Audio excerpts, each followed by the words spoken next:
Trailblazer Poker Tour, brought to you by Texas Card House. Over $2 million in guarantees. First stop TCH Social Austin on October 16th through 28th. With 16 big events. The full schedule available now.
It's back to me.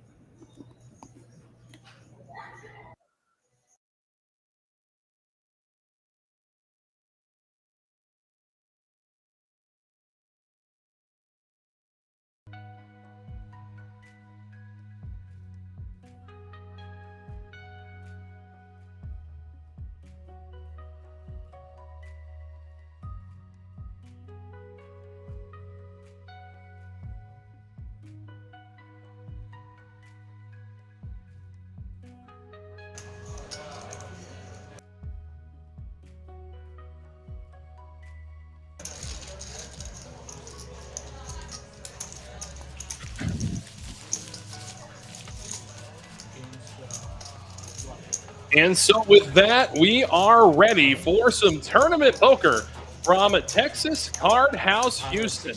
Hello, everybody. I'm Wes Tucker. I'm going to be joined by my good friend and colleague, Dave Thomas, on the call. How are we doing today, DT? Doing good, doing good. Ready for some nice, exciting tournament action. How you doing, Wes? I am looking forward to it. My bread and butter tournament play, as we have whittled our way down to not 9, but 8, as 2 players went out on the final table bubble. And here we go. Our Elite 8 will go to war in some great Houston locals and, of course, some big televised poker legends at the table as well. But we will get to that in just a brief moment as we join the hand in progress here. Suited connector action for Addy. Interesting. Everyone's, no one's super deep at this point in time. No. A solid 25 million in play. And the big stack right now, that's Sonny with 6.2 of it. Well, I guess Sonny's super deep. Sonny's got I piles. was going to say, the one outlier, really. Yeah. As Adi and Jason will take a flop, heads up, Jack 10 suited against Ace 8. And Jack 10 ends up flopping open-ended. You never hate this flop when you're the Razor with Jack 10. No, so much more that you can be representing than what you actually have. The strength of your hand is still pretty well disguised. Yeah. Especially against some weirder, King Jack or other King 10, King X holdings. And this is always going to be so hard for the big blind to defend on these flops versus bets. So you can get that bet through with your straight. And when you get called, you can improve. So let's take a look at our lineup here at the final table. Sonny comes into the final table as chip leader, sitting on 6.175 million. Miss Karia, a Houston local tournament legend, going to be taking the 1 seat today, and she's got just under 5 million. Ike in the 9 seat, Adi in the 8, Jason the 4 seat, Looks like George going to take the 3 seat. Jonathan in the 5, returning for another final table scream. And of course, rounding things out on the short stack is Miss Amy in the 7 seat. And she's going to look at Jack 10 suited, her first hand. And again, it's such a tricky hand to play under the gun, especially in a tournament. So I do think that the correct move, in fact, I know the correct move, fold it. Yeah, it just plays so poorly versus everyone else's continuing range. And then she's not deep enough to really try and do anything with it. So a lot of her play is going to be very straightforward. But the 6-5 suited is apparently good enough for Aditya to open up. Yeah, absolutely. I mean, blinds coming into this final table are 30,000, 60,000 with a 60,000 big blind ante. And we were talking about some TV poker royalty. How about Sonny making another televised final table for a Texas Card House event? This guy just crushes it, keeps crushing it, and everyone knows who he is. Everyone in the room knows who this man is. Oh, yeah. Great guy, super friendly, super fun to play with, but just an absolute crusher. Absolute crusher is an absolute understatement. Yeah, I remember growing up watching those World Poker Tour streams. His Bay 101 Shooting Star Bluff is still one of my favorite scenes to this day. And just the way he whimpers ace high at the end of running into second vote. Your poker cinema, as Jonathan gonna 3-bet here, and rightfully so, from the big blind with a suited wheel draw. His stack's a good stack size to do it with because it looks so much stronger when you 3-bet, you know, a 50-year stack. It's gonna be really hard well, not for Adi, apparently. He's gonna see the flop with him. Adi wants to play. That's what I like to see. Yes. You're going to raise the 6-5 suited, defend the 6-5 suited. But this is the flop you get. I'm curious to see Jonathan wants to. It's just, I believe they fixed it, but it's just going to be so hard for Adi to continue on this flop with any of his hands. Adi's just raised calling from early position. He's going to have a lot of pairs. Maybe a couple of suited broadaways, but Jonathan 3-bet from the big blind versus early position is going to crush this. Absolutely. So I like this C-bet for whatever size he chooses. I think all the options are on the table: small, medium, and big. Be just over a quarter pot. Like the sizing, definitely. And Adi, look at this. Making a move. And it's going to work. I think so. It's just, Jonathan, this is where you kind of get into a leveling war if you're thinking about what your hand does. Like, is Adi only raising flush draws here, trying to get you to fold random hands like 9s, 8s, maybe ace-10 suited, ace-jack suited. A lot of hands with a little bit of equity, but not a ton. Obviously, Jonathan would never fold, you know, ace-king. Probably not ace-queen. I mean, you're just so but he disgustingly folds his ace-high. Good move by Adi. I mean, he had a plan. And absolutely executed it great, too. And these players have probably played a ton with each other over the last, you know, day or two. Oh, yeah. Definitely so. Again, we had ourselves a field of over 850 runners for this, and not only did we hit the $100,000 guarantee, hell, we doubled it and then some. $212,000 became the prize pool as we take a quick look at just what everybody's playing for today. Up top, $35,930. The first out will be taking home $43.90. Again, we are 8-handed. We lost 2 players on the same hand of our TV table bubble. So it's interesting. Coming in here a little more short-handed than we're used to. I don't think it's going to speed up play in any way, shape, or form. I still think we're going to be in for a good old-fashioned, 10-round bare-knuckle boxing match. It's going to be a good one. Sonny with the big stack. Especially with some of the other bigger stacks. I guess they're not behind him. They're in front of him. All the shorter stacks are behind him, so he gets to kind of open super wide as he's supposed to. Definite table captain mode for Sonny there. So take a look at Texas Card House Live reporter. That's going to be Kirk Brown there, getting some pictures of everybody. For anybody wondering, that is what's going on. He's not being weird. If no one knew who he was, it kind of looks a little Yeah, weird. that would be weird if nobody knew who he was. Yes. Yeah, call the floor. Yo, this guy taking pictures of me at the. And he collects them, puts them on his wall at home. We don't know what happens. I mean, Some people make the fridge, some people don't. Sonny probably made the fridge. oh, absolutely. That way we could see him every day. Again, after that hand where Jonathan surrendered ace high, he becomes the short stack at the table, sitting on about 1.1 million in chips. It's still enough to. He's not quite into shove or fold mode yet. He's still got a little bit of wiggle room. Since this being in shove or fold really kind of depends on the rest of the table. There's not a ton of chips in play since Sonny's got most of them and everyone else is a little bit shorter. But there's still that's one of the things I love about tournament poker is that even 30 to 40 big blinds has a ton of play to it. Oh, absolutely it does. Whereas in cash, what I'm used to, it's 30 or 40 blinds. That I'm looking to get that in As fast as as possible. fast. Yeah. Amy going to look down at a suited king. King 8 of hearts.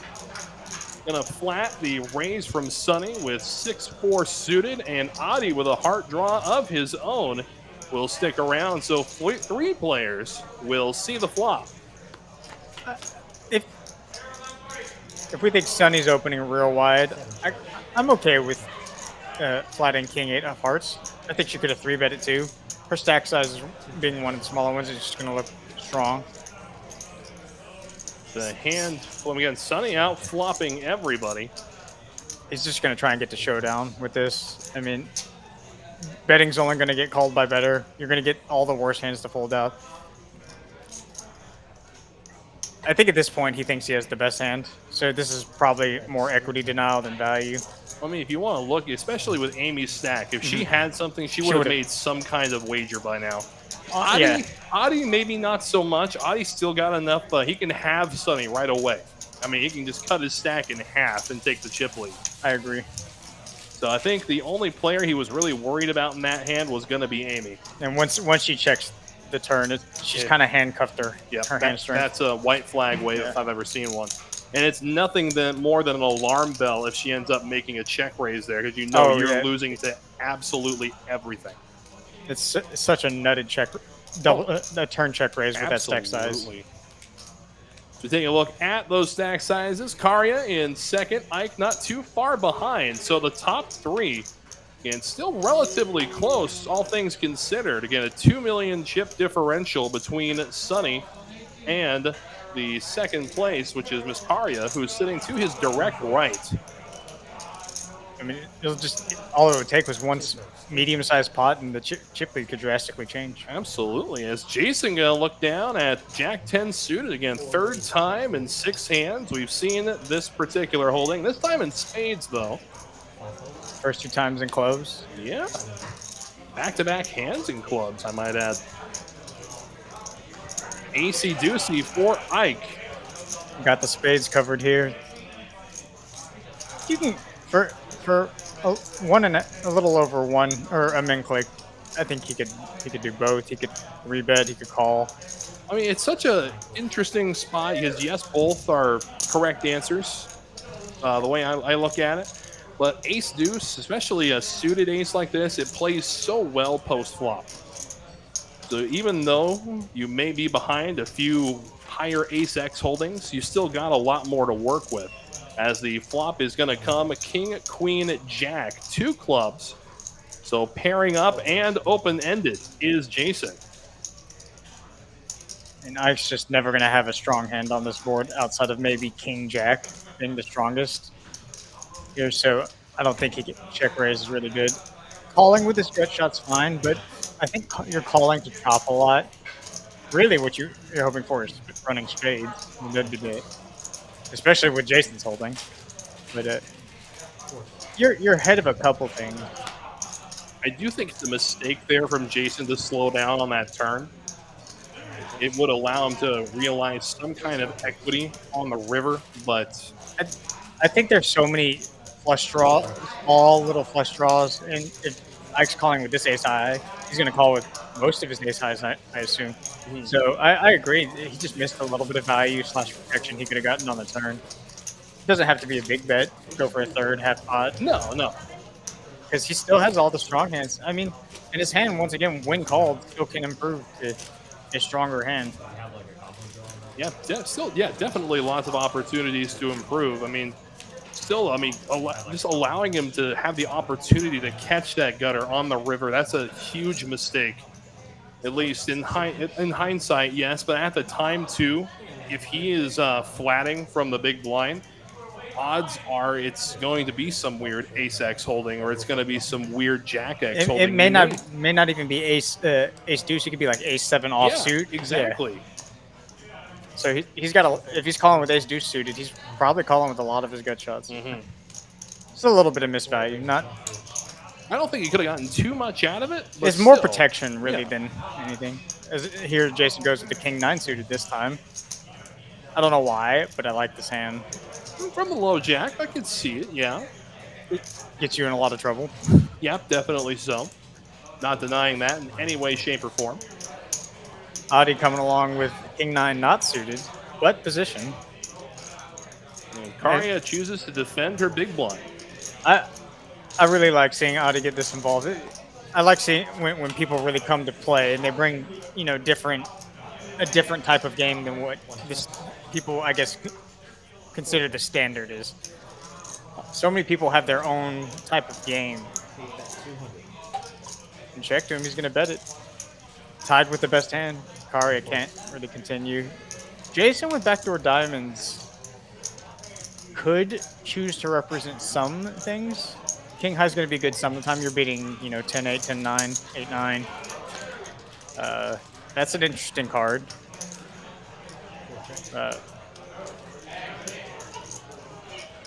Adi's really representing something like Queen Jack.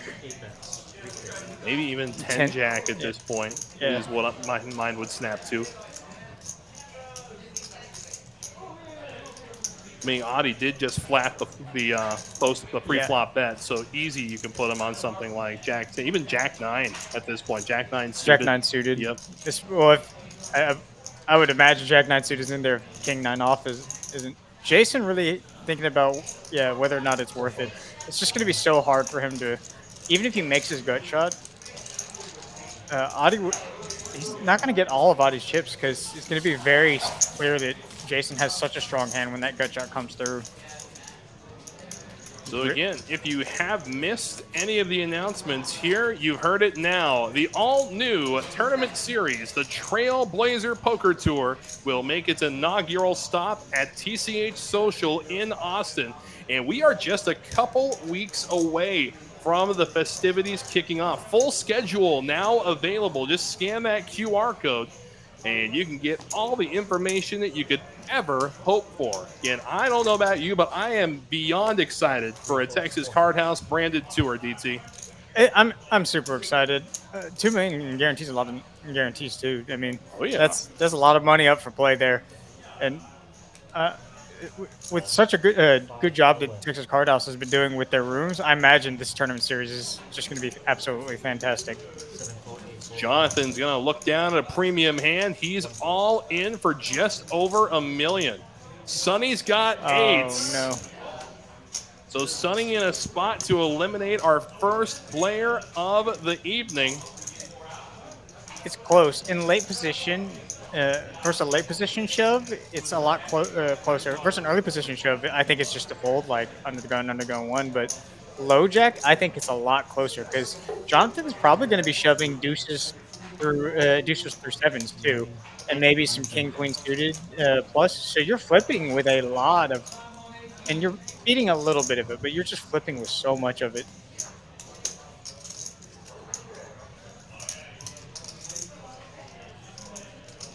Nines is probably a snap call, and eights.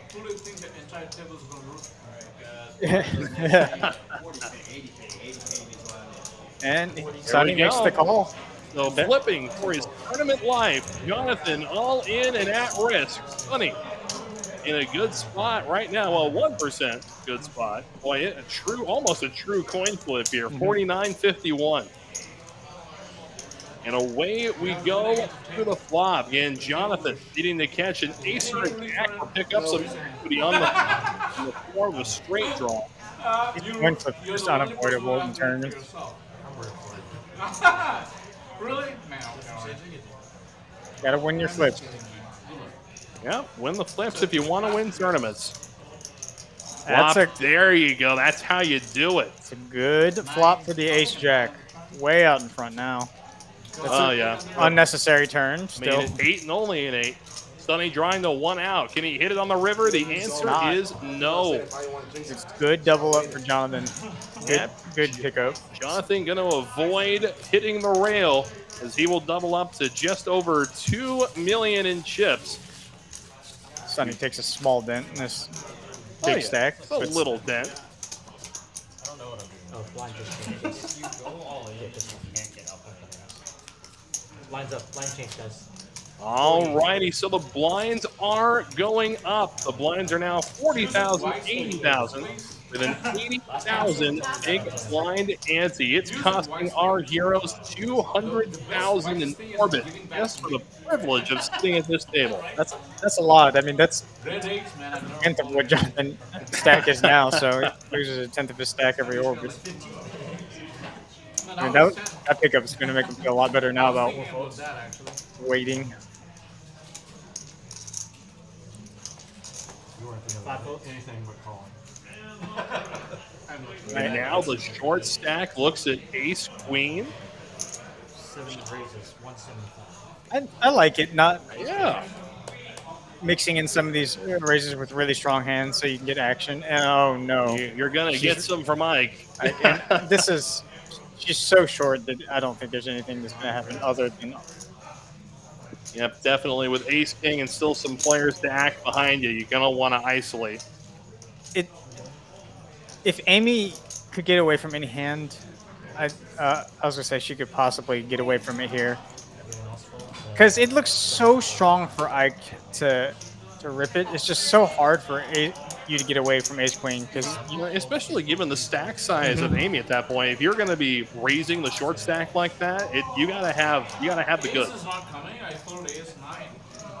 Well, Sonny announcing he folded ace 9, so it looks like we're going to be a battle of the face cards. Amy needs a queen. There's an air. In the window. Has the spade too. Well, boy, it has to be a king that isn't the king Two of outs. spades. 2 outs. There you have it. Amy's going to double up. So the short stacks. Fighting back. Yeah, getting it in quick and doubling up fast. That's a good pickup.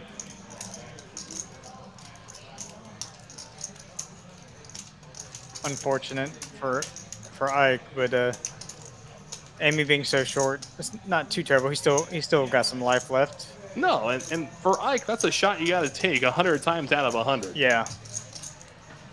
People always say how much they hate Ace King. Well, imagine how much tournament players hate Ace King compared to cash play. Absolutely. I can't tell you the amount of times I've looked at an ace king in a tournament. My first thought was, well, this is where my tournament ends, and then 3-bet.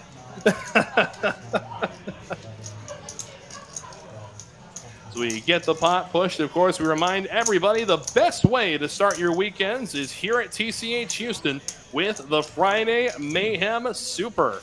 It's a $10,000 guaranteed tournament with a $25 buy-in, featuring, of course, unlimited $20 rebuys. With $3,500 guaranteed to first, we kick this thing off every Friday at 6 p.m. And I know we talked about it a little bit on our last cash show, DT, but have you got the opportunity to play it just yet? Not yet. My first one will probably. I'll be on vacation this weekend. Will probably be the next Friday. I promise y'all I'll fire at least 3 bullets. There you go. You heard it here. I'm going to keep an eye on them. But as we got a dealer change, we'll step away real quick. Don't go anywhere. Back just after this. Trailblazer Poker Tour, brought to you by Texas Card House. Over $2 million in guarantees. First stop TCH Social Austin on October 16th through 28th. With 16 big events. The full schedule available now. So we bid Mikey a good night and welcome Rex into the box. He will be taking over the dealing duties. As we continue through, again, blinds are 40, 80, 80. We're playing 40-minute blind levels with the dreaded first six-figure blind on the horizon. It's going to be 50, 100, 100 real quick. 40-minute levels are good, though. I feel like 30-minute is the bare minimum for me to want to play in a tournament and actually feel like it's a tournament. Yeah, more than fair. I agree, especially if we're given something, was it 30K? I think for the best playability, yes, I think 30-minute levels are the sweet spot. But you get to the monster stack type tournaments where you get like 50, 60, or the high rollers where you start off with 125K. I mean, 125K. You're going to want those hour-long, 90-minute blind levels. Those are absolute perfection. Play slow like molasses syrup in the winter. You got plenty of time to recover should something go wrong. No need to put yourself on tilt thinking, crap, I only have 10 minutes till the blinds go up, and then I'm truly screwed. Yeah, that's kind of the worst feeling is you lose half your stack, and then you realize blinds are going up in 10 minutes. Ike gonna look down at an unsuited connector from the hijack. No, thank you, sir. Sunny with his still big stack advantage, gonna raise the button here. Probably with any two, I imagine. Oh yeah, any two cards in this position right now for Sunny. I mean, the biggest stack right now to your immediate left is going to be that of Jason, who's just over 3 million now. And Jason's under 3 million. And Jason's still gonna not want. I imagine that he's just not gonna do a lot of light 3-betting, a lot of fighting back, just because Sunny can threaten his stack so easily. Oh, and what a great flop for Jason. Backdoor spades, a very real opportunity for George. With a gut shot, too, and 2 overs. Sunny's probably not going to bet this flop. Both players could very easily have a 10 spades. Way too many 10x holdings in both blinds defending range. And top pair. This makes it interesting. Top pair and a gut shot for George now versus Jason with his gut shot. Unclean as it be. And Sunny going to get out of this one. George thinking he's got the best hand, and it's going to be hard for him not to most of the time. Going to put out a bet. I'm curious to see what Jason does. You really want a third pot. Oh, half pot. Wow, I thought I heard him say 200K. You really want to. Oh, he didn't even think about it, just call it. I was going to say, you really want to keep Sunny in this hand as much as possible. And, well, I mean, like it or not, after all is said and done here, when Sunny ends up folding his button, Jason is going to be in position. So I do like the flat here. It gives George another opportunity to fire at it. You give George the opportunity to fire. Oh, no. Oh, my disaster. goodness. Oh, man. This is beyond sickening. And this is a really big bet, and Jason hates this river because he's chopping with the other 10, and he's losing to all the jacks, which George has a lot of probably. Yeah. I imagine he 3-bets a lot of his ace jacks. Sunny. I think 3-betting ace jack there, but I think a lot of the weaker, jack 7 suited, even the jack 8 suited at that point is just going to be flatting. Especially with someone as opt to raise as Sunny is in position. Yeah, you keep his range wide, and you get to play a hand person with a perfectly playable hand. But absolute nightmare river though for Jason. You can see the pain in his expressions at this point. One of the first question is going to ask himself is George bluffing? And the answer is obviously no. I don't think George has any bluffs here. No, there are no bluffs here. You're either chopping or you're way behind. Exactly. I think Jason's going to have a really tough decision. He's going to. It's so hard too when you have such a strong hand like this. But when you remove all of the bluffing out of someone's range, and George can only have tens or jacks here, I guess you could have a straight flush, queen 9 of spades, is you don't have the thing, or 9-7 of spades. But that's such a small chance of him having that. But calling 1.1 million to chop just doesn't feel great. I think he's going to end up making the right fold. See what Jason does. It would have been more interesting to see a spade roll off and that wasn't the jack. Oh, he does. Jason does call. He's going to get delivered the bad news. That's a bad run out. I can see why he made the call. I mean, it's just at this stage of the tournament, you get dealt such a strong hand. But George really isn't bluffing there ever. And you didn't have a ton invested, 300 plus Sonny's raise. But good, nice hand for George. Scoops in a big pot, getting that double up. Now with a very healthy 3.4 million. Jason still has a lot to work with, though. I mean, really, no one's below the 10 big blind mark yet, which will be the traditional danger zone for tournament play, where you just start trying to look for spots to get your stack in and double up. I mean, yeah, traditionally the danger zone's about 10, but I think it does vary based on play style too. I mean, the danger zone may be very different for a more calm, cool, collected player like Ike than it is for somebody who's traditionally known as a super aggressive player like Sonny. Yes, I agree. Sonny will probably, that 15 big blind mark, will start trying to push a stack, trying to either double up or collect the blinds. Adi waking up with fours. The sailboats going to war. See, this is another one of those weird spots. You know, you're in early position. You got a very small pocket pair. It's not going to play well post flop. The raise you're putting in right there is just over a min click. A lot of the big stacks are going to speculate with just about any face card at that point. I don't like this early position raise. I don't either. I think to be raising 4s, 3s, 2s, 5s, even 6s from early position, you really need to have a lot of the chips at the table, like Sonny's stack. Yeah, I agree. I mean, that way you can comfortably open the fold. You know, you're throwing away one big blind out of your 5.42 million chip stack. And then when you hit, it's just so much more devastating because you can keep putting the pressure. I mean, and not to mention, let's say the flop comes 4 ace 9. Yeah. You know, that's all over the calling range of a lot of these middle-sized stacks, and then you've got them absolutely destroyed.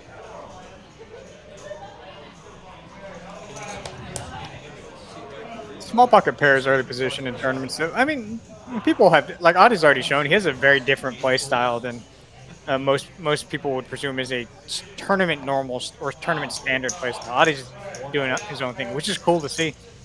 It makes it definitely makes it hard for people like Sonny to figure out because, you know, when people are doing the social norm, you can kind of figure things out a little bit quicker. But if people are doing something that, you know, they've been doing their own style for a while, you kind of figure it out. I mean, theoretical equilibrium is both a beautiful and a horrifying thing.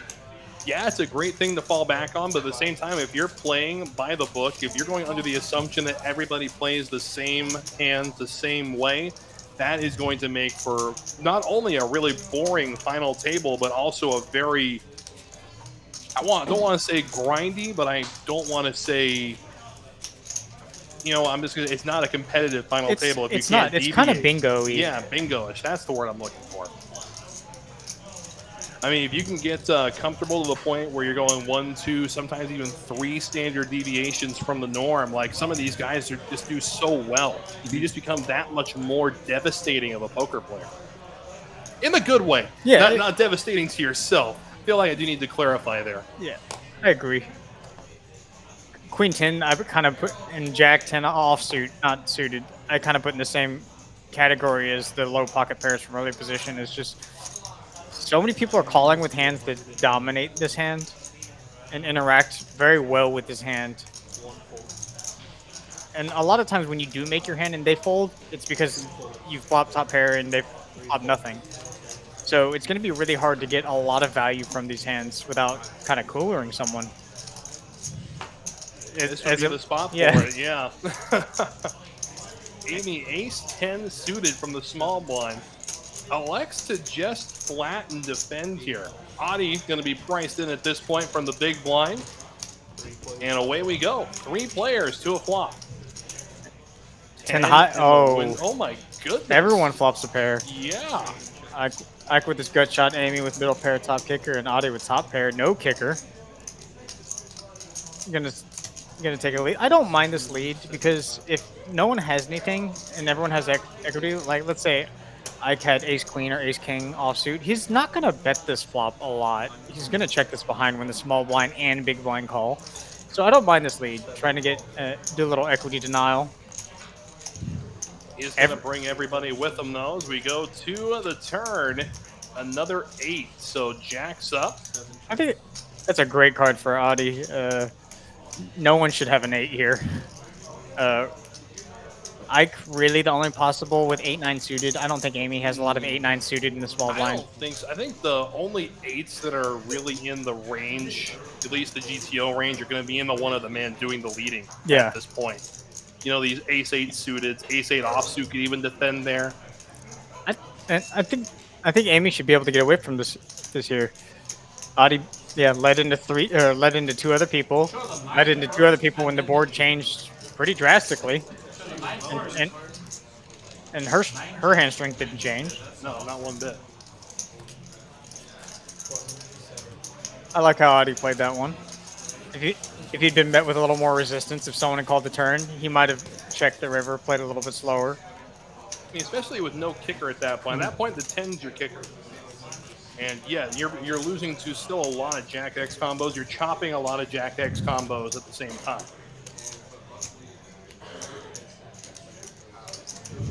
Take a look at some aggression stats here. Sonny, surprise, surprise, has been the most aggressive player when it comes to raising. 67% of hands he's raised. He's the first player to do so. I expect nothing less from anyone who has a stack like Sonny's. It's really something you kind of have to do in a tournament. If you build a stack up like that, you really need to put the pressure on. Karia looking down at ace jack. I'm gonna open it up. Well, looks like Sonny got confused as to where the button was there. Thought Karia was acting at a turn.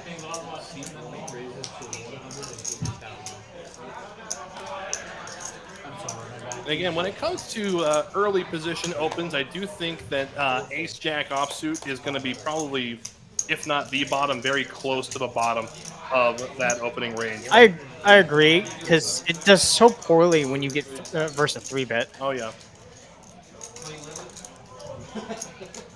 With her stack size, I think it's a mandatory open, and you hope everyone just comes along. We got. I mean, like you said, playing is bad against a 3-bet. Best case scenario at that point, you're flipping in something like 9s or 8s. Yeah. But the flop comes. 2 hearts. Oh, this could be disastrous. Top pair, top kicker versus 2 flush draws. And not to mention a heart blocker in the form of top pair for Karia. Yeah, she's. And a heart would be devastating for Ike. Karia has a pretty mandatory bet. I'm curious as to their sizing though, because there's tons of hands you can get. Yeah, I like the larger sizing. Yep, definitely. There's tons of hands that the small blind flats with and the big blind flat with that you can get tons of value from. The 10, a jack, hearts, 8, 9. Right. Even king, queen. Realistically, what's going to call a bet that size? It's going to be either a nutted draw or it's going to be another, strong jack. Jack, yeah, and you don't have to worry about queens or kings because all of those hands would 3-bet you. I even think jacks and 10 some of the time would 3-bet you. So, Karia loves this flop. The only hands she's worried about are jack 10 suited, or just jack 10 and pocket 3s, but there's just so many hands for her to get value from other than what she loses to. Both players are going to see this turn. 8-9 does get there, but there's still, once again, so many hands for Karia to get value from on the turn. I does pick up a gut shot with this. I wonder if he'll turn this into a check raise bluff. I guess the stack size doesn't really allow that as a bluff. I think Karia could bet pretty big here once again. I think we need to see something around a pot-sized bet that would stop anybody from drawing. I mean, yes, we can see the fact that there are two more outs burned. So yes, we know that maybe she does want him to see the river, but right now she goes big, real big. She goes all in. Her only thought is, I gotta stop these heart draws. King, there's just so many draws. Even though 8-9 completes, there's still king, queen, queen 9, heart. There's worse jacks they can call. No one's free rolling her because she's holding the jack of hearts, which I think makes this bet a lot better because that means you can't get called by something like king jack of hearts. I don't think Ike. At this point, it's going to be: does Ike want to gamble for his tournament life? I mean, he's got under $1 million now in chips. He wins this pot, he's going to become the chip leader. I don't. 901. So take 3 out. So it won't become. Oh, never mind. No, it does calculate the whole stack. I forgot about that. Yeah, Ike with a double up here would actually become third. Yeah. Got the Sunny fan club in the chat. Jared Johnson. Hope you're doing well today, Jared. See, these are the spots that I haven't quite figured out in tournaments because I like gambling, so I might just go with it here. Really? I've never seen you gamble once on stream before. I've never done it. Never. You heard it. You hear it from me now. I don't like to gamble. There you go. Everybody who plays the stream with him every Thursday, take notes. He does not like I don't like to gamble. Never. This is a real tough decision for Ike though. I can see him doing both. I can see him folding, and yeah, I can see him calling. I think the biggest disaster he was thinking about is if Karia has something like Ace Jack of Hearts. Yep. Or Ace 7 of Hearts, and then he is just in absolute nine that isn't the heart at that point. Yeah. That's really how he's done. I don't mind the fold by Ike, live to fight another day, but it does mean he's dangerously close. Mr. Williams in the chat. At least Jason put my chips to good use. Yeah, especially if you're in a spot where final 2 tables. Big stack on big stack. You lose the other big stack. You wind up walking toward the cashier's window to collect your payout. You gotta start thinking, with the equity I put into that, I should get half of Jason's cash out. Yeah, he's really doing this well because of me. Yep. The only reason Jason made it this far is because he's got my stack.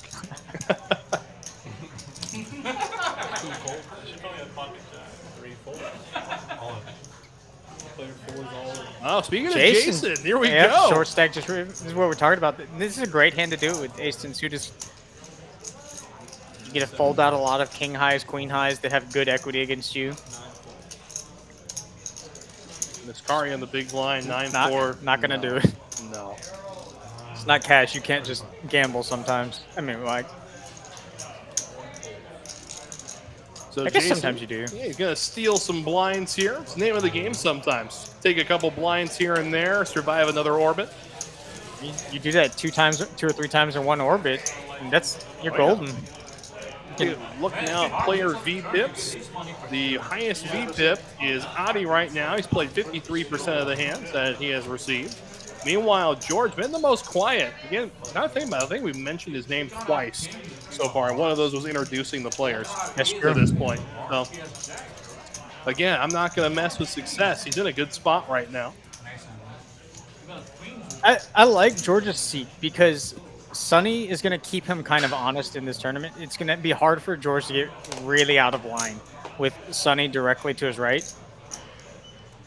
Because Sunny's going to be so active, and the players behind him know that he can't really get out of line. I mean, he could, but it helps him stay in line. 3-bet with strong hands. You see that? Oh, Kari looks at the King-10 suit in the small blind. This is a weird spot, too. The 2 big stacks in the blind together. 2 very playable hands, blind versus blind.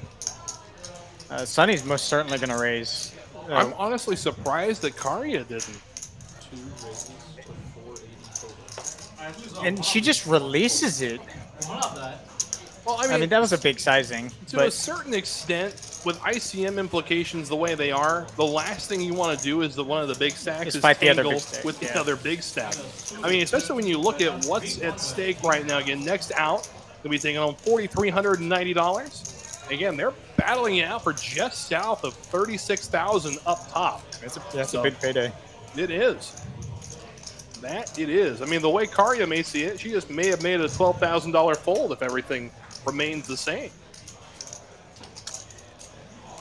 The blind versus blind strategy is very interesting to me for tournament play because there's all sorts of metas, I guess, out there, and limp calling everything, or never raising, or limp calling and limp 3-betting only, seems to be one of the metas. And I didn't know, obviously, to that large of a size, Akari can't 3-bet that. But No, not at all. Amy now waking up with the hand we mentioned earlier that There we go. everyone hates, Ace King, but you got to raise it. Tight player, says Bad Beat I Billy. don't mind the fold. Sonny's gonna ISO such that large with such strong hands. Obviously, he's gonna choose some of his worst hands too. Because I believe Sonny's one of the truly one of the only players at the table is going to be pretty balanced. Well, yeah, but also if you think about the ICM implications in kind of reverse from Karya and the Sonny's perspective, how often is Sonny going to be wanting to tangle the big stack in his position too? Because she'll take 2/3 of him out right then and there. Yeah. So if he's going to be raising, especially against someone like Karya who can put him in dire constraints, he's got to have something, right? At least that's the thought process he wants you to have. And I like Sonny's raise.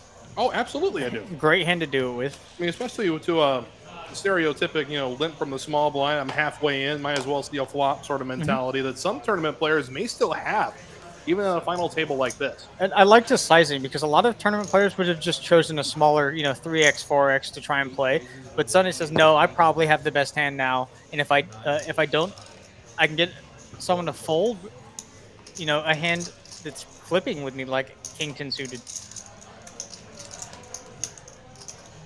I think basically you're trying to get the better aces like ace 9, ace 8, ace 7 to fold because those hands can't take that kind of heat from. No, especially the unsuited holdings. Yeah. But we got two players heads up to a flop here, Jason and Adi. These are the cards I'm used to seeing fight each other. Oh yeah, back at the cash table, and we got a flop flush draw as well as a flop bottom pair. I'm surprised to see Adi check this back with. Oh yeah, this is all over Adi's range. Yeah, all over. Yeah, I do like him betting this turn. Jason kind of hating it now. I mean, he liked the flop. I guess he still likes the turn. I think he's decided he's going to call some rivers. So Adi's going to need a little help here. Yep, to the river we go. Needs a heart to secure it. Instead, it's a tray. Big old banana. In the way this panned out, I really don't see a future in which Jason can call a big bet on this river. I think sizing is a big thing here. This looks very value-y. And he got snapped. Jason snapped him. Wow! Good call by Jason. What a call indeed. That has to play into the fact that they've been playing for so long, and Jason knows that Adi's been so active. It's just capable of being so active. Yeah, absolutely. What a call from Jason. Just with a pair of fives on a board like that. I do think the selling point, though, for making that call was the flop going check. I agree. Yep. Because I think Adi would bet all of his ace highs, like his good ace highs. Yeah, any airballed ace X holding, even a pair of jacks with maybe even a weaker ticker like a 9 or an 8 is going to be making a bet there. It's just a misclick on the range advantage that Adi had. He could have taken that down on the flop. If not, most definitely on the turn. Yeah, if you keep barreling at it, sure. If you get speculative with a pair of fives on that flop, then yes, you're going to have to double it, maybe even triple barrel it at that point. And that triple barrel would have worked. Oh, 100%. Amy now looking at the Kojak, Wes's favorite named hand.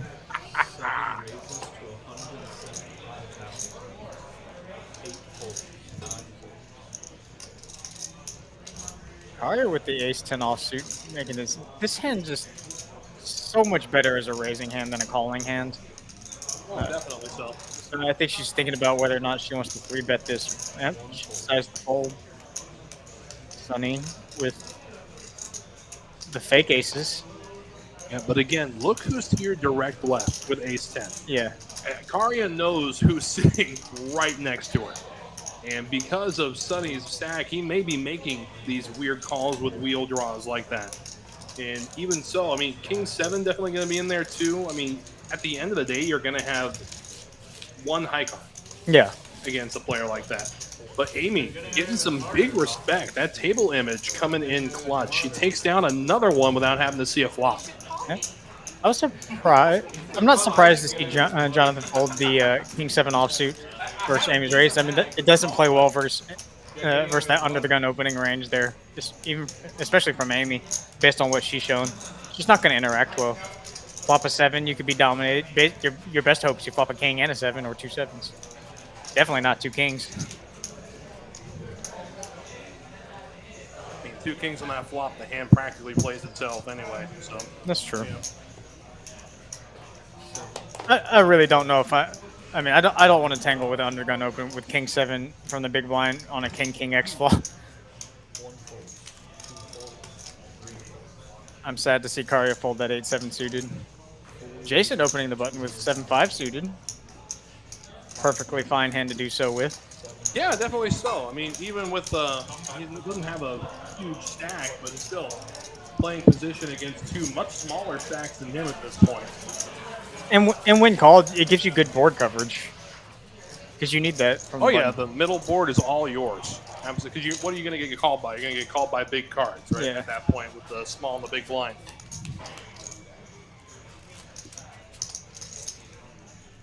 This table's also been, no one's really been getting out of line with their 3-bets. We haven't seen any really light 3-bets, which I always love to see when players start picking up on other, like someone's opening too light, start 3-betting just as light. But we also haven't seen a great distribution of hands to kind of illustrate that with.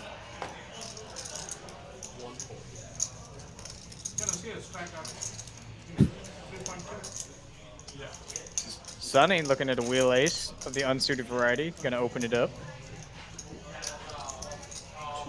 Pretty easy to play for him. Someone 3-bets him, he can put it straight in the muck. Someone calls him, it's gonna be easy for him to play. Oh yeah, such an easy open fold if you have to. But I don't like that ace-jack fold. No, Sunny. Yep. I would love to have seen a 3-bet from the ace-jack. Sunny's going to be opening so wide there. Adi continuing with the sailboats, getting a good price. You know, the classic race, ace-5 versus 4-4. Oh yeah. The nickel for every time I saw that come to coin flip showdown. Oh, and ace-jack. Yep. You see, with George's stack size, I really don't know how he could afford to not see at least see a flop with ace-jack, if not 3-bet. But let me check through. Sunny knows he has the best hand most of the time. You're going to bet for value and a little bit of equity to know. Adi getting a little sticky with the 4s on this turn. I'm not a big fan of this because Sunny's going to check back some aces and then a lot of jacks. Sunny going to go. Question is Sunny going to go for value? Does he think Adi's sticking around with a 3, a 7, or something like pocket 4s? And he does. Just a little bit of value. Adi should be able to get away from this. I mean, is he thinking about turning his hand into a bluff? No.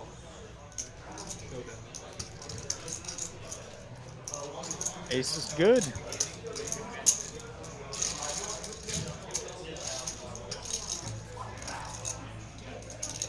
Really hoping some of the players, after seeing that hand, second turn of the ace-5, will start punishing him for that. Because, I mean, and that could work in Sonny's favor too. Now he could slow down, and I still think he's not going to. He hasn't really been met with a lot of resistance yet. There's no reason to slow down until someone makes you slow down. You steal a couple blinds, you raise, someone 3-bets you. There goes those blinds you stole. That's the worst case scenario with that. Right. I mean, and Sonny's been around the block enough to know that at some point, people are going to start widening their calling range, going to start widening their 3-betting range. And he's going to adapt just about that same time. He's got an incredible feel for the game. Mm-hmm. Love watching Sonny play. Oh, yeah.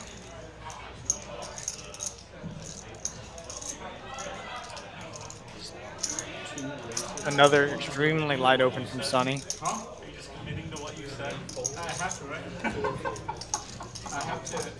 No one.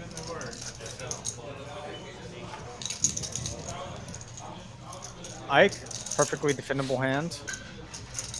Doesn't really have to shove versus this. I think he can call sometimes. I think Jack-9 plays very well versus Sonny's opening range. Absolutely. That he should peel for the extra 100K. When you flop top pair, it's most often going to be good. And there's so many boards that you can check raise 8-7, 10-8, queen 10. In Ike's situation, you need a double up. Oh, yeah, absolutely. Yeah. So you can, and he can't exactly wait to get aces. You can try. And yeah, you're more than welcome to try. But as we highlighted not too long ago, it's costing you 200,000 in orbit just to sit at this table. So if that's the right price to pay to wait, by all means, wait. But I don't know of many players that are going to agree with you. Yeah.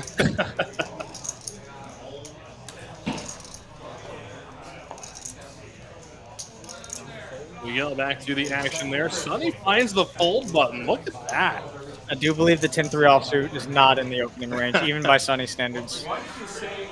However, the computer hand on the button, King 7 offsuit. Like Adi is going to open with it, 180K.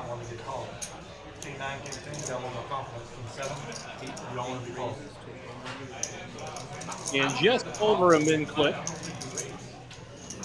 And Ms. Cario with a offsuit wheel draw. She's going to stick around, and we'll go to a flop. Heads up.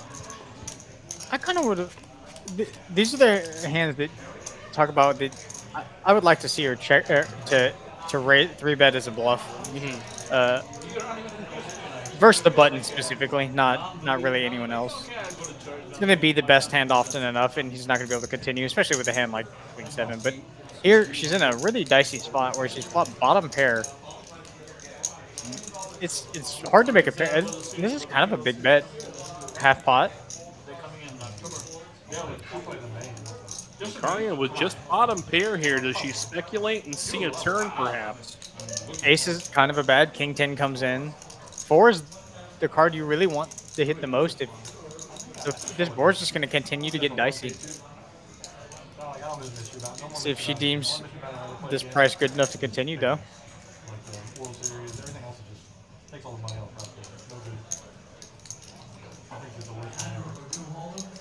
And she does. Yep, answer yes. So now the question for Adi, what is calling me here? I think if she's calling with a 4, she's going to be calling. I think she's going to be calling with almost all of her jacks, all of her queens, 10-9, king 10. 5's a great card. I like Adi betting here one more time. Doesn't have to go big. No, it's about a third pot. Yeah, just over a third pot. I like this sizing. Really charge those Jack X holdings. I think they're going to be a ton of. A couple worse Queen X holdings and a couple better, so it's mixed there. But really just 10-9, King 10, Jack X, and then 4X in this case. And it's a good price, but you have to think about what am I beating. And Kari's not beating a whole lot here that Adi's representing. King 10, 10-9, really the only hands that she's beat. I mean, you're beating Ace King and Ace 10 too. But he's blocking both of those. Which grade?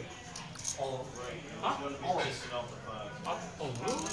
Taught everything except calculus. You get everything through. I teach calculus. Yeah, I've been playing tournaments in Houston for the better part of 2 years now. Miss Karia is still one player I've never been able to figure out. I mean, I played with her for 7 straight days at one point at different tournaments, and it was just mayhem, murder to figure out what she's thinking, what she's doing. Is she going to turn her more into a bluff? I think this is a great spot to do it. I mean, You backdoor. don't have showdown value if it goes check. Adi's going to check back. Yeah.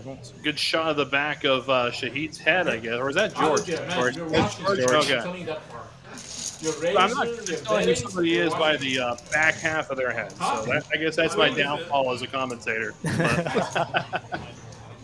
And it looks like with that, we're going to skip through the break here, come back, and Daniel going to take over the dealing duties as our blinds have gone up 50,000, 100,000 with a 100,000 big blind ante. Quarter mil per orbit. That's a hefty price. As a down payment on a nice little 1-bedroom, 2-bathroom house in Los Angeles. It's a good way to look at it. I just saw an advertisement the other day or not an advertisement, like a video about a $5.4 million loft in New York. And it was nice, but $5.4 million. Absolutely insane. I wish I had that kind of money. Oh, we had that kind of money, man. We'd be having our own show out of the private game room. In at least one of our mansions at that point. That's true. Yeah, one of the mansions, the mini mansions. My son sucks. Administration.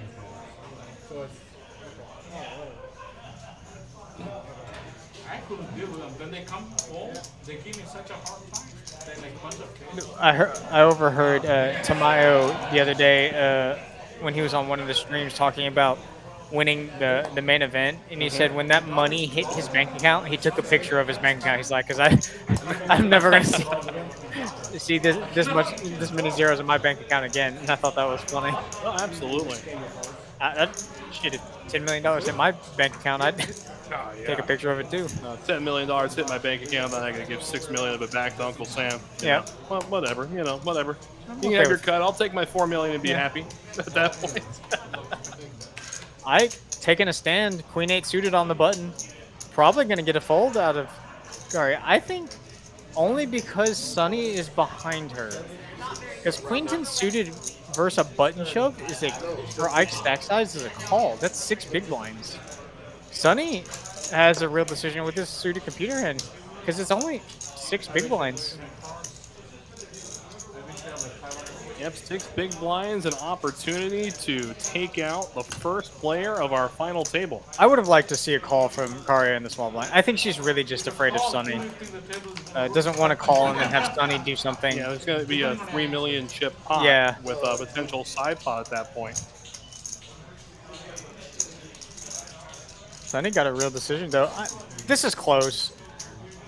If you think Ike's shoving everything he's supposed to be shoving, 6-5 suited and beyond, this probably becomes a call.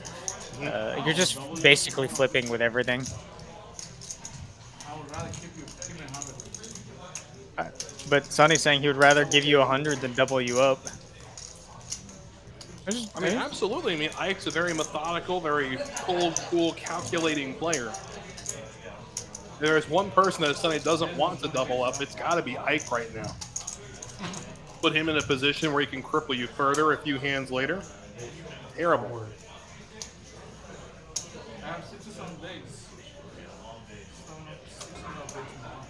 I mean, this won't make a dent in Sonny's stack. He's really just thinking about whether or not he wants to give Ike a chance at getting back. Because, I mean, Ike's stack goes to 880, and that's still only 9 big blinds, basically. Whereas you double him up here, he goes to 15, and that's much. Yeah, I mean, you take the shot now and risk making the call later a lot more difficult. Yeah. Yep. So I don't mind the fold. I think Carr is had the spot that I would have liked to see the call from. Yep. I had queen high. Two. So he answered right and I answered wrong.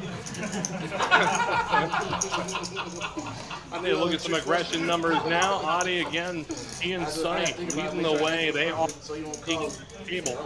Meanwhile, Arya, the second biggest stack, on the aggression frequency. George, a mere 8%. Wow.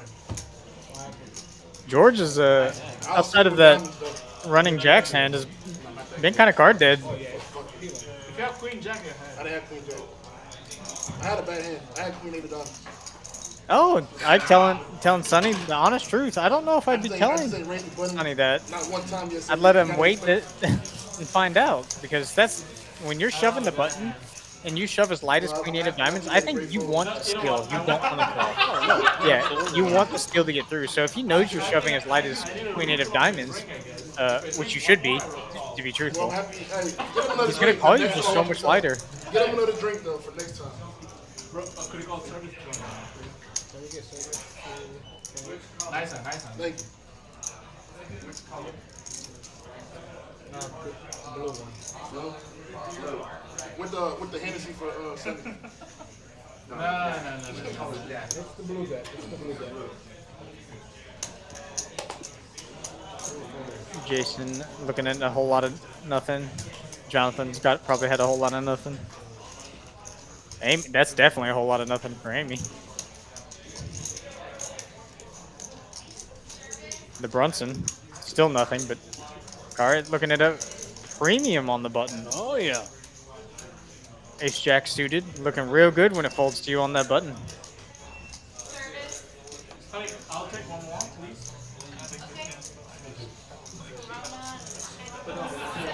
Well, looks like 225,000 is the bet sizing. Is going to get the fold from Sunny. So the player she's worried about's out of the way. George going to defend with 9-7 student. Pretty standard from both Yeah. players. Yeah. 7 in the window and a 9 it looks like. Oh, and 2 hearts. This could get spicy. Both players absolutely in love with this flop. And it looks like a lot of the hearts are gone. Arya drawing the 6 outs, and she's going to continue from the button here. 300,000. Half pot.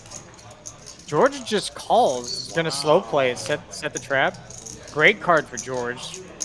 Definitely so. I don't mind the trap, but this if he's gonna check raise, this would be the moment to do it. Yeah, you don't want to get another card out there. That is a perfect card for you.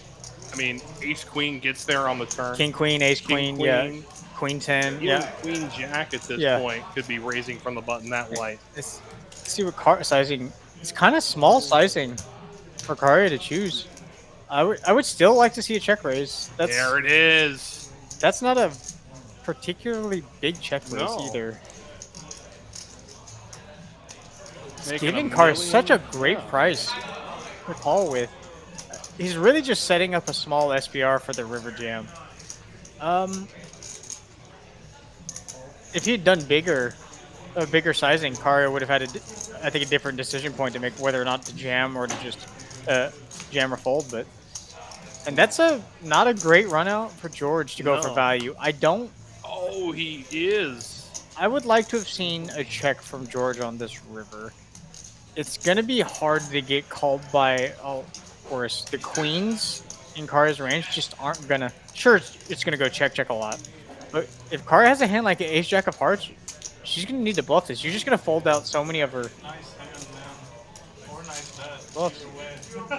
Yeah, missing absolutely everything. George gonna find a way to get a bit of a stack back. It's a good pickup for George. Now had a healthy Yeah. 4.8 million. Kara taking this little dent in her stack. And again, if you're looking for time promos, boy, do I have one for you, but we're running out of time to take advantage of it. Here throughout the month of September, you buy $200 in time, we'll give you an additional $50. That's right, buy 200, get $50 in time. Again, time is running out on the time deal. I astound myself with irony sometimes. Once again, I reiterate that Wes will make a great dad. Oh, The dad jokes are yep. That poor kid. once that kid can understand what's coming through his or her ears, yeah, Yep. it's over. The nice thing is when it does turn into a real grind, you're happy then. You, the dad you wish left with her for a pack of smokes and never came back. But in player VPIPs, hovering around 44% in the tournament. That is pretty, Absurd. That's pretty kind of absurd. Yeah. Again, 8% the other end of the spectrum. Not as absurd, but still borderlining there. Kari with Ace Jack again, this time of the offsuit variety. Once again, gonna open it up.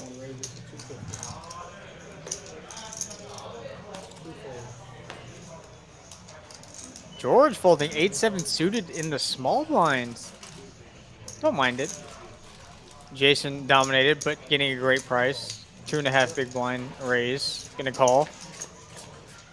Jack 9. Oh no. Jack high flop. This is gonna be disastrous for Jason. I think he's so short that it's gonna be very hard for the chips not to get in the middle here. Top pair, top kicker versus top pair with Jason's stack size. She bets such a large amount too. Jason might feel like his decision is going to be handcuffed to a check raise. Yeah. He just doesn't want to let her drawing hands and overcards see it for free. I don't mind the shove, but yeah, it's just disastrous. Yep, I do think that Jack 9 is going to be ahead here a good amount of the time. I do Yeah. agree. I think the large flop sizing it really made the check raise have to come in. So now for his tournament live, Jason needs to catch one out, as you can see on the top of your screen. So the turn we go, another jack. So now 3 outs for Jason. And some chop outs. That's not one of them, though. So with that, Jason is going to be eliminated in 8th place. And for his efforts this evening, he will be taking home a cool $4,390. This evening, he will be taking home a cool $4,390, which means our next out will take home $5,290 for their efforts. That's not a bad payday for No, not a bad payday at all. good effort by Jason. He just kind of got coolered at the end. I mean, late position versus big blind on that flop. He can't really do anything other than what he did. I don't blame him. I would have done the same thing.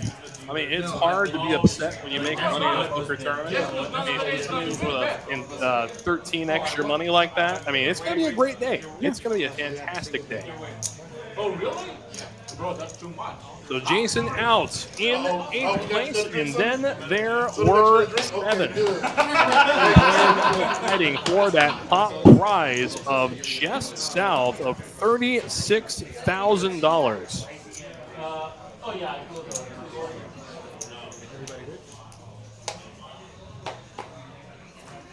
Karia getting back what she basically lost in the hand versus George. So her stack kind of remaining unchanged over the last 2 hands.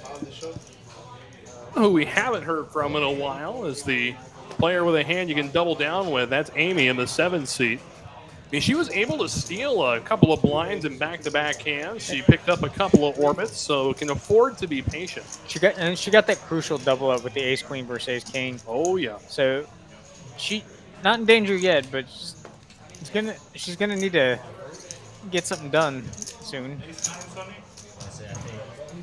Sonny picking it up with the 7-4 offsuit. That's as light as you can get with the raising. I expect nothing else from the WPT champ. No, I mean, this guy is absolute insanity on paper. And even more so when you meet him in person.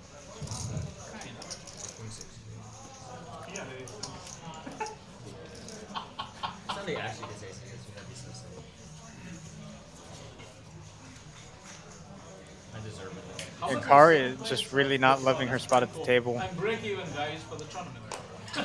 No. I mean, you've got probably the most experienced player who entered this tournament Yes. that came through, especially the experience running as deep as Sunny does so often. That's super. Sunny, another super light open. See if, I mean, at some point in time, someone's gonna. There we go. Here we go. What we're talking about. Jason's going to wake up a little bit. Queen George- 7 suited. Oh, sorry, George. My bad. I don't Wow. think. I think if you know he's raising this light, I would just 3-bet this hand. We don't want to go multi-way. I mean, you're giving the big blind such a good price to call. Don't you believe in God? And the big blind's got a very defendable hand, too. The And- flop comes all clubs. And outflopped by no one. Yeah. King, Queen of Clubs being a very important card. I think Sonny's going to take a stab at this turn, as he should. Go large, yeah. When George checks back the turn, he's just got a whole lot of nothing. And this is a spot where if George had just 3-bet pre-flop, he would have just taken down the dead money. Oh, yeah. At some point, you got to catch his hand in the cookie jar. And he's not. Man, he's sneaking them cookies so easily right now. Oh, yeah, absolutely. Y'all can't let him bully you guys. That- Get the fuck out of here. I'm not bullying. Some- I'm blaming cards. Can they issue penalties to 4 players for I'm betting someone. they're giving out strategy? Hey, we're on live. Watch Walked out. up and said, don't let him bully you around like that.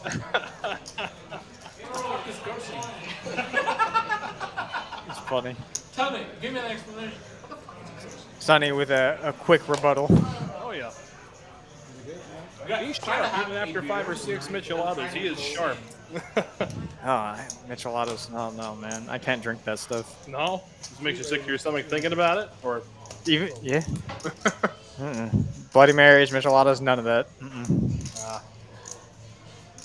even during the 5-10 days of the Thursday night show, I don't even remember you partaking that often in the Vegas It was bomb shots. Vegas bomb. I would do one Vegas bomb every 2 hours. That was every 1 to 2 hours. That was my one lemon drop.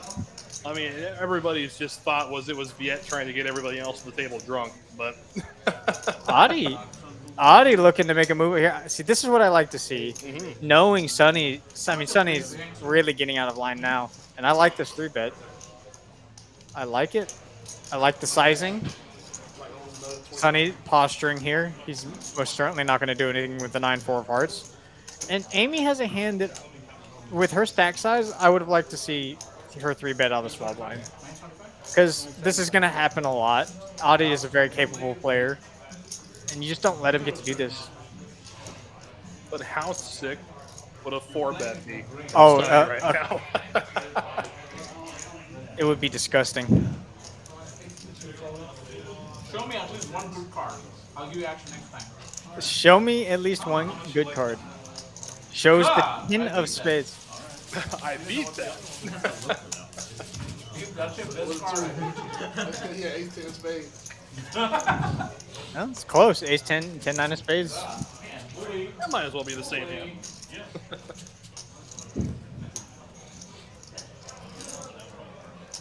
Oh, speaking of the Michelada, there it is. There it right is. Yes, Yep. Sonny sucking that sucker down. Holy shit.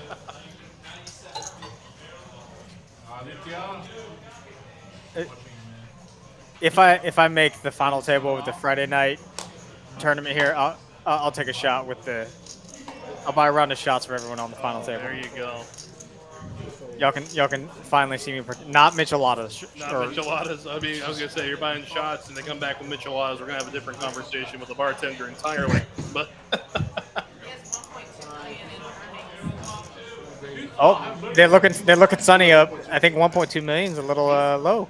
Oh, okay. I was like, 1.2 million seems a little low for Sunny. a little bit, yep. Oh, Jonathan getting a little out of line, and Adi. I think Ike has no choice here but to go with this hand. I don't think he's got a choice either. The price at this point is too Yeah, good. if you go all in 3 ways, sure you're hoping you're 30% and you get to realize your effort, which you probably are. But you just have to gamble, and this is such a good spot to do it in. I think Ike's gonna end up making the same realization. And one of the things about poker tournaments is, sure, there's a lot of play, but sometimes you just gotta gamble. Yep. But they still tracking one of the profiles. The key to tournament poker is to put yourself statistically in the best spot and hope that spot holds. Yeah. And I glaze it down. Wow, I am That's beyond and surprised. he shows the 4s, and yeah, Ike's upset with that now. Yep. I mean, he's still ahead though, but I had a hand I was gonna shove. If you don't raise and you bet, I was gonna shove all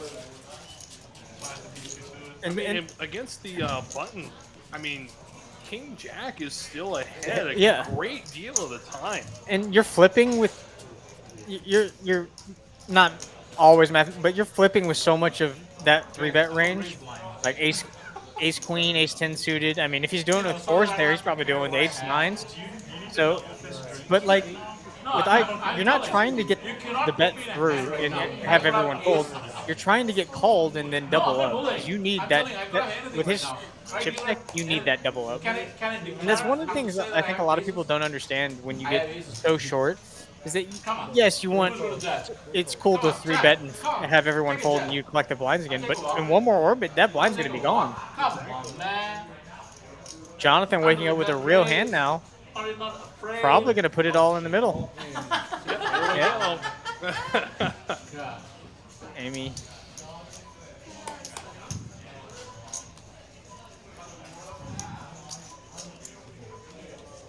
Audie hasn't released yet.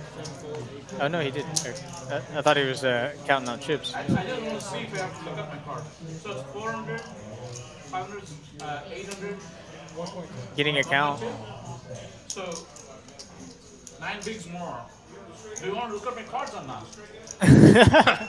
That is true. Sonny raised this blind.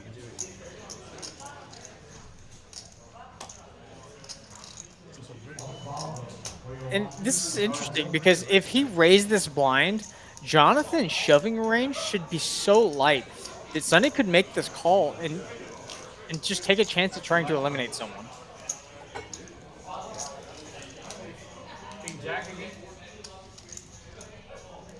Because if Sonny wants to gamble, this is a great spot to do it in. All the sharps. Right? Should have a hand. I love how good it looks. Shows the 8-6 of hearts. I mean, that's see, this is a spot where I would actually be happy with them folding because now you're collecting more than the blinds. You're collecting the raise and everything, and you're not super short like I. You had twice the stack. With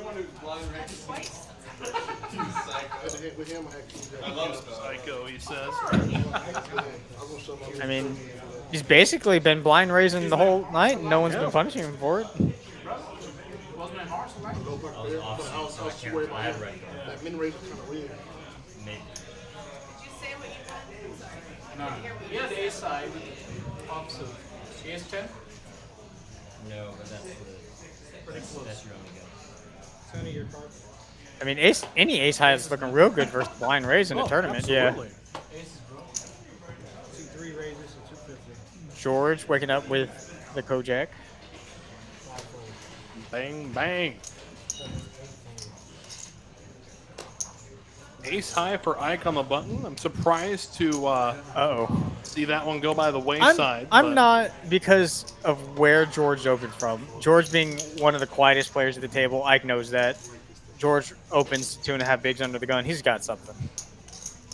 When we take a look here, this has the potential to get out of hand quick. Answer to your question, Jack, yes, it was a blind raise under the gun for Sonny last hand. I know y'all are used to seeing that in the cash games that we stream, but tournaments, that doesn't happen very often. When it does, it's always entertaining, though. Oh, my goodness. Nut flush draw. Top pair for 2 players. This could get spicy. Oh, yeah. I don't think Sonny's going to get 2 out of line with this. That's a big bet. That is yeah. Well I mean, over half. even though there's 2 clubs, this is a relatively dry flop. Karya's not going to have a lot of 3x holdings or 6x holdings, so Sonny's really the only one that could have those pairs. So you're saying I have a big hand. I want you to pay to play. Right.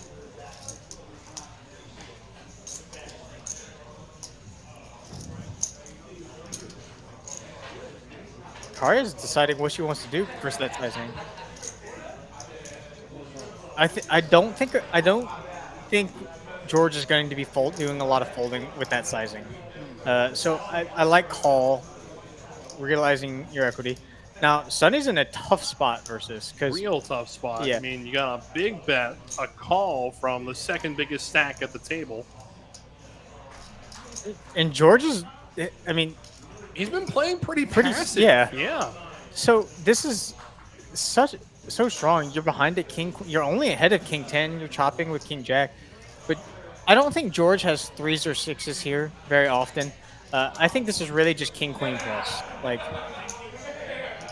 I don't think George would have chosen this sizing with 2 kings either. But Sonny does make the call, and he's going to proceed pretty cautiously on this turn. This is a big pot. Oh yeah, 2.5 million in the middle. Big old banana on the turn. That 9 should only realistically improve Sonny with King 9. Yeah.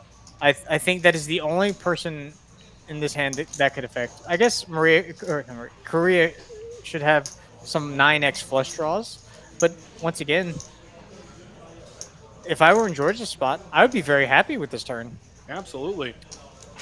And Yeah. he shoves. I don't think he went all the way. I thought I heard you said all in. This is 1.9. I like this bet. That is a great bet. Even if Kara had such a hand as strong as King Queen, this would be a rough spot. I think realistically, I think the only time King Queen is going to make this call is going to be if it has a club blocker. Or a if it has diamond. 2 diamonds. Yeah, 2 diamonds. But or a George club having the Jack of Diamonds in his hand, I think makes this bet a lot better. He's really just charging the flush draws and the bad King X's that Sonny could have. Because if Sonny has King 9, he's going to have King 8 some of the time, King 7. So he's just got so many bad kings. And then all the flush draws. Sonny could also realistically have 4-5 too. Yeah, but- realistically, yes. I'm not sure what's taking the computer so long here to catch up to the action. The bet is 1.9 million. I mean, I think versus sizing, Kari can get away from his hand. Oh, she did. Yeah, Yep. she did. Yeah. This is going to be the true test for Sonny here. Right now, this is a dead chop. Making this call, and George has only 1.8 million left.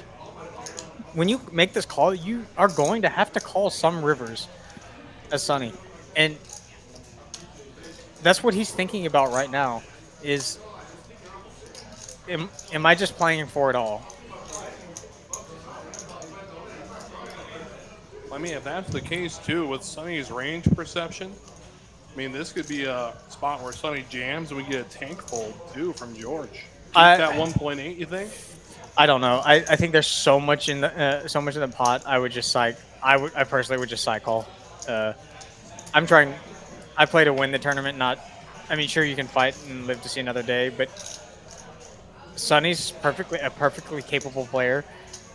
I'm not saying he's going to be doing it super often, but I could see him putting it in with a hand like King 7 of Diamonds, where he doesn't want to call. He wants to try and get a little bit of fold equity out of it. And in case George does have nut clubs or something like that, he wants to make sure all the money gets in on the turn. So I think there are worse hands than King Jack that Sonny could shove. Not a lot. It's really on the leveling, I guess.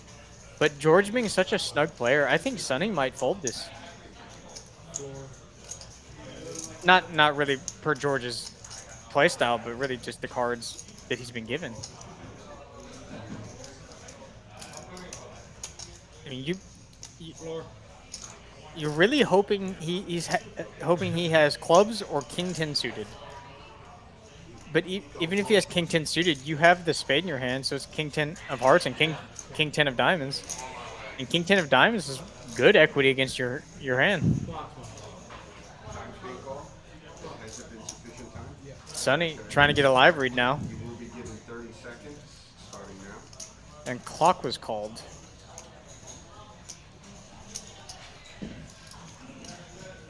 You can see the clock ticking there on the tablet right in front of the dealer. And then there's floor manager Chris Hall.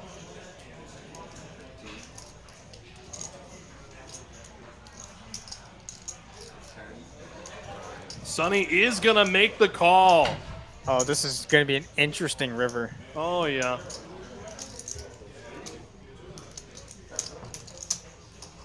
And with Sonny out of position. 7 on the river. This is the type of river where George might actually check back, which I think is a mistake. I think this is a mistake. Kojak, bang, bang, chop that up. I would have loved to see George jam. Sonny never has king queen. I think at that line, I think Sonny would check raise all in on the turn with king queen. I think of the hands he's calling with, he's got king x of diamonds a lot. And if he's got king jack, he's probably got king 10 sometimes too. So we'll give Daniel an opportunity to chop this up. We'll be right back after this.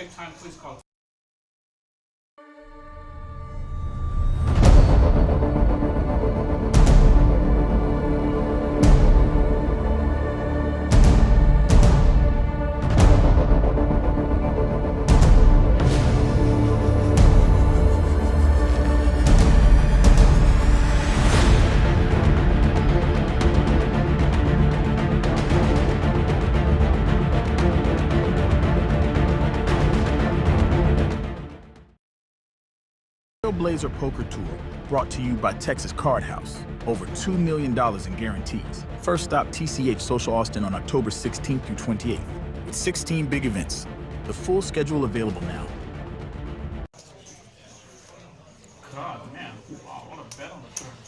Get a little table visit there from our good friend Alex Optional.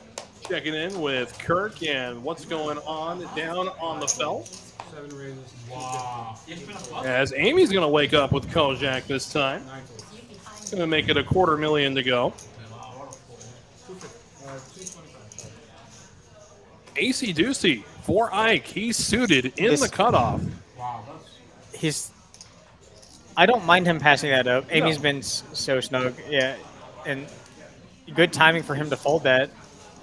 As Gary waking up with ace king suited. Ace king suited. Oh man, almost said saluted. I know, crazy man, crazy. The crazy world we're living in, where ace king suited is good. And takes it down. I mean, I feels real good about his fold now. Oh yeah. Yeah. I am a little surprised to see Amy open folding at her stack depth at this point. Raise folding the.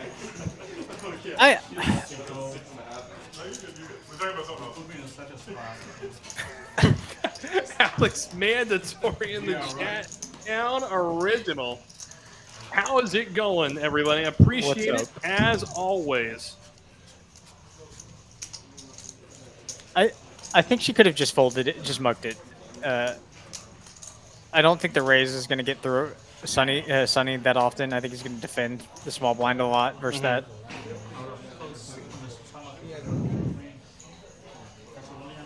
And probably do what you said earlier, where ace jack offsuit's the bare minimum of what she should be opening with. Maybe king queen off. Yeah, king queen off could be. I think that's going to be bare minimum. I think that's way worse than ace jack off. But Sonny with a monster on the button. Again, we know that his range on the button has been perceived as so wide too. I mean, this is what you build it up for. These moments like these. Yeah, but no action here. Jonathan can't. No. Good fold, good fold. Shows the jacks, and this doesn't hurt Sonny to show because he's still gonna raise so light. Obviously, they know he's gonna raise 2 jacks. I mean, these are the shows I don't mind people showing at the table. You know, you raise aces on the button, the blinds fold. You're like, oh man, y'all got away from it because it doesn't matter. You say, oh, you raised that in that position? Anybody would. Yeah. That's nothing special.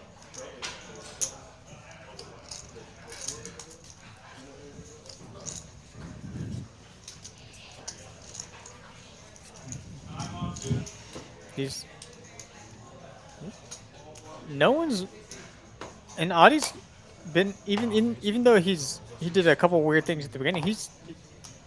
He really hasn't gotten too out of line. He's made good moves at the right time. No, not recently anyway. Yeah. Been pretty good boy in the last hour, I'd say.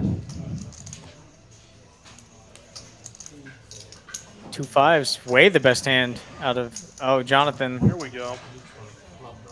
Audie, and Jonathan knows Audie's been fairly active in the hands he's been involved with.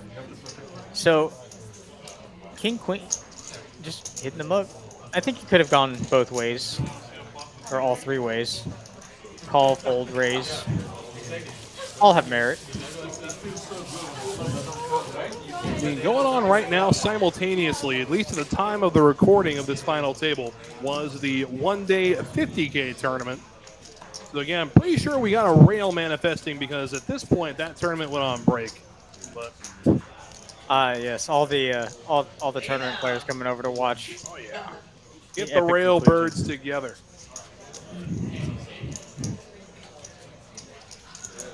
There was an interesting, speaking of Railbird, there was a very interesting brewery last time I was in Sacramento that did an exclusive just for Thunder Valley.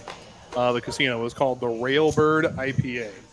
Cannot find it anywhere else in the country. And it was by far one of my favorite IPAs I've ever had. And this is coming from a guy who grew up in Portland, Oregon. So, you're listening in Sacramento, you're wasting time by not going to grab one of those. That's really cool to have an exclusive IPA yeah. for a casino. As we look over here, there's a train collision about to happen. Oh, yeah. One too many rail birds and Ace King starts looking pretty good, huh?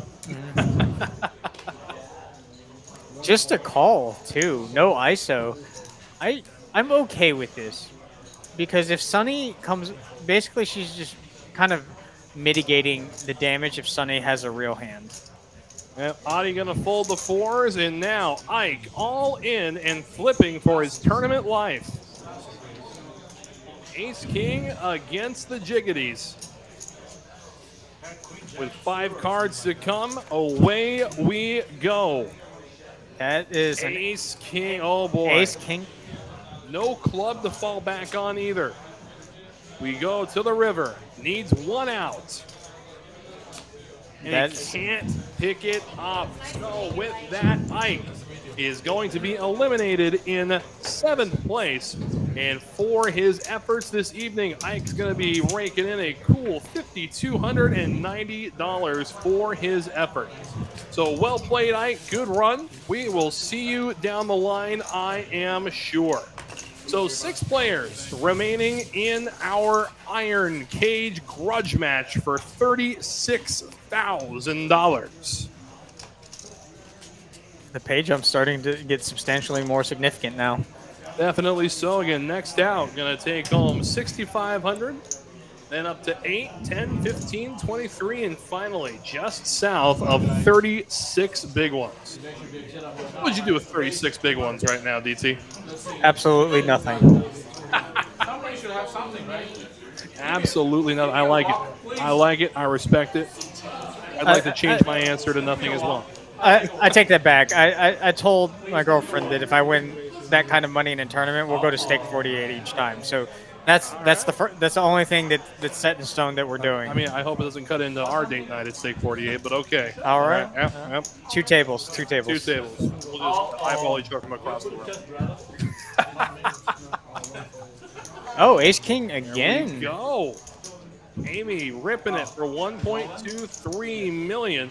George limping the hijack with Ace 4 suited, going to be able to get away from this too. And Sunny limped. No, raised. I think Sunny blind raised again. Of course. That makes a lot more sense. But George had a hand that should 3-bet the blind raise. Plays very well post flop. Absolutely. I mean, you're getting 4-bet shoved every time. Yeah, I mean, Amy. I think George is pondering a call. Goodness. This is. All right. Oh. So George, an opportunity to eliminate Amy in 6th place. All in and at risk is Amy. She has got herself some good odds, 75-25. against the suited ace of George. To the flop we go. And a 4 That's on a the 4. board. Domination, rotation. Amy looking for king and a king. Oh, that seals it. It is over. Amy is drawing dead to the river. And with that, George. And hits the king. Salt the wound a little bit, why don't you? Wow. But George, with that, will eliminate Miss Amy in 6th place. And again, for her effort, she's going to be taking home $6,500, meaning that our final 5 are guaranteed at least $8,000 for going out in 5th place. What, do you have a tournament win cutoff amount for celebration where you're like, I win 8K, I'm not going to celebrate, but I win 25K, I'll celebrate. I think I'm from a more traditional standpoint. I will celebrate if I have at least 5x my buy-in at that point. Okay, but that's also including other bullets. If I'm in this tournament for 3 bullets and I haven't 5x those 3 bullets, I'm not celebrating. I'm hopping right in the next tournament after that. So I still got some work to do, son. That's fair enough. Because you never know how deep people are in the tournaments. Because I think there was a tournament series at one of the other clubs not too long ago where Sean Deeb was in for like 27 bullets or something, and he had to get like 8th place or 7th place to make his money back, which was something I had never really heard of before in a tournament. 8th place in a $2 million guaranteed tournament To get your money back. Yep. As long as I've been playing and watching poker, I've never heard or seen anything like that before. No, that's pretty foreign. I mean, the best stories, in my opinion, are still the small town heroes who won their way in on a small league or something like that. Satellite or something. Yeah, big satellite, and they wind up final tabling a big TV table, taking home at least $200,000 for their efforts. Absolutely beautiful story. Waking up with Ace King again. Adi, is it? Again, on the button, I still don't think this qualifies as out of line. It's not. It's you should be with his stack size. He should be raising a lot. It might be out of line with since the 2 people that he's raising over are 2 of the big stacks at the table. Very true. Jack Deuce suited, certainly fine raise, but maybe the Jack Deuce off he could put in the muck. Because Sonny is a big blind defender. Oh, and Sonny is going to walk into it. Karya's smooth call working out wonders here. I don't mind Sonny's 3-bet at all. Karya's call just looks so capped. I know. Little does he know. This a great spot to put in the 4-bet. I'm looking for a decent size 4-bet too. I'm thinking it's got to be somewhere along the lines of 3.5. I don't think she needs to go that large because of her stack size. I think she could still choose 3 million. 3.5 would be good too. Yeah. Both are pretty much saying I'm not folding this hand. Oh! And she folds. What is going on here? Oh my goodness! Sonny Karya. Sonny getting away with it there. Oh, absolute thievery in seat number 2. My goodness. I mean, against a player who's opening as wide as Sonny is, that is your chance to either A, get paid, or B, prove to the rest of the table he's not as scary as he looks. I think that's one of those spots where you have to ask yourself, what does my hand look like? And if it doesn't look like what a hand as strong as Ace King, then Sonny's going to pounce on that. And she could have easily come to that conclusion. In A-Town, 2 of my favorite TCH tournament regs, Jonathan and Karya. Again, both very incredible players and awesome people, too. Yeah, I was talking about playing with Karya a while ago. I enjoy it every time. It's a challenging situation every time I play against her. She's a solid player. She's entertaining to talk to, almost old school to the point where she's getting information from you even in just conversation. So I am really glad to see, some more of the local tournament players making it this far. Sonny's just found out that Karya folded Ace King, and he's He's just as confused as we are. I know. I mean, Robert's confused. Jack's confused. I'm sure A-Town's confused too. But I mean, wow. I have a hand, but I can't beat it. I have a hand, but I can't beat Ace King. That is a statement. That is a statement indeed. Bro, Sonny is, I take it. yeah, Sonny is super happy he got away with that. Because those chips were gone if Karia came over the top. Oh yeah. And they're so short-handed too that Jack, no, that was not a computer glitch. You actually heard the players talking about the hand after all the cards had hit the muck. it was indeed Ace King, and we're just as shocked as everyone else, including Sonny's just as shocked as we are. I mean, this final table happened last night. Full disclosure, DT and I are seeing all this for the first time. They wouldn't let us look at social media to see what was going on. They wanted to keep all of our reactions as genuine as possible. It has been a interesting table to say the least, but we got 5 players still fighting for that top prize of 30, well, just south of 36,000 by 40 bucks. I think you can call it 36,000 at this point. I mean, tell you what, I'll kick in the extra 40 bucks. Whoever wins it, I'm gonna go 40 bucks. Come find me. Aton, I think you're. I just think Sonny is getting out of line so often that Ace King is a slam dunk re-raise if you just called it with it, because her hand range looks so capped there. She should never have Ace King, Aces, Kings, Queens. I mean, it is a beautiful trap she set, but Yeah. she just decided not to spring it. It's like having the deer in your sight and then all of a sudden just lowering the rifle. As much as we hate Ace King, that's a great spot to have it in, and especially as short-handed as they are.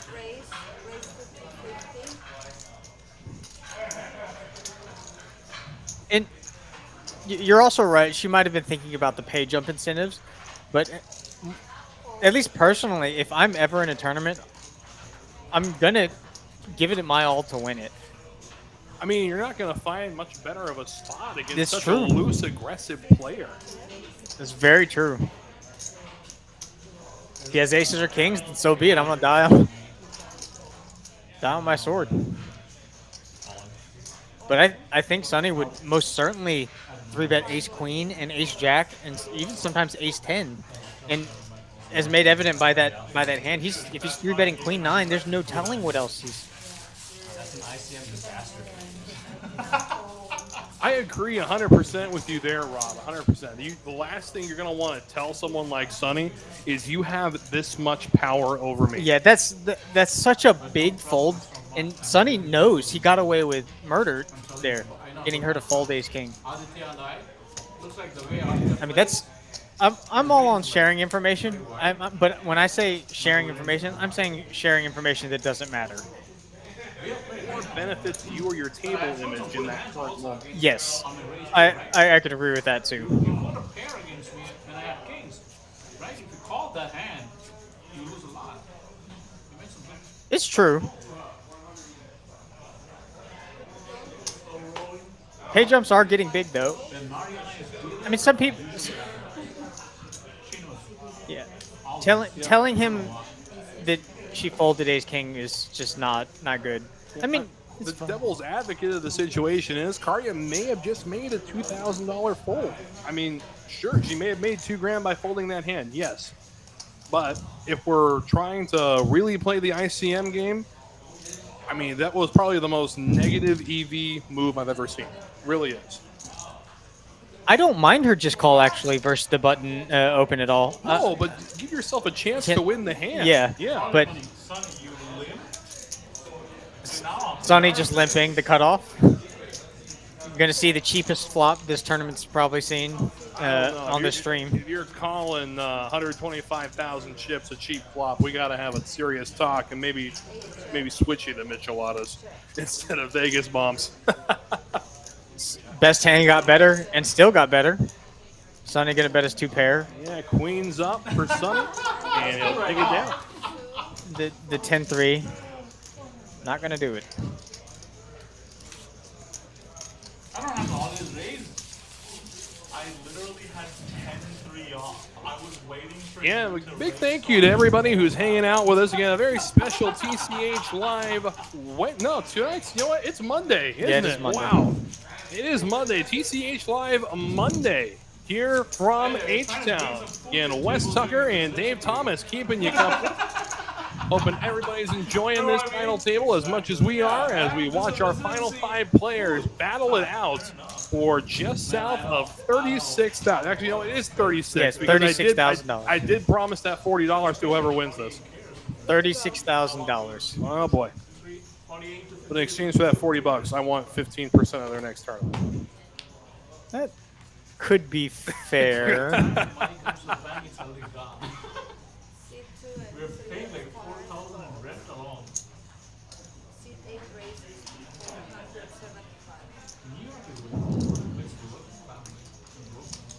Oh. Blind versus blind. Audi raising the dominated hand, but gets it through because not a good No. I just don't show those kind of hands. Oh my goodness! As I live and breathe, John Carter in the chat. How are you doing tonight, John? Hope everything is going well. Hope your Monday is treating you the right way. And everybody just getting their week started. And here we are, playing poker with our friends.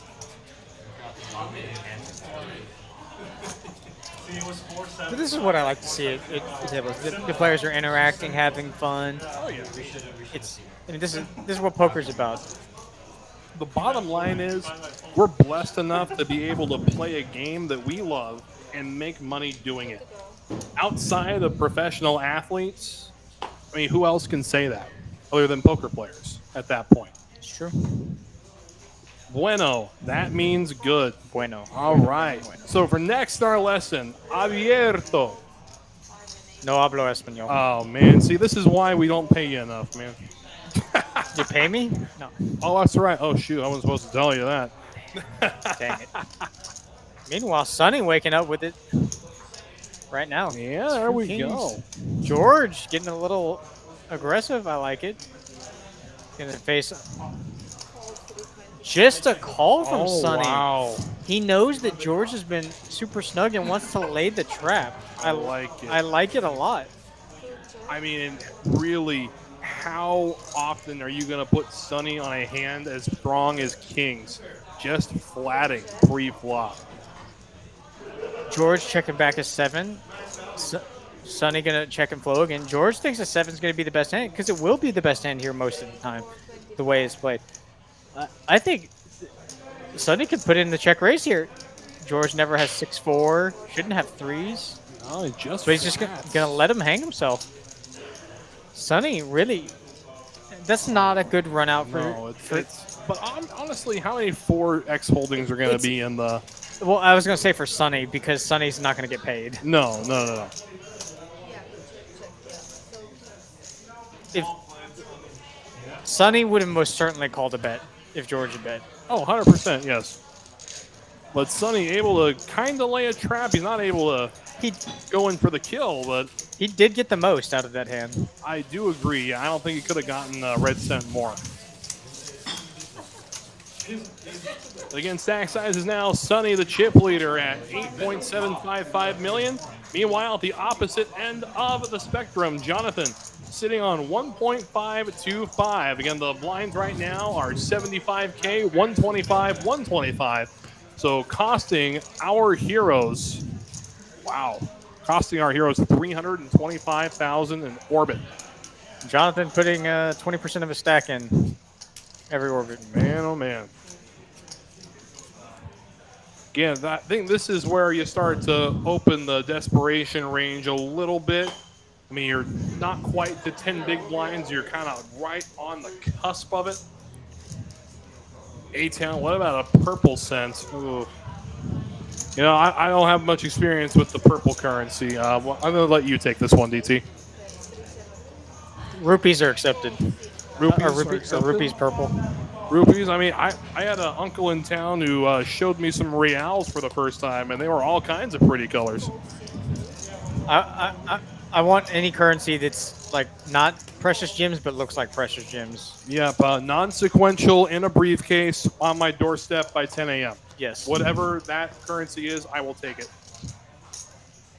Get to it, A-Town. Yep. Gonna have to send DT to break your legs if you don't get to come through with this. Oh shoot! I just told him it was coming. All right, I'm the enforcer, A-Town. Yep. 6 high. The scariest looking enforcer I could find at a moment's notice. I'm sure the police won't find me. No, not at all. We were just looking for this guy. He kind of sounded like the Joker. He had green hair, but sickeningly thin. I haven't. After having dyed my hair green, I've only ran into one other person with green hair. Really? In the last, was it 5 months? Yeah. I mean, we put you and one of our dealers, Brandon Glass, next to each other. We got the makings of a pretty good anime show. I mean, blue hair, green hair. It's true. It's a good with Sonny's table image, Jack. Yes, I do believe that was a quality play because it's going to be so hard to let alone put him on a premium. I mean, but what? Even let's just say you're playing against even a final table of the 6 best players in the world. How often are you going to limp such a strong hand to a 3-bet? I mean, and let's say the Queen 7 ends up hitting Queen brick, absolute dry flop. Queen 3-3. Queen 3-3, just like that. It is an absolute dream scenario for kings. Use your table image to your advantage and capitalize when your prey thinks you're weak. That is what the thinking is there, Jack. And part of what played into it was George has been a little on the snugger side this entire stream. So even though we saw it was Queen 7 suited he was raising with, Sonny, in Sonny's mind, George raising with such a strong range that you don't want him to fold his ace highs, his ace jacks, ace queens, ace kings, or king queens. It's because it's a disaster. Because then you're only getting value from the super tip top of his range. So by letting him keep all of those hands in, like let's say let's say George had 9s and the flop comes King 9 deuce. George thinks he has the nuts there. I'm not gonna lie, you said King 9 deuce. I watched King 9 peel off there. I'm just like, what kind of witchcraft is this? But Karya ahead at the moment with ace high. Sonny. Board that's going to favor is probably going to be bet really small. Wow, the min bet. If this board favors anybody, it's going to be Sonny. But I like the raise instead of the just call. Thank you. Take over the initiative.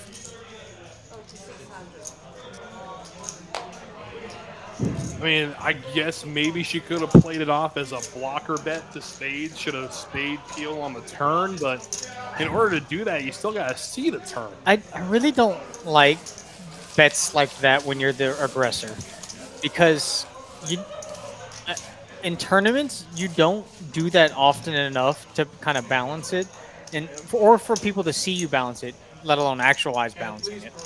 So just, especially when that board, king high board, favors her, Sonny's going to be calling pretty wide, 5-handed on the button.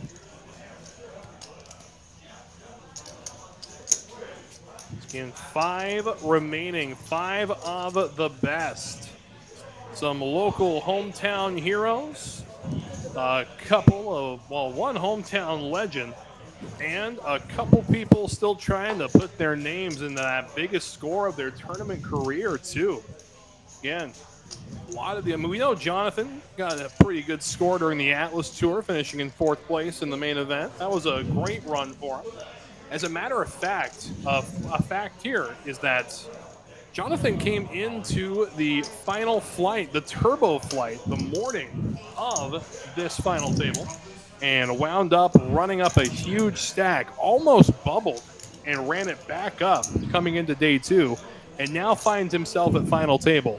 Ironically, the same pathology he took, not that it was his choice, but the same pathology that he took in that Poker Atlas Tour main event, where he ended up finishing in 4th place. Jonathan, knowing Sonny's raising super light, shoving the king 8 off, Sonny knows where he's at. Trying to get a little information, see if he wants to gamble. Because I think Sonny is realistically considering calling here, because it's only a million more chips, and eliminating a player like Jonathan would be great for him. The short stack at the table, but then solidifying his chip advantage over the rest of the table because it would make him a 2-to-1 chip leader, I think. Yeah, he would have just about 45% of the chips in play at that point. Yes. So, and he can spare it. This is a gamble I wouldn't mind. I wouldn't advise it. No. But If there's one player at this table that can make a gamble at this juncture with this stack, it's Sonny. oh, this is a slam dunk shove for Sonny's cutoff open with Jonathan's stack size. Based on what Sonny's been doing this entire time, worst case scenario, you have 30%. I mean, but you can look at this here. We're damn near a coin flip. Yeah.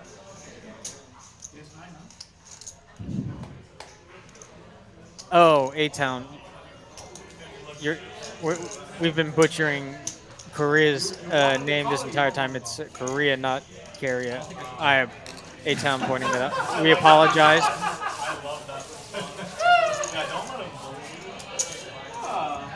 No. You want to call or you don't want to call? Simple question. Well, I'm finding out today. So. I'm today years old when I found out how That's the to. thing too. I've been playing, like I said, I've been playing with her for the better part of 2 years, and I've always called her Miss Karia, and she's never corrected me. She's probably so used to it now that it just doesn't phase. Bad fold, asks Jack. I mean, there's arguments that can be made for both. Hindsight is 2020. We can see that it's damn near a coin flip. They can't. Sonny knows that Jonathan, one of the more solid players, and you can just see A-Town's analysis just a couple comments away, that he's a short stack wizard.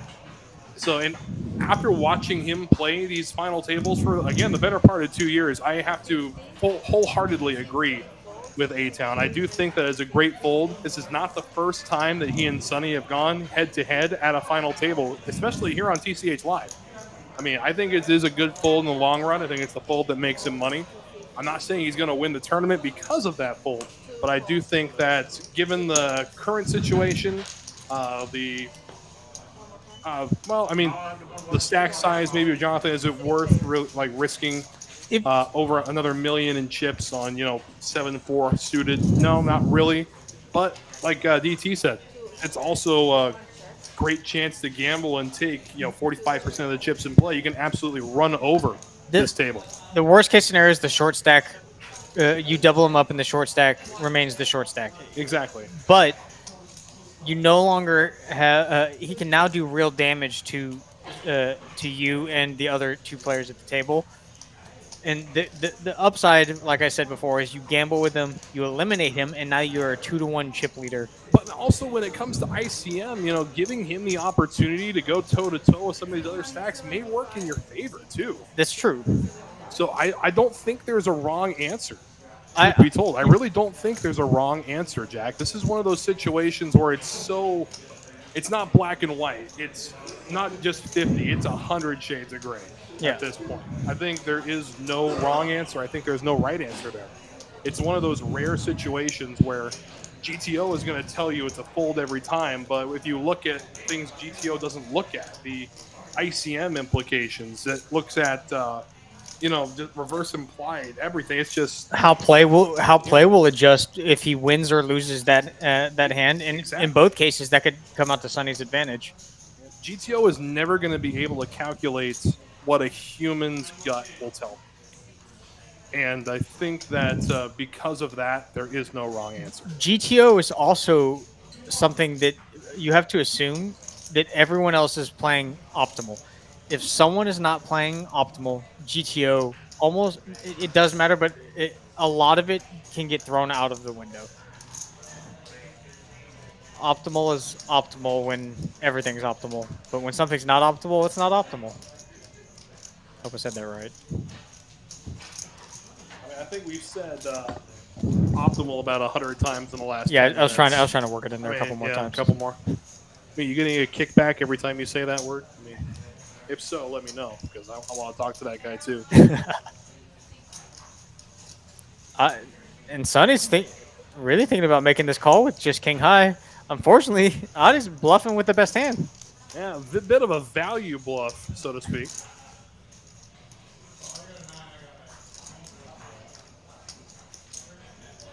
Mitchell, more along lines to call. Yeah, okay. Got away with murder. You got away with murder. Again, I honestly, just as a spectator, if I had no stake in the game at all as a spectator, I'd be fine with it either way. But again, I don't know how many people that are going to be watching this sort of thing are going to be as like quick to break it down as somebody like DT and I would be. But I do think that either way, it is a good fold. It is a good call. I want to call so bad. I know it sounds really weird to say that out loud.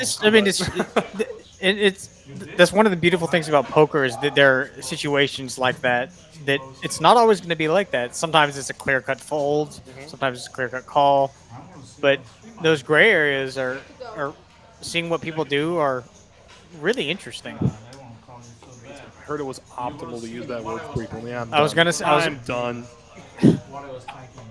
I quit! King high. Jonathan King high. 5 to 50. I'm very hard. making a small open here with the intention of bet folding. You're going to see that on screen. This quality candidate for a 3-bet on the button.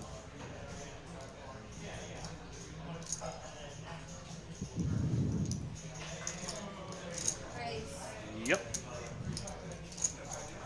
Just such a good hand because when you 3-bet and get called, if you flop, realistically, if you flop a king, you have the best hand most of the time. The queen is a little dicey, and you can represent the ace. 4, 6, 3, 4. Absolutely, yes. All right, I'm going to put this one up here. This is the metagame in a nutshell. It is utter perfection. You can modify parameters to create a reasonable representation of a given spot in order to more accurately analyze it. So you don't necessarily need to assume others are playing optimally. I agree with that. 100%, yes. Gold star, gold star. That's why I hate it when people are trying so hard to stick to GTO. What if they raise you? That would be tough though. I agree very much so. Just people who try and stick to GTO, you have to mix theory with and with I guess experience and I guess what's happening in the moment. You have to take so many different variables, as you said, or parameters into account. I mean, GTO is a fantastic thing to build your game off of. It shouldn't be the only thing that you resort to, but if you find yourself in a spot where you don't know what's going on, it's always good to fall back on statistics. It's a very good starting point for Yes. And when you get I didn't even like using this comparison, but I'm gonna do it anyway. It's kind of like the people who keep the Bible in their glove compartment because they right next to the map in case they lose their way is the way they like to say it. But I think it's definitely an interesting spot. Yes. And Jack, is he playing GTO? I would say that we've got a great mix at the table right now. I'd say that the shorter the stack, the more in line with GTO you're going to be seeing. Jonathan right now is playing very heavy GTO. Sonny is about as wild as it gets right now. He's 2 or 3 standard deviations away from the GTO baseline. Karya, I think she started off a little wider, but she keeps going back. It's just, I feel like there's a couple players that are relying too heavily on GTO, and you're going to see it cost them here pretty quick. More the GTA player. Andrew, love you, brother. That's the better GTA. Yeah. So I get this. So I got a buddy of mine who says he's planning this perfectly. He's planning to get his wife pregnant at the right time so that he gets paternity leave right when the 6th GTA installment gets released. That could work out. I could work out great, but you're playing Grand Theft Auto with a new a baby. crying kid in the next room you got to take care of. I can see that being in the game where you're just driving around with a crying kid in the thing. So it's a little real life simulation. Adi waking up with a real hand. 2 10s. Oh, yeah. Another player who's hasn't really gotten out of line based on position but has been raising a wide range. But oh my goodness. Could be a collision here. Collision indeed. Korea, ace, queen, off suit. And still the chip leader to act behind her. There's going to be a spot where, I mean, Adi's got a big stack too. She's no longer the second biggest stack. Yeah, I think five-handed, she could do both. She could 3-bet, she could call. I disagree. I think that the only move here is going to be to 3-bet. 3-bet? Yep.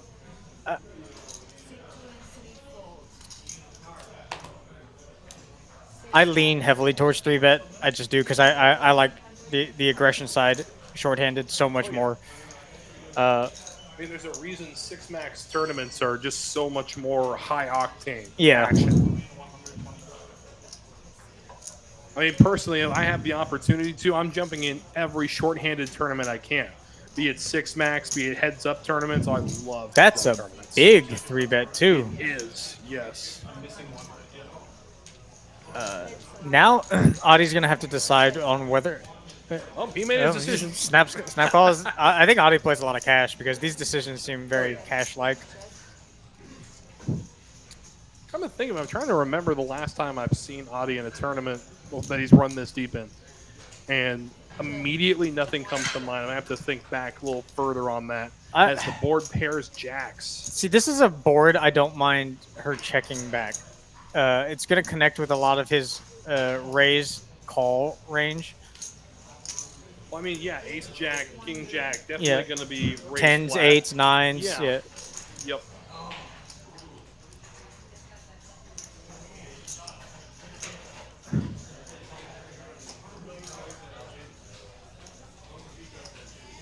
%, yeah. The early position raise does contain a lot more, if not the same ace-x holding, a lot of better ace-x holdings. Like I said, ace-king, ace-ace, yes.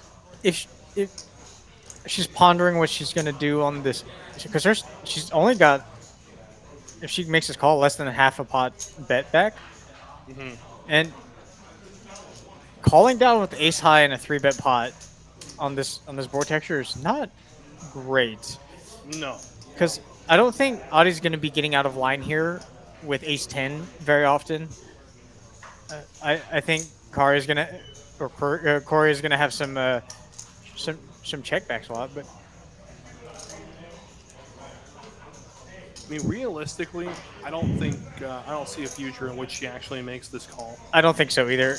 It's just unfortunate. If we're basing this just on what we've seen from Miss Korea so far, this is going to be it'll be a painful fold for her, yes, but it's still going to end up being a fold.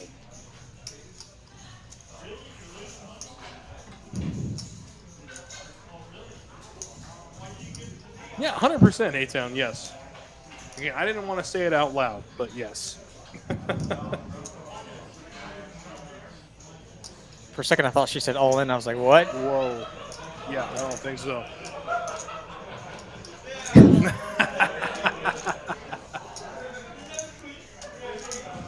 That's always the X factor, is if they're drunk and doing the wild things. Doing the wild things. Okay, granted, I know I'm not the youngest guy in the poker world, but even I have to know that can't be a real thing.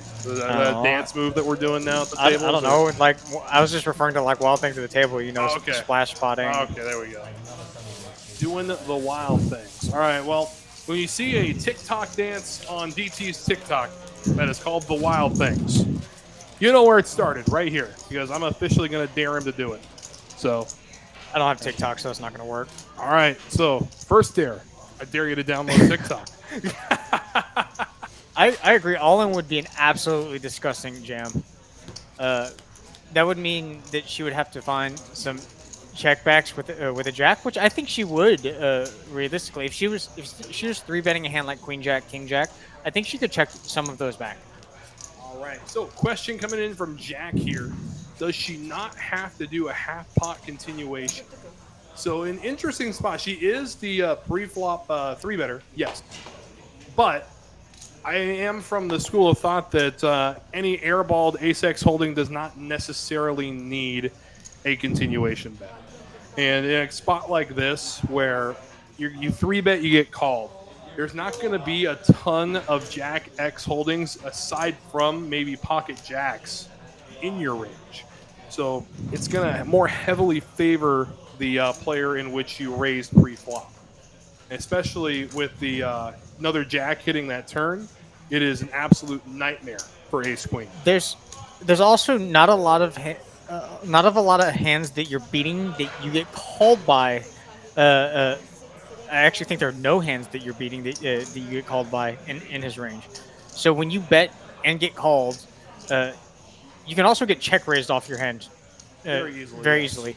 So a hand like 10-9 suited, but a lot of the hands that are opening and calling, not 4-betting, are going to continue that flop. 10s, 9s, obviously 8s and jacks, ace jack suited, 10-9 suited, even queen 10 suited could find appeal because it has a good. Queen 10 suited would probably turn it into a small bluff because you have to have a couple of those. So, c-betting all of your ace highs on boards that don't necessarily favor you. Yes, you can have every overpair, aces, kings, queens, but if you have ace queen offsuit, you also have ace king offsuit. She probably has, I would imagine, sometimes king queen in there a couple times and some king jack suited. So I think if she's going to check, she would have to find some checks with some strong hands. I wouldn't mind a hand like aces, and I wouldn't mind a hand like king jack as a check. I would like bets with kings because it leaves all of the ace jack combos unblocked. I would for the same reasoning a bet with queens, and she could lean towards checking and betting 10 some of the times. And I don't know how often she's 3-betting 9, but I don't want to divulge too much into range theory or range analysis, not really theory, just range analysis on that. But Addy wakes up in the small blind with ace jack offsuit. Miss Korea pocket 7s, the walking sticks. I like this defend, not 3-bet. I don't think Adi's raising for this sizing because this is a big open blind versus blind and does get out flopped.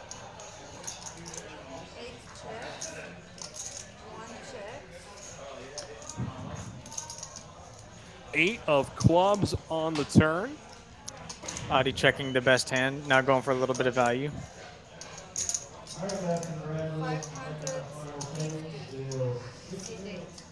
I mean, Jack, sometimes you also have to factor, they're just playing some street poker sometimes. 3-bet the jack 3 off sometimes. This is one of the beautiful things about poker because, I mean, theory never accounts for people 3-betting the jack 3 off. So Exactly. I think the best analysis outside of a poker like course or a poker live stream that I've ever heard about the game in general came from a James Bond movie, and that was Casino Royale.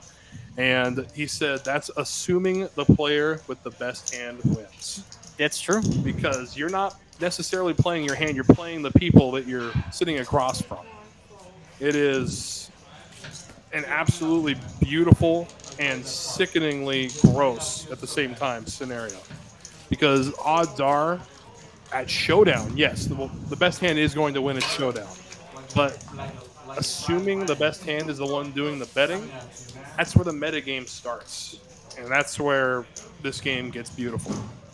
But we do have ourselves a dealer change, so we will step away.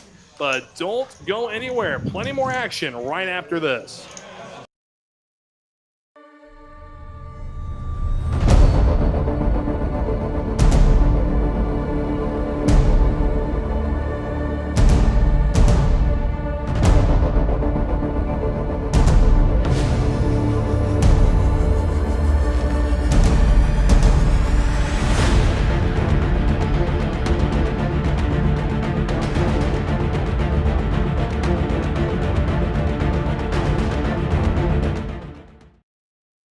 Blazer Poker Tour, brought to you by Texas Card House. Over $2 million in guarantees. First stop TCH Social Austin on October 16th through 28th.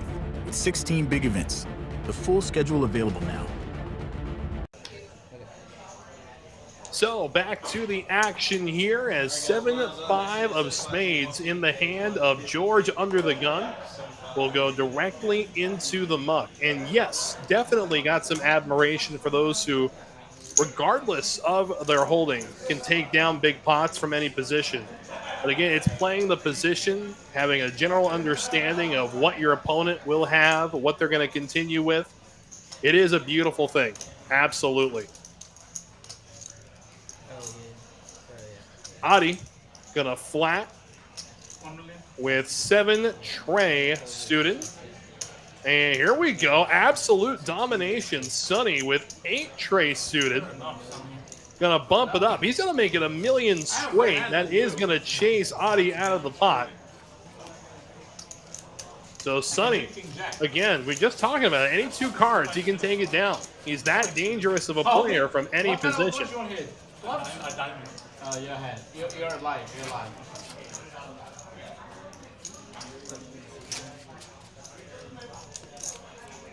I'm in clubs. Yeah, big thanks to everybody spending their Monday night with us here on TCH Live. Wes Tucker keeping you company, alongside my good friend and colleague, not to mention stream player on Thursday nights, DT.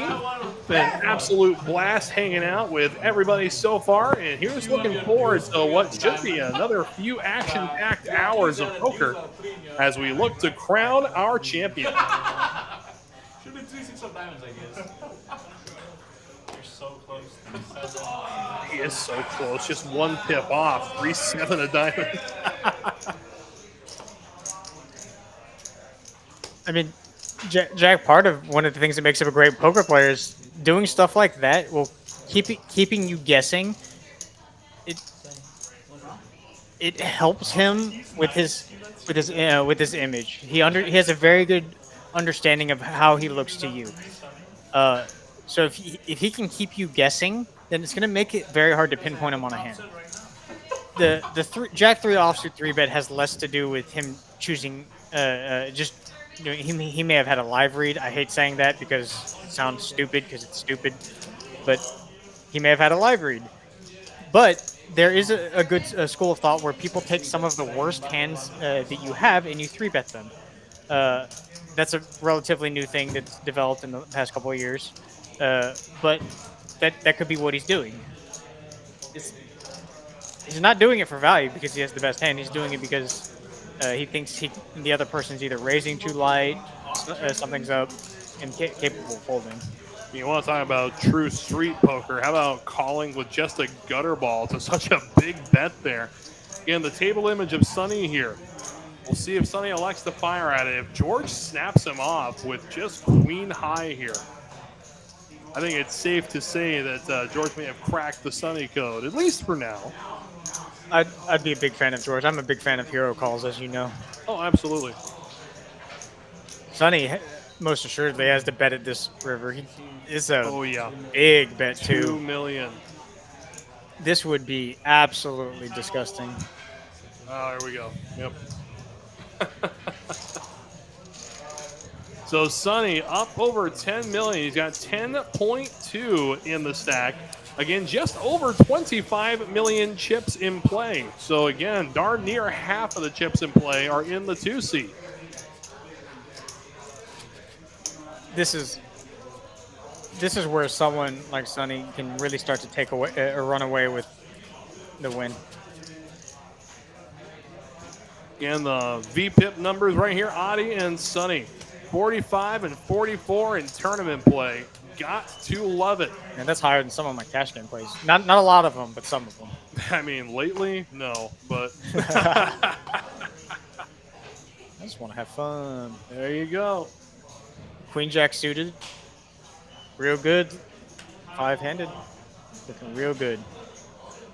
Much appreciated, chat star. Hit that subscribe and thumbs up button. Thank you. Speaking of subs, we were supposed to keep track of the subs from the last time I streamed for push-ups. Oh, that's right. You know, we're gonna make you do push-ups anyway.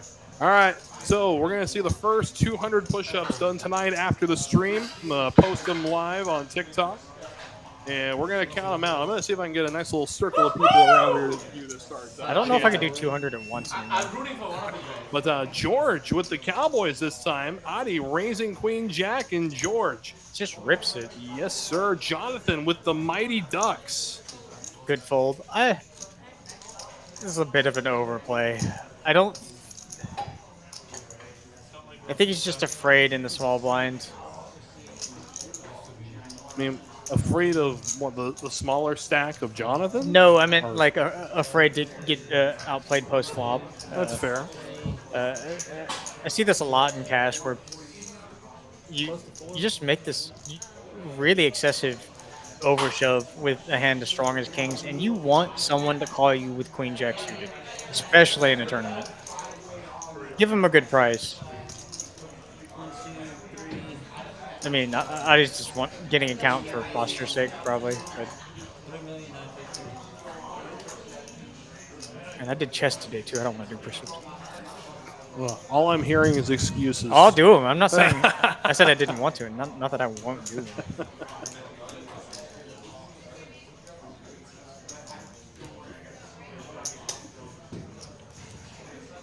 He's actually pondering this call. This is interesting. I mean... You're flipping with the pairs lower than you. You're flipping with ace-king. That's about it.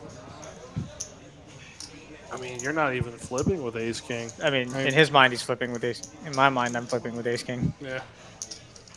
Sure, it's basically a 60-40, not a flip, but... Right. You're doing neurosurgery on He's really pondering this call.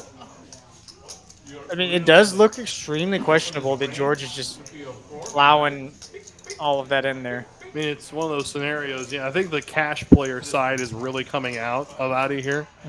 Because this is one of those things where, yeah, I call, you want to run it twice? You know, it's just like right away. You want to run it twice? You got suited connectors. Still a good pickup for George, though. Easy fold. You just Hollywood. Yeah, I was going to say that too, Rob. You beat me to the punch. At some point, it's Hollywood. At some point, you start to think maybe he's actually considering it. True, but also it does pay to table image a little bit as well to make even the easy folds look difficult sometimes. Posturing. Make them think. Yeah, exactly. Jack brings it up right there. Posturing. Exactly. Make it look difficult when in actuality it's. Sometimes you just got to count to 15 in your head and then fold. Yeah, but with that, the blinds have gone up. We are at 75K, 150K, 150K. Wow. 375K in orbit for our heroes. Corey, a little short now on the short stack side now. Shy of 20 bigs. Sunday gonna keep the pressure on. Oh, yeah. Probably open this. I imagine anything with paint in his hand is gonna be an open. Yeah. 2 mil bet on the river. Jack, when he bet, he was basically it's not an overbet, but he's polarizing it. He's saying he has a very strong hand or a very weak hand. That's usually what that's what they call the extremely large river bets. And the idea behind it is you bet really strong hands like two pair sets, straights, and then you bet really weak hands that can't win too to kind of balance it out. So Sonny actually putting that into practice, taking a really weak hand. Yeah, I mean, I agree with you, Jack. George calling 700K just to fold the river, yes. I do see where that can be a little off-putting to anybody. I mean, even us up here, we weren't expecting that. I was expecting George to make a move. Yeah, if you're gonna bet like that, obviously, well, not obviously, but 9 times out of 10, you're going to expect somebody to make a move on the river, especially if somebody's betting that big. I guarantee you, even for another million, if you just have another million behind after making that call to raise him with, he's not going to make the call at all. Sonny with a real hand under the gun now. Oh boy, dangerous enough with garbage. Now give him this. At least it's not ace king. That's the epitome of garbage. Will be the theme of the stream. Ace King is garbage. That's right, chat. The next time you see Ace King, just say this is garbage and then fold it. And when people ask, tell them Dave Thomas told you to do it. Yes. Yes. I get my money in with that garbage all the time. How about this? Every person who tells us a bad beat story with Ace King in the next 10 minutes is going to be another 200 push-ups David has to do. Heck So no. light up that chat. Let's go. Heck no, I'd give myself another 1,000 push-ups. That is terrifying, the bot playing the hands against pros. Man, oh man. That's really cool. That was really cool. Yeah. Terrifying for the future of the game, for sure. Jonathan all in. Sonny is going to have to ISO this if he wants this to go, which he should. Maybe not. Ace 10 is just, I don't know. I think he's going to make the call, though, and then George is going to fold. Yeah, I think that's more the line I'm taking here. But Sonny's reaching for... Yeah, that's call. That's call. He said call. George, terrible hand to do this with. I would have liked to see him 3-bet this. I mean, a 3-bet from George may have deterred Jonathan from even shoving here. That's true. And Sonny likely would have seen a flop. But it's just one of the spots. Sonny's been raising, so like Ace 10 offsuit versus Sonny's opens looks like Ace King to me now.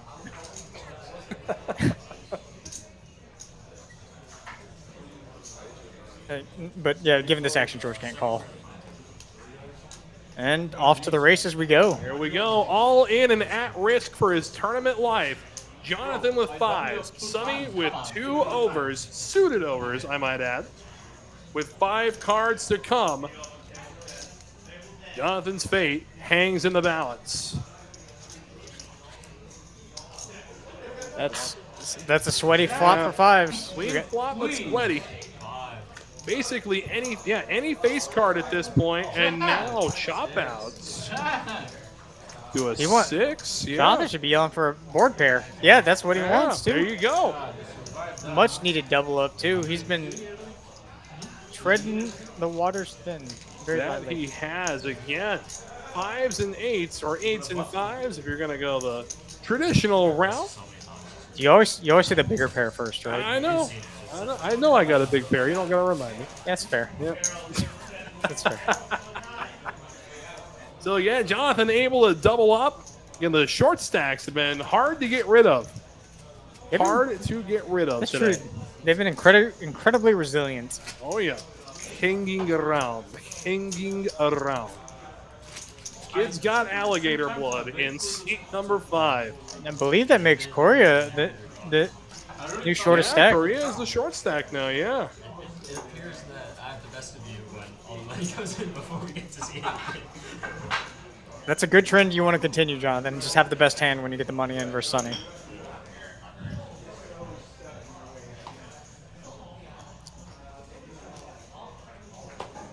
Five-handed. I think George is going to open this one up.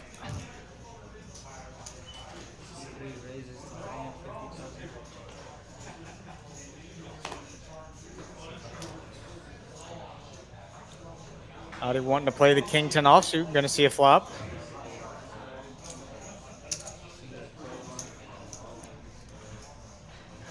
Adi just wants to play. I like that. No Jack 6 suited for Korea. And Sonny now getting a good price with a good hand from the big blind to see. Taking his options through. He could go both ways. 3-bet or call. Like it. Would have liked it. Either decision, honestly. Hand plays very well as both. 3-bet and a call. Especially 5-handed. King? Oh no, disaster for Sonny. Oh yeah. There we go. Look, I was gonna say I didn't think I saw a 10 there. It is King Deuce. Okay, 7. never mind. Not So, disaster for Sonny. I thought it was a 10. Sonny's good at the moment. Check and flow. Adi thinking he should have the best hand most of the time now. The more that they talk about this bot in the chat, the more I shiver. I'm not gonna Yeah, lie. that makes us really want to play online poker now. Yeah, right. I'm already an advocate for like not playing online, and now I have more reason not to. Sunny just calls with great card for Sunny to see. Now removing the set situation. Check. I like Adi's check. Yep. It's a good slowdown there. Sonny going to try to bet for some die. I do think he's going to get the call. Yeah. Adi didn't check back to fold river. No, not at all. And as I don't think he should be. Sonny's going to have worse hands, king 9, king 8, king 5. We're giving Sonny's range. Yeah, especially for that especially for that price. 400k into that pot. I mean, that's what Sonny wanted, was a call. He actually probably didn't think Adi had his hand as strong as king X. Thinking something along the lines of pocket 8s, pocket 9s. That can't call a big bet, but can call, a really tiny bet. So good on Sonny for getting that value. Really knowing the range of his opponent. Betting for that range. It's what makes Sonny one of the best. Really good at, really solid theoretical player, but really goes on feel a lot. Really good at adapting to situations. Jonathan with there we go. Nines. And Jonathan's sitting on about 20 big blinds. I don't think open jamming 9s with 20 bigs is the way to go. But I don't think so too. I also don't think he should be min raising this.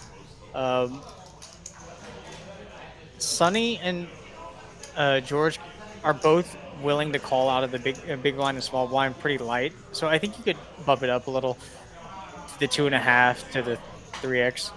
You don't have to, but Adi's getting a little spicy. I do think it could be a 3-bet jam for 20 bit. 4-bet jam for 20 bits. I agree. Yep. I agree as well, especially against someone like Adi. Jonathan's definitely going to think this one through. I don't like call. I don't like call at all. No. You're either all in here or you're full all. Yeah. You're either. Yeah, and Jonathan likes the all in too. There we go. You can even get folds from a lot of hands you're flipping with. Hands like, which is important. A hand like Ace Jack, King Queen. Because those hands really don't want to call this all off. But are perfectly happy 3-betting. Yep. Yeah, 70-30 in favor of Jonathan. Only one over for Adi. And any straight equity you could pick up is practically blocked by Jonathan, too, holding 2 9s. It's true.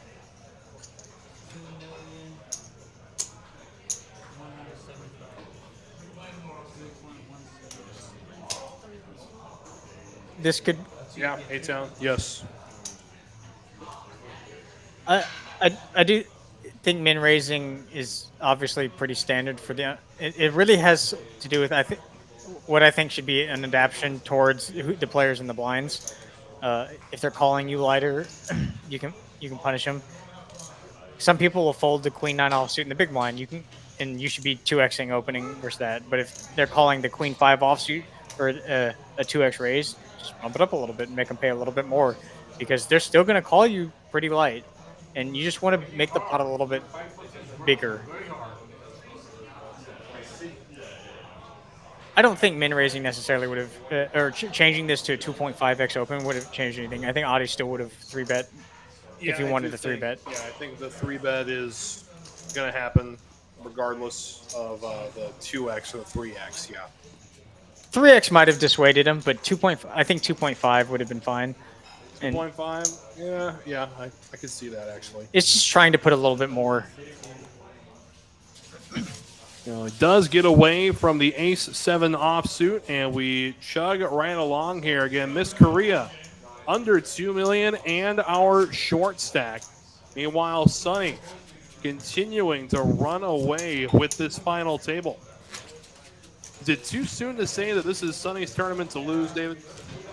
I think if he picks up another 2 million chips, I would say that. All right.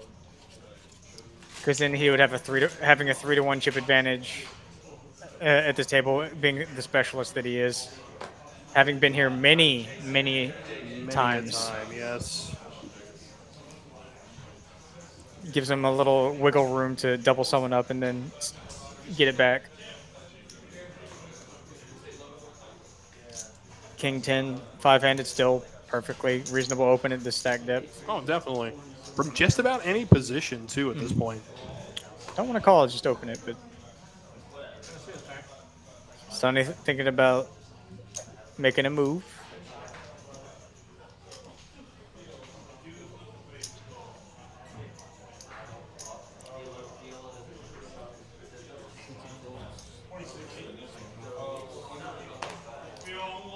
And not a, oh, that was a big open. That was a lot bigger than I thought it was. Oh, yeah. For some reason, I've registered the 4 gray chips as 2 gray chips in my head. So that sizing a little. I mean, with the big blind being 150K, it's got to be a 300 minimum open. But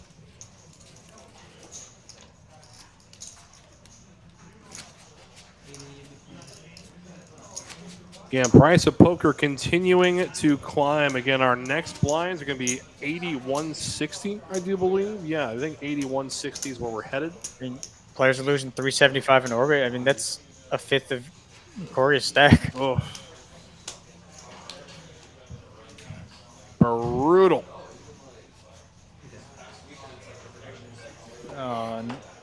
Just unfortunate. Looking down at the 10-5 of spades right before you post. One of my favorite hands, the 5-3. Oh, yeah. Seen you tackle many a pot with this one.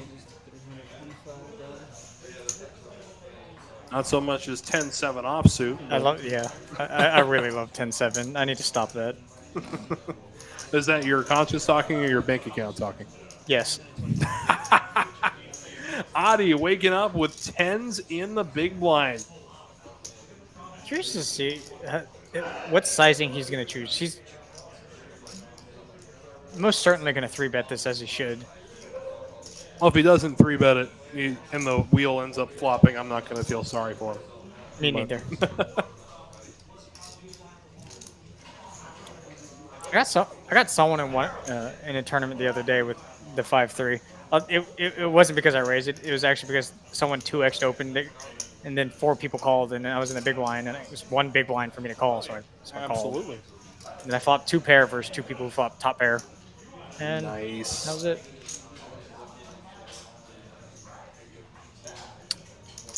The big raise. Wow. That is a big raise. More than 3x. Almost 4x.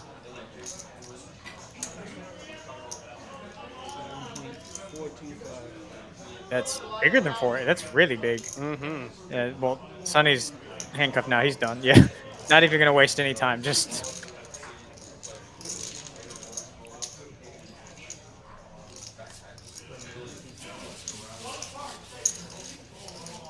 P-pips have gone up a little bit for everyone else and down a little bit for Adi and Sonny. But that's going to happen.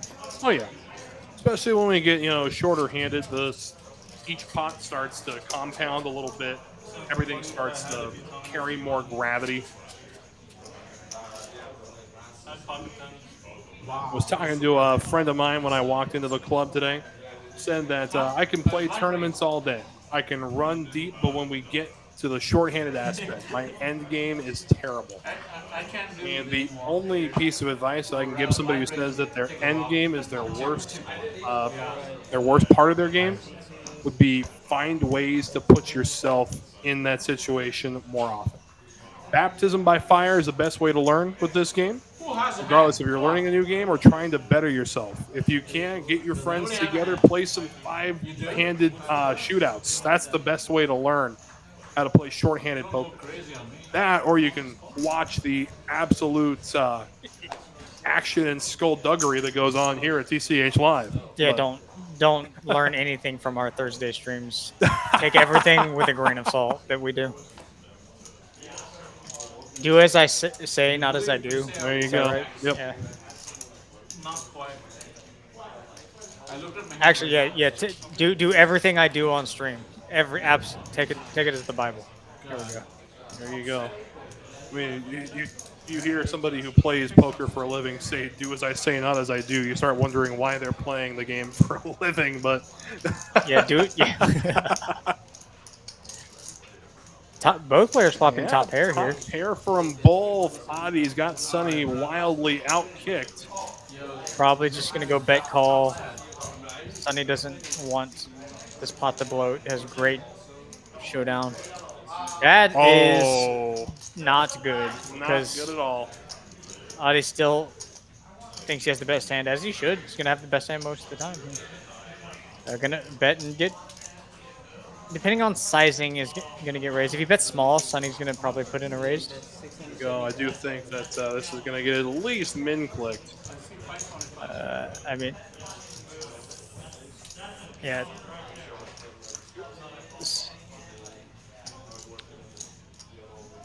There's plenty. Yep. Sonny with the. Sonny's gonna. This would be interesting raise after that little speech.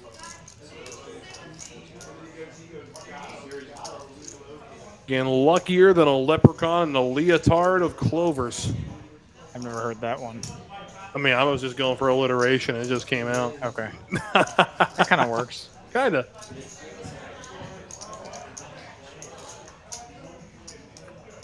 And Sonny does find the raise. As he should. There's plenty of two pair. And then all the plethora of one pairs that Adi has. Oh, yeah. I mean, if he's barreling 8-9 at this point, I mean, good on you. Yeah. But Sonny's setting the price such that if Adi, comes back over the top, he's most certainly going to be able to find the fold. No worse hand is going to be doing that.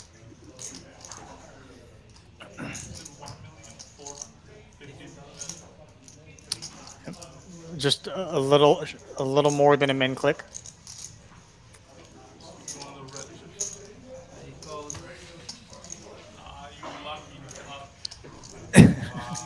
Makes the call, and Sonny at this point now has a 3-1 chip lead. I think now it's Sonny's tournament to lose. There you go. Yeah, this is the spots that poker players dream of, and poker players like him are great at taking advantage of. So I know you're still relatively new to the tournament scene, but I'm going to put you in a scenario here. We're six-handed. We got the big stack at the table. Are you of the mindset that the big stack is to be coveted or to be weaponized? Both. All right. Defend. It's obviously relative to the size of everyone else's stacks, but if you have the big stack at the table, if everyone else has 5 big blinds, you can absolutely use it as a weapon. If everyone else has 30 big blinds and you have 100 big blinds, you can absolutely use it as a weapon. It's when I say coveted, I mean you can look and sit pretty on it, but there are always those spots that you need to look for when you have that big stack to utilize it as the weapon. Sitting there and just looking at it is cool. That's cool. Yes, as George going to look down at Kojak. Off suit this time. Going to make it 475 to go. And this is another spot where Ace-10, I think, does really well as a 3-bet, but I don't know about the call. Sonny is suited and connected. And getting a great price to defend. So, hey, speak of the devil. Look who just joined the chat. My goodness. Find yourself in a good spot. Hey, Sonny, welcome to the chat, my friend. Welcome. Glad to have you in there with us. I mean, this is a great price for Sonny. He could do some damage with his hand. I mean, same thing in cash. Imagine Sonny's going to make the call, and he does. Oh, definitely so. Yeah, big thanks to everybody spending their Monday night with us here on TCH Live. It's Wes Tucker and Dave Thomas keeping you company throughout the final table of the September 100K. The flop comes all hearts and king high. we have the nut flush draw for Adi, and then top pair and a good flush draw for George, and Sunny with 2 black cards. And Rebel Poker, don't think I missed the question. I will get to that as soon as the hand is over. But look, George all in and coming along for the ride is Adi with the nut flush draw. Sunny going to get out of the way.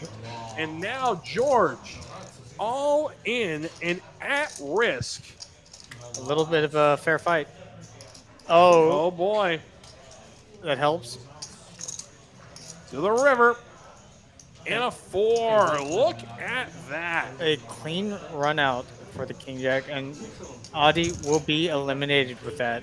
Well, with that, Adi out in 5th place. And as we mentioned earlier, 5th place going to be taking home just north of $8,000, which means now as we've reached our final 4, we get into the 5-figure paydays. $10,540 to the next out. But again, all eyes on the top prize of $35,930. Big one. In our final 4 consisting of Sunny, Jonathan, George, and Korea. And again, as you said, this is currently Sunny's tournament to lose. He played well, he gave a fight, absolutely. I do have an answer to this question, and the answer is no. No. Ironically, I've tried to get free food from Wendy's a bunch, and they have a company-wide policy against giving free food out to people named Dave Thomas, because there is a large enough people named Dave Thomas in the United States that they would lose money. Which makes me sad, because free food's free food. I mean, here I was getting screwed paying $1 for a Frosty this month, where I could have just been riding with you and getting them for free. If only. If only. I've tried so many times, too. Korea, King, Deuce, Sunny, Ace, Queen. 4-handed in the small blind, absolute monster. And again, Rebel Poker, I will answer that question. I'm sorry, we got sidetracked by a fast food conversation.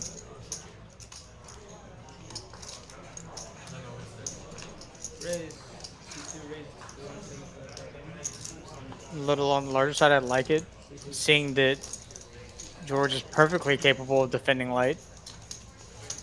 All right, and to answer the question, the answer is yes. We will be getting an installment of our own for the Trailblazer Tour. Again, a Texas Card House original. We've got our own tour, and our first stop will be actually in Austin on October 16th. Full schedule is available, not to mention a list of future tour stops, including here at TCH Houston, TCH Spring, Dallas, Los Colinas, even the Rio Grande Valley is going to be getting their own stop on the Trailblazer Tour.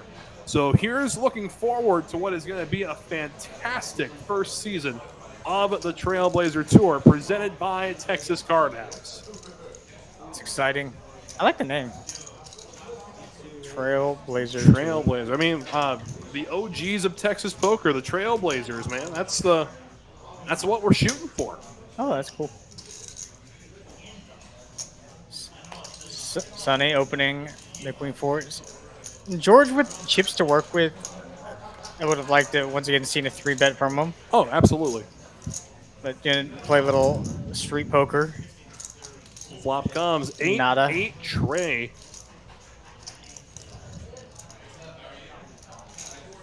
George not gonna realistically shouldn't have a lot of 8s in his range here, so Sunny can bet real small and just releases the ace high to such a small bet. Oh yeah.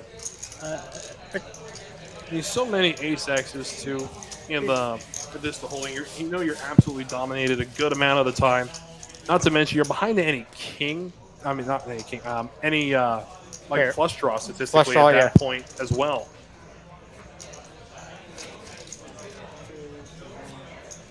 But yeah, with the Trailblazer Tour coming on through, I am definitely excited to I booked my hotel room in Austin the day it was announced. I don't know about everybody else, but it's going to be a fun week and a half of poker. I will try to make some of it.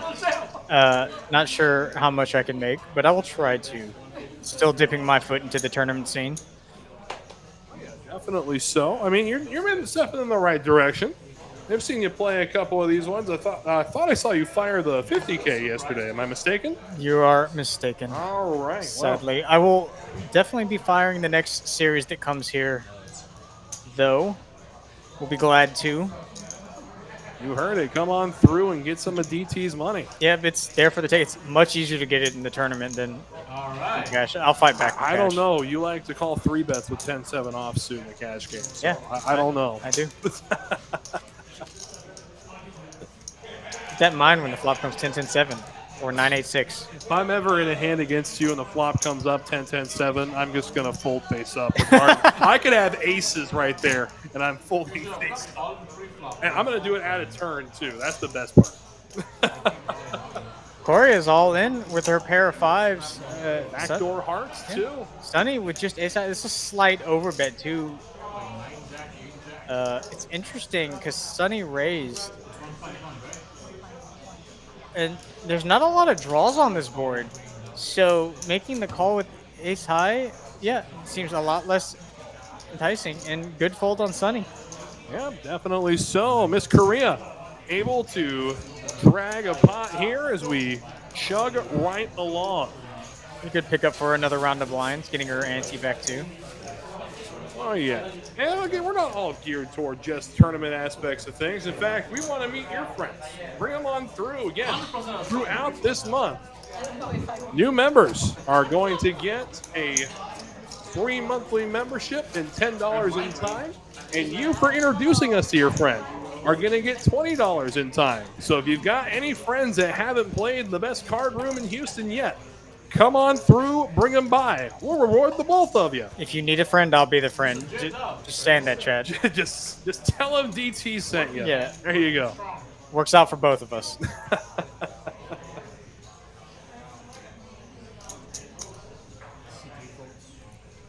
King 10 for Jonathan on the button. Yeah, a one-day 100K event. Yes, it is going to be absolute pandemonium. And for those who have not yet gotten a chance to experience TCH Social Austin, my God, are you going to be in for something special? It's a great room. It is a fantastic room. Got a little something for both players. Oh, yeah. Little gutter ball action. Sonny's got top pair. And if Sunny makes two pair, then Jonathan's open-ended. So I imagine both players putting some chips in here. Nice little C-bet. $250,000. Sunny with the check raise. Yes. Taking the betting initiative away from Jonathan. You're drawing to the nuts. You have position. You're ahead of actually two of the more obvious draws. I think calling it this juncture is kind of mandatory. You're ahead of 10-8. You're ahead of Queen 10. Off to the turn we go. There's a 10. Not the card he wants to hit. Nope. Now giving Sunny the dirty end of the straight draw. But just goes for it all, which I don't mind either. Only a pot-sized bet left. Jonathan would have had to have called with King Queen. And if he has King 10, he has King Queen too. But this just isn't strong enough to call with.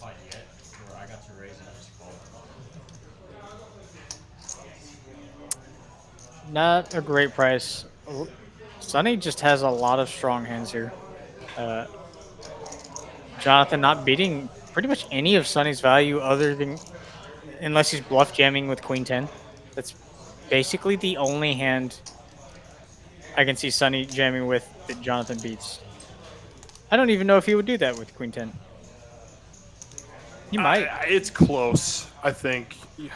I think it's a lot closer than you think, but That's probably true.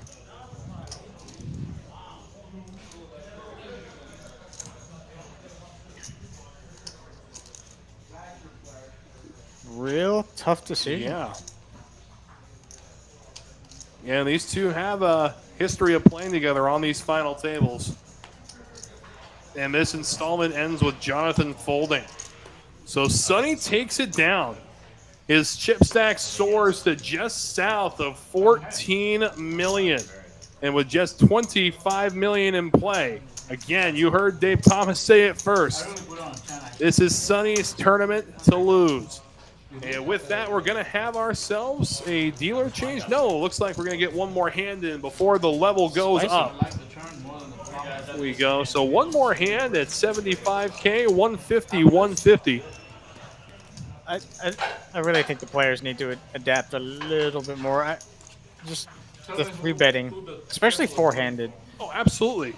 Right now, just on shorthanded strategy, this is absolutely Sonny's happy place right now. Yes. I mean, the other players may have some final table experience, but the shorthanded experience, these guys fail in comparison to the amount that Sonny's received over his poker career.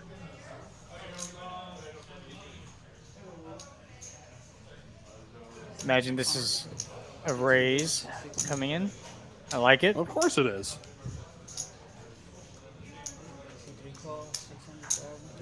George going to defend King 10 from the big blind. Pretty good flop for the 6-4. That it is. Pretty bad flop for the King 10. Sonny didn't bet the flop. I imagine he will start betting now. And oh yeah, chase him away. All right, so dealer change. We shall step away, but don't go anywhere. Plenty more action right after this.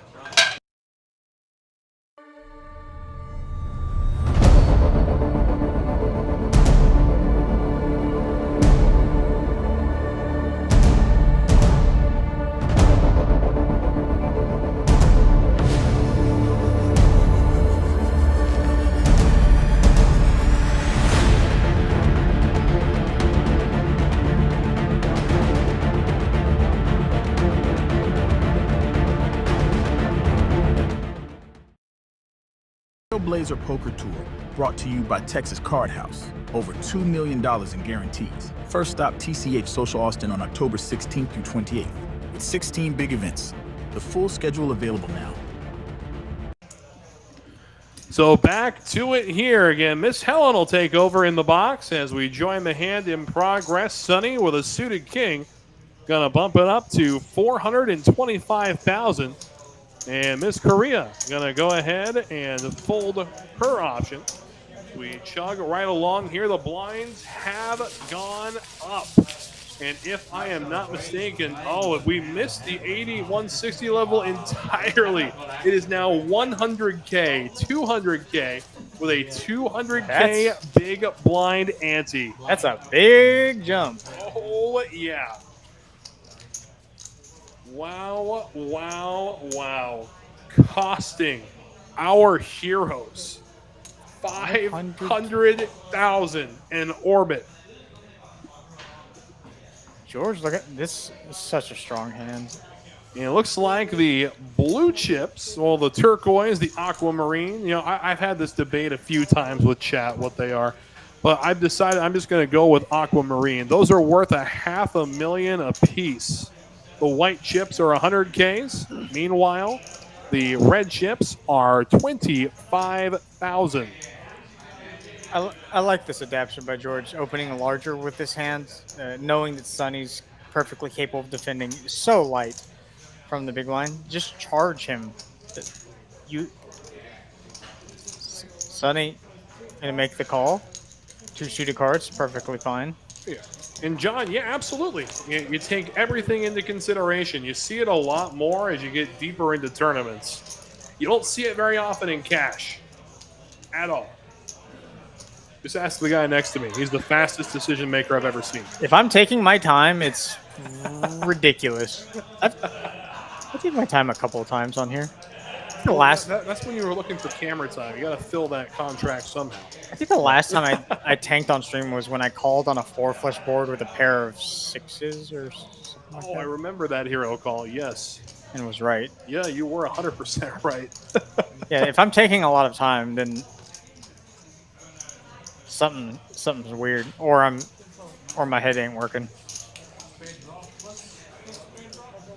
Little bet and take it from George. It's good. I did notice that in tournaments I've been taking my time more as I should be, instead of just bloop. Oh yeah. I think the best part is when you're early in a tournament, you get the mix of, the guys who play tournaments for a living, the guys who play tournaments every once in a while when there's an opportunity to. And it's always not the tournament regulars that look at somebody who's taking a minute to make a decision and are calling clock in level 1 when the blinds are 100, 200. Just because the game's not moving fast enough for them. That's live poker. You know what you got yourself into. Exactly. Which is why tournament blinds at the turbo level are a travesty. Yes, they are. The 2 blinds going to battle. And Sonny coming way out in front. Check, check. Now George makes a pair. Sonny's going to probably try and get a little bit of value now. Might check one more time. Just a little bit of value, 1 big blind. George kind of has to call with his pair. Not our cleanest of runouts, but still plenty of value to be gotten by Sonny's trips. 10, 4, horse 3. George is going to do just a quick call. Sonny takes down the pot. Again, Sonny, 15.5 million. There's only 10 million chips in play that don't belong to the man with the plan in seat number 2. And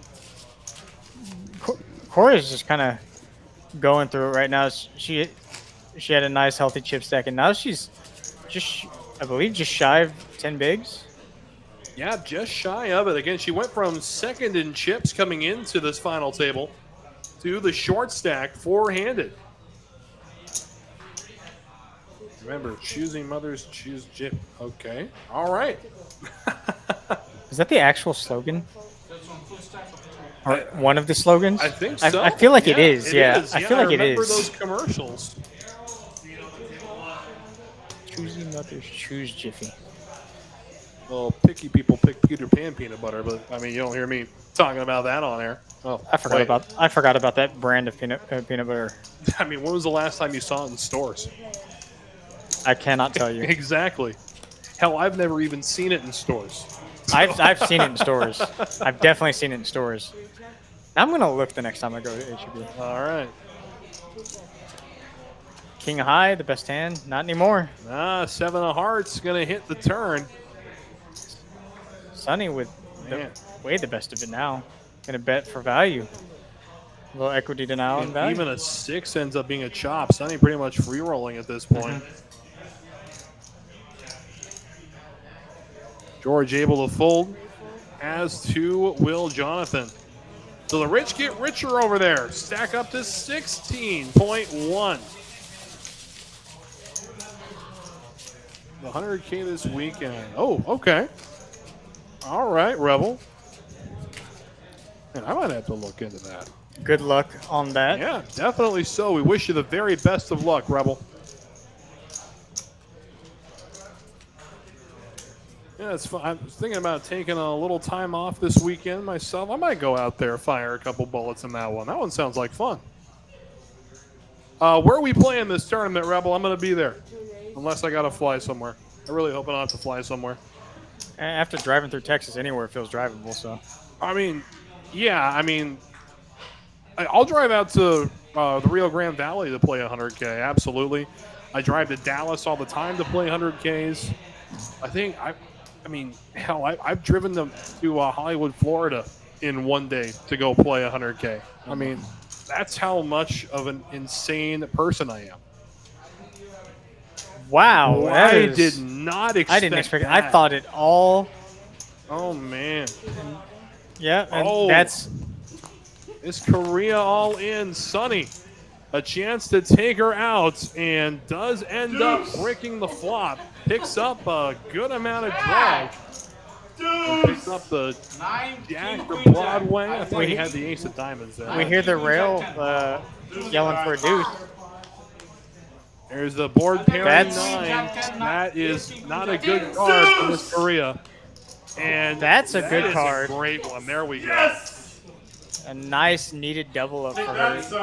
Just coming out to a little above 20 weeks. And Jonathan would have doubled up in that hand as well. Because I don't think, or he would have done a little more than that. Yeah. Well, you can see the rail manifest there with the player all in and a call. I guess I talked myself into a flight to Los Angeles this weekend, DT. I haven't been to LA in a while, so maybe I need to go too. Oh man! All right.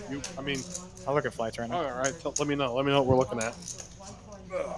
They got a package deal. I guess you're small enough to fit conveniently in the overhead compartment. I mean, we can make this work. I've tried. I do fit. All right. Is it comfortable? Absolutely not. No, I mean, we'll just it's like a dog. You just take them out when the plane takes off. There's nothing they can do anymore. So if we leave Wednesday, let's say we come back Monday. Say we come back Monday. Okay. That's not cheap. Well, I mean, what are we? It's not expensive. No, I mean, we gotta spend at least part of Monday partying after we take this thing down. Yeah. It looks like if we want to fly Spirit, which I will never do again in my life, it's $328, and the rest are 500s. Well, I mean, that $328 turns into the same price as a United flight after you are forced to check your carry-on when it's all of a sudden too big at the gate. You know how it works. So for $500, we could fly out there and play. It's actually not that bad. No. Are we really doing this? No, I'm already going to Vegas. Oh. That's unfortunate. I guess I could, since I'm already in Vegas, I could go, but that would probably be. Man, you're just a 2-hour drive away at that point. I'm pretty sure my girlfriend and everyone I'm going to Vegas with would be slightly disappointed in me. Only slightly? That's a big step up than usual. Well, I mean, yeah, I know, right? At the Lucky Lady Casino. Okay. We have a. Oh boy. You love to hate this hand. And George has a hand that, if he wants to gamble with, I wouldn't mind him calling here. Yes, it's going to make a dent in his stack, but Jonathan's going to be shoving any pair here. And I don't mind a fold either. Maybe I just like gambling more than all these people. I mean, you did tell me you enjoy playing Baccarat when you're waiting for tournaments, so I think that tells everybody. No, I said Pai Gow poker. Pai Gow? Okay, that's more respect. I do enjoy a good round of face-up Pai Gow myself. I'll be playing some Pai Gow this weekend. Oh, yeah. So gather around the table with your friends. No pair, no hair. Let's go. It's always a fun time. As long as your dealer's not a dud. Oh, for sure. Because sometimes I like the dealers that are interactive and spicy. Those are the dealers that make money. It's true. It's true. Sunny, this suited computer hand. Limped. Oh, that's a big raise. George with Cowboys.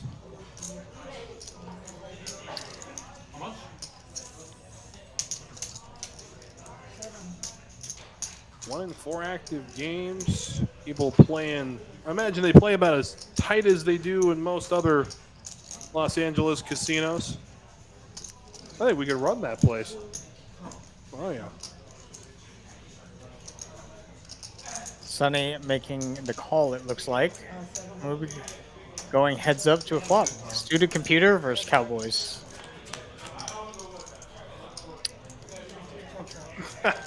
At least there's 2 aces in. Right. If I were George, I'd be pretty happy with this flop. I don't like this really big bet. You're trying to get value, and Sunny's just going to fold a lot of hands. You want him to make a pair, something to pay off. Kind of slightly overplaying your hand with this sizing, I think. Yeah. I think for the sizing, it feels like George is almost turning his hand into a bluff. Yeah, he's definitely turning his hand into a bluff with the sizing. Way, yes. That's like 1 million more than I thought. I mean, JD, it's hard to forget about Hustler. I mean, that's a fun show to watch. is a fun show to watch. Great action. Looking forward to checking in with them after their ban from YouTube has gotten lifted. Man, talk about you want to talk about ridiculous stuff. There you go. But This is such an interesting spot because, If it's a move, throw him ahead. If it's not a move, you're ahead. yeah, I agree with that assessment, Sonny. If it's a move, I'm ahead. If it's not a move, you're ahead. But if George is doing this with two kings, I imagine he'd probably do it with king queen. So it's interesting. I don't think George does this with king queen though. no, I really don't. And I think at this point, this is just Sonny trying to pick up information, get reads off of George at this point. I like the prying by Sonny. Great player, trying to get every amount of information he can. Yeah. Why not? I mean, if you find something you can use to your advantage, you should be taking complete advantage. That's gonna go on a T-shirt someday. That's how ridiculous the thing I just said. Get it approved by Yep. the upper ups, and we can make it TCH merch. Oh my goodness, yes. Between that and officially licensed Catman like gear, I think we're gonna make a killing off that. That's true. Support the stream. That'd be good merch to give away. Oh, yeah. You know those the Lions heads that they wear at like the Detroit Lions games? Get a cat head like that, with the Catman branding on it. I mean,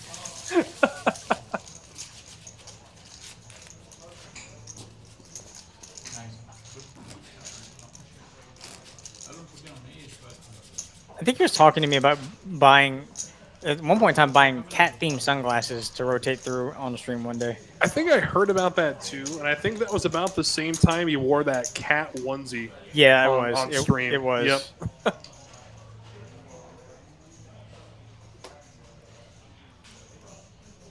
10-8 off, no good. Any two, all good for Sonny, Of course. especially this guy one. Suited Robbie. He's not going nowhere. I don't blame him. You also get merch along the lines of Wayne Gretzky. You lose 100% of the pots you're not in. That'd be Ryan Teal merch, actually. Ryan could also probably put you lose 100% of the pots you're in. Well, I mean, yeah, with the way he runs, yes. Because he's in every pot. He is, yes. So both. Actually, that could be the front and the back of the shirt.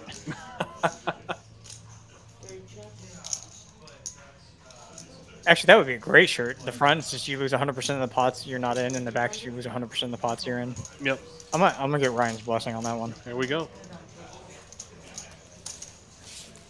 So Sonny able to continue to take down these smaller ones and build the stack. We take a look at the short stack now. Miss Korea.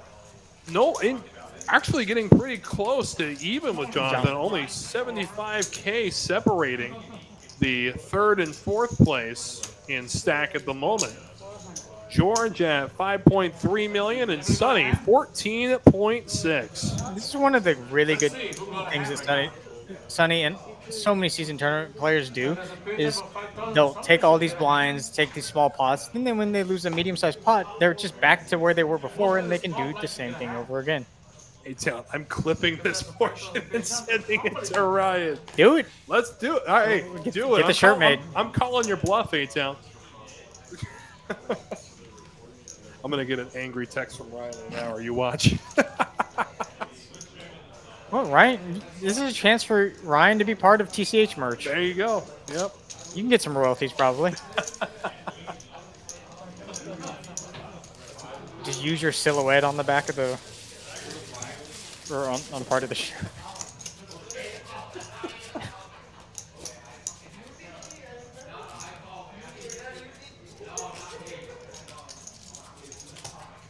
Said it before. Garrett Adelstein is the JD of California.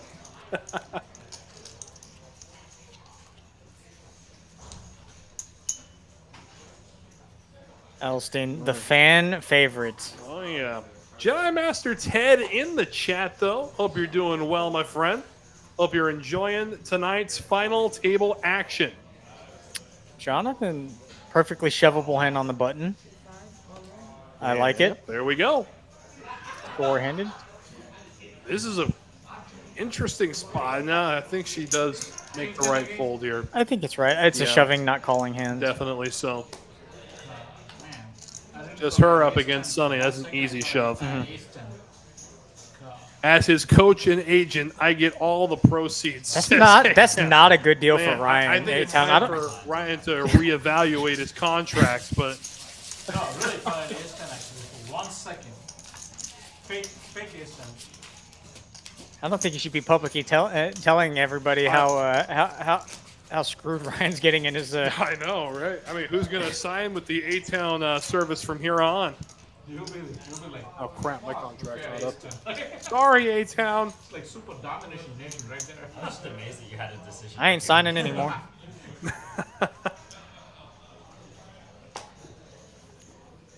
Jonathan? That one, I think he could have gone. Maybe not from under the Not. gun. I don't think shove. I think he could have opened that one. Yeah, he could have min-clicked it, see where he's at. I mean, we know Sonny would come back over the top with him, with Queen-Jack offsuit here. Interesting, though. He does just see a flop and... Dirty ace diaper deuce out flops. four. Yeah. Go check. George just trying to get the showdown with his deuce. Don't blame him. And Sonny now makes the best takes hand. the river. Gonna definitely go for some value here. Oh, for sure. The terms are long. Okay. They just never read the second, third, or fourth page, right, A-Town? Right. They only read the first, and it says sign here. Yep. George might pay this off. That's one. Yes, he one will. big guy.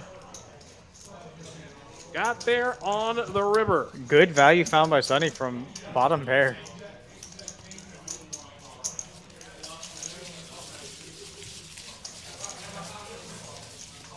All right, and again, for those looking for even more reason to come on through, how about this? Again, throughout September, the High Hand Showdown kicks off at 10 a.m. every morning.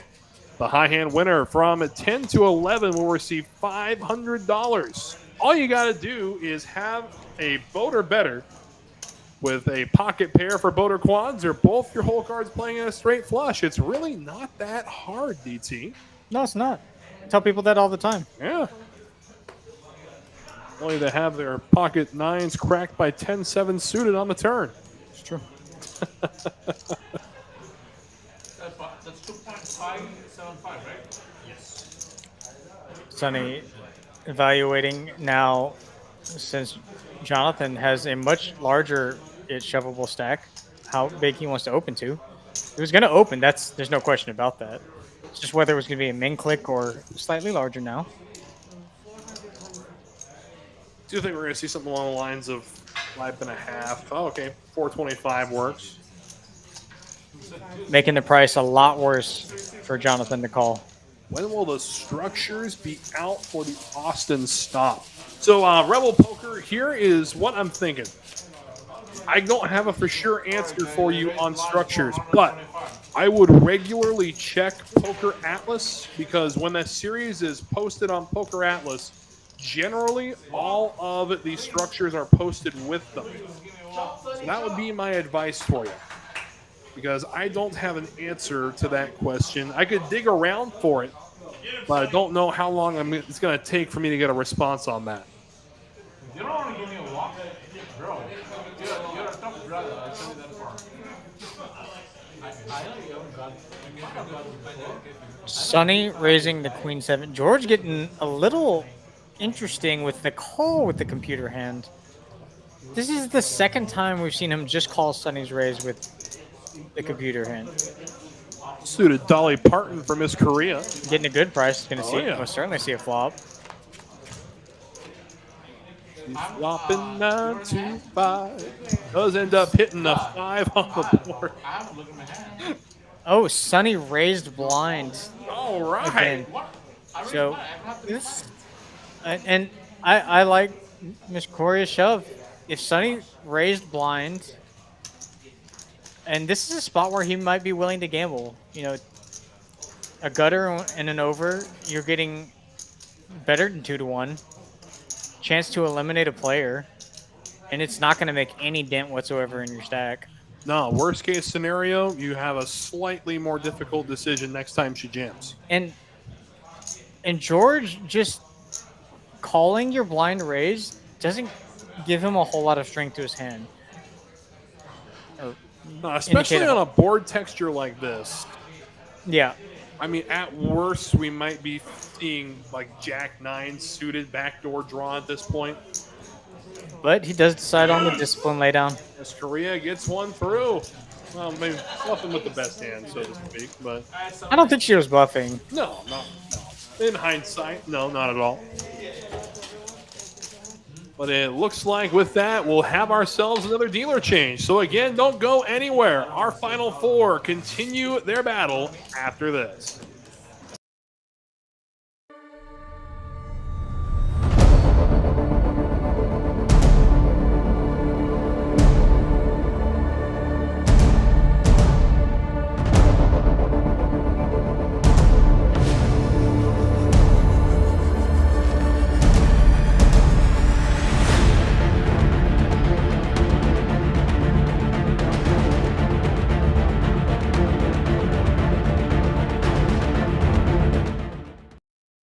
Blazer Poker Tour, brought to you by Texas Card House. Over $2 million in guarantees. First stop TCH Social Austin on October 16th through 28th.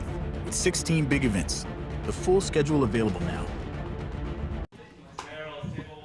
Back to it here, natural 9. Baccarat for George, no good. But Jonathan now ace deuce on the button with 2.5 mil. Again, it's either shove or fold. There's surprise. Yeah, there's no just open. I don't. I think he's more worried about Korea than Sunny at this point because she's probably much more willing to gamble with him than Sunny is. But I still think the ace deuce off four-handed is a shove. You're trying, absolutely, yes. You're trying to win the tournament. I mean, and this would have worked out beautifully because Sunny would have had to fold the exact same hand. Sonny is going to move all in, though. I like this. Miss Korea with a interesting decision, and she elects to play the passive. And I would have liked to see her shove that blind versus blind, the queen six suited. I mean, it's a much more difficult call than it is a shove for Sonny. Yes, 100%. In 88 hands into our final table. Again, we hope everybody is enjoying their Monday night. Alongside us, Wes Tucker, Dave Thomas, not from Wendy's, the one you know as DT on the Thursday night show, on the call tonight. If you haven't already hit that like button, now be the time to do so. And while you're at it, why not subscribe? Don't miss any action from any streaming Texas Card House location across the great Lone Star State. I don't want to change my stream name now to Not Wendy's. To Not Wendy's. Okay. Man, it's going to be a pretty niche group of about 300 people that'll know what we're talking about. Well, I was going to have to put the whole thing, Dave Thomas, but not... Can we put all of that on there? Yeah, I mean, it'll be scrolling, but yeah. Oh, perfect. Perfect.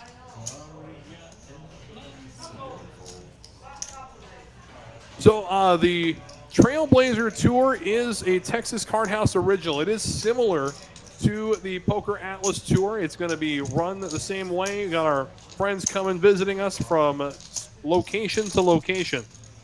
So it's going to be a good time regardless of what tour stop you decide to play in. I mean, you can hit them all. Hit them all. Absolutely. I mean, I'm looking forward to it. George making a move here. All right. Although Sonny at this point, I think this might be too much hand for him to fold. This is interesting because George just checked the big blind, then shoved this flop. And the only hand I can see him doing that with is Jack 9. I think all the other combos of hands on this flop, the two pairs would raise the way he's played. So it's really just Jack 9, a naked Jack. Is Jack 9 really just going to check on the pre-flop though? I think the way George has played it might, but then if George is shoving this, he's probably shoving a dry Jack,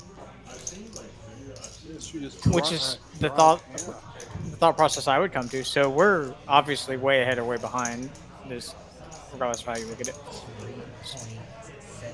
So I don't mind Sonny's thinking. This is a spot I would take my time on. Obviously, not a spot that comes up in cash, you know. No. Which is one of the reasons why I like, because I like poker. I like playing poker. These are the spots I Really? like. You No, could have I hate- fooled me. I hate it. I absolutely hate it. But these are the spots that I really enjoy because they're cool. They're unique. It's problem solving. And Sonny, I think, is perfectly capable of making this call. Oh, 100%, yes. Right, brother? That's like a 5K. That's like a 5K.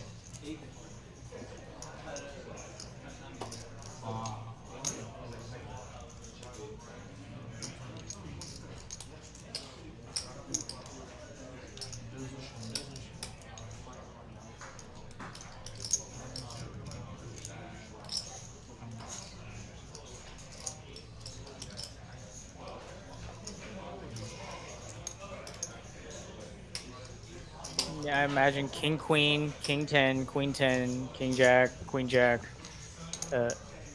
Ace Jack, all raising over the limp. So Jack 9, probably the only straight George could conceivably check. And Sonny will make the laydown. And I guess they are chopping a good portion of the time. Oh, absolutely they Yeah. are.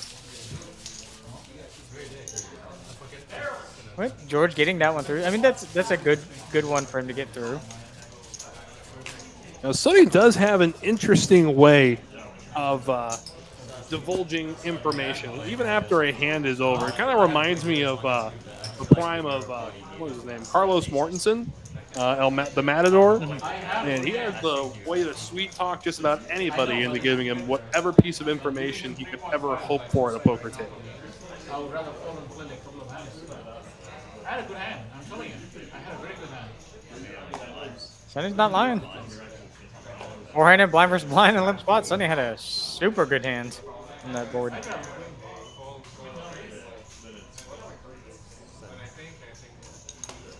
Suited queen for Sonny on the button. Great raise candidate. Oh, yeah.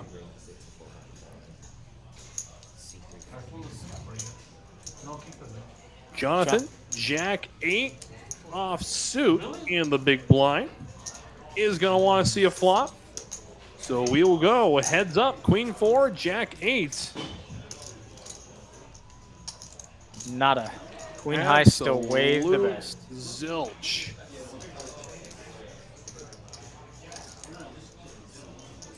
Sonny checks it back. And Jonathan picks up a pair of jiggities. He checks it. I like the checks. I imagine Sonny's going to be betting this card frequently. And I think Jonathan's going to check this and let Sonny hang himself. You're not folding this hand. No, there's no way you're fine to fold here.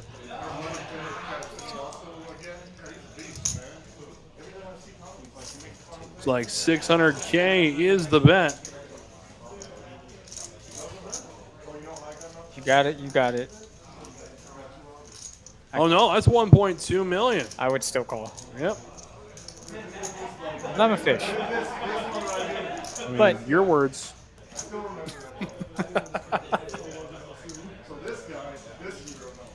It's an interesting spot, I think, because Jonathan in his mind would probably perceive that Sonny would c-bet a lot of his ace highs, his really good ones, you know, ace 10 plus.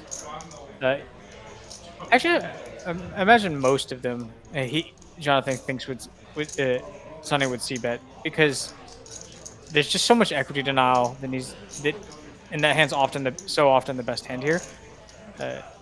Jonathan's not going to have a lot of deuce X, only a couple 6Xs and a lot of 9Xs, obviously. But he's going to have plenty of hands he can fold.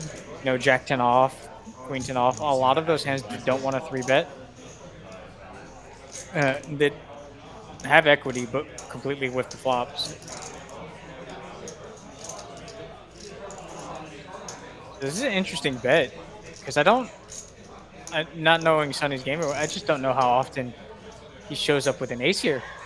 I wouldn't be surprised if he had a jack, a better jack. That wouldn't surprise me. That's really what I would be more worried about. Would be a hand like king jack. Just kicker problems at Yeah. this point. Yeah. King jack and queen jack are mainly the hands I would be worried about. Nuts and you bluff. When we get fast and turn it, just honestly, you don't need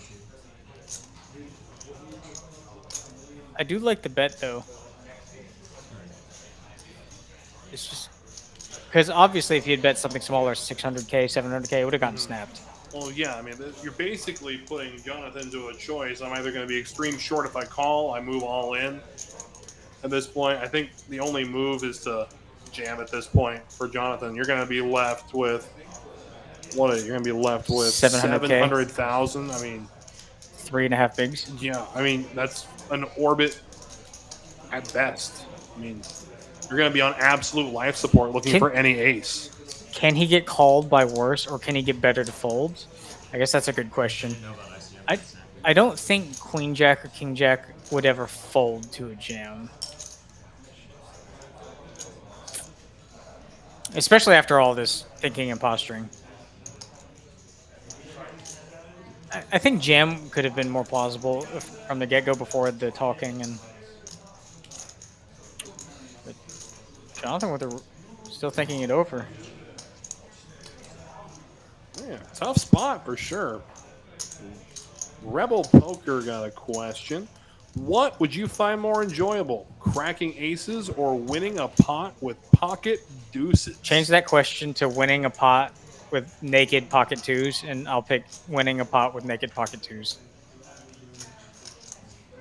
All right.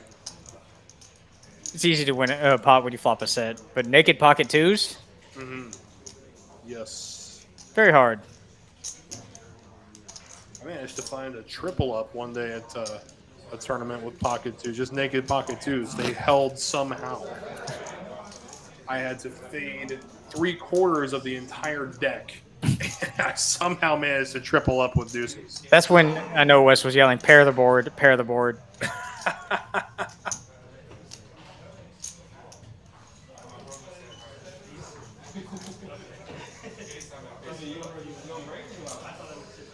Well, I do have to say it's not enjoyable having to sweat pocket deuces. So I'm gonna go with cracking aces.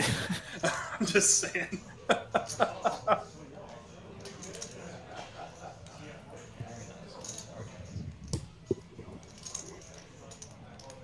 Tough spot. Tough spot.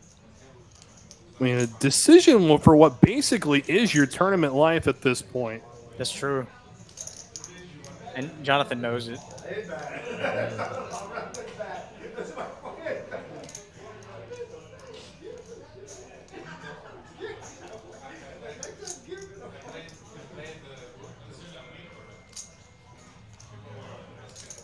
Jay Stevens saying Sonny being quiet is a tell. You can't pick both. That's not how that. I mean, he's a second pair. Yeah, I mean, yeah, you can crack aces with deuces. I mean, not with naked deuces, but Yeah, it's true. Yeah. Okay. there we go. The call's Makes made. the right call. Good job, Jonathan. Good call. Wow! Good. No, again, like no ICM, like you're getting called. So Jonathan able to drag a good-sized pot. His stack soars up to 4.2 million, leaving Miss Korea as our lone short stack. I do think a 6 would have folded. I do think Jonathan would have folded a 6. Yeah, But I'm glad he found the call with the jack. looks like Mr. Park is going to join the rail there. Always good to see JP in the house. Sonny with pocket trays. One up in pocket twos. Yeah. I could see him open jamming this. Really? Raising, open jamming. Yeah, I mean, this really. is 1 million. I mean, it's not open jamming. I like the size. I really like the size. Yeah. Oh, and here we go. Miss Korea is all in, and Sonny makes the call. So Sonny, a chance to eliminate another player. Ace Deuce and Pocket Trays. Sonny with 61% with Pocket Trays. When's the last time you saw that? It's interesting that she chose this hand in this spot when he opened so large, but off we go. And that is not a good flop. No, I mean, her. gutter ball to a straight Straight flush flush. for Sonny. Now a 90%. Oh, and There's that's the it. flush. It is over. Miss Korea is drawing dead. And thanks to Korea Diamonds will play for something. Is able to take it down. And with that, we lose Miss Korea in 4th place. And then there were 3. She'll take home $10,540 for her efforts. And our final 3 are guaranteed at least $15,000 and change. So getting down to the real nitty gritty as we are 3-handed. Tom Cruise, I didn't know that. Tom Cruise. And this is the point of the tournament where mathematics can only do so much for you. This is where it becomes a people game, not a numbers game. I agree. This is why I think I would like tournament poker. I really love short-handed poker. It's so much fun. Like getting to this stage, at this point, it's just there's actual poker being played. I mean, what we just saw between Jonathan and Sonny was actual poker. Oh, it was beautiful. It was beautiful, yeah. But again, with dragging that pot, Sonny's stack just continuing to climb toward the heavens.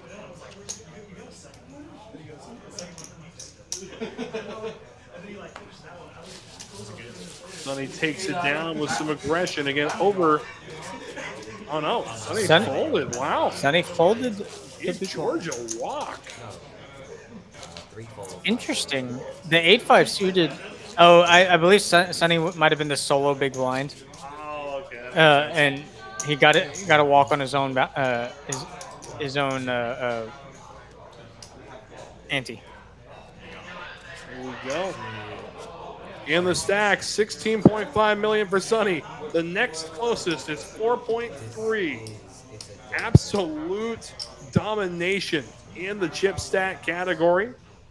Both Jonathan and George pretty much equal in chips at this point.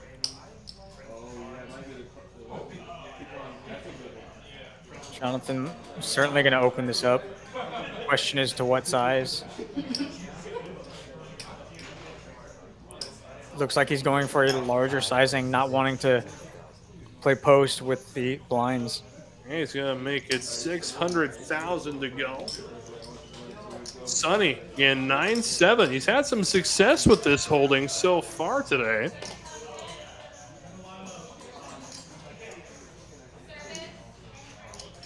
Probably thinking his options through. All 3 are most certainly on the table. Does still have George behind him. I think raise is obviously less attractive because of that and because of the opening size. Because it's really, you're really just saying I have a hand I'm willing to go all in with, which is why it looks scary. But oh yeah, George is wasting no time. Chips it. Don't mind this at all. Versus the. Don't mind this versus the other short stack. Not letting any. Here's the messed up thing. George loses this hand. He still has half of a big blind to his name. A chip in a chair. And ironically, he would be the small blind next hand. Have no choice about that one. Yep.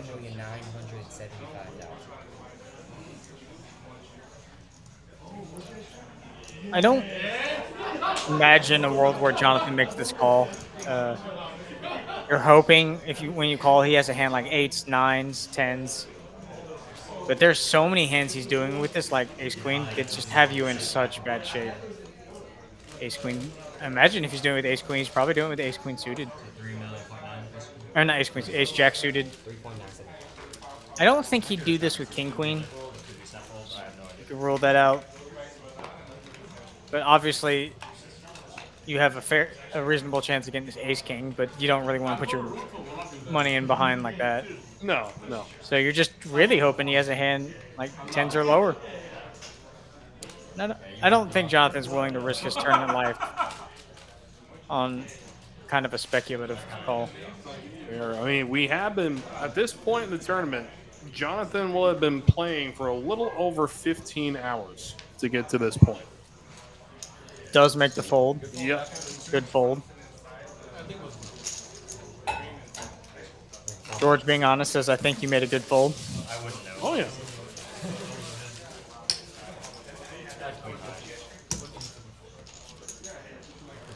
Look at the final 3 V-pips here. Sonny, the absolute highest, 56%. That's what I like to see. Yeah, with this kind of chip lead, I would consider him a fool to not be over at least the 45% marker at this point.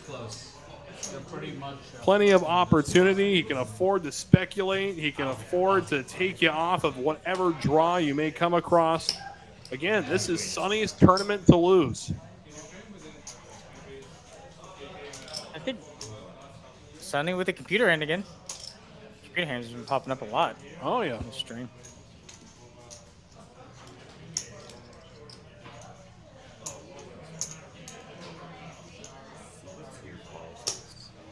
Sonny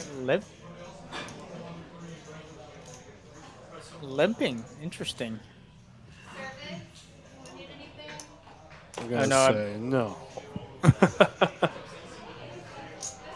Raising. Makes more sense. Nope, No, he still limps.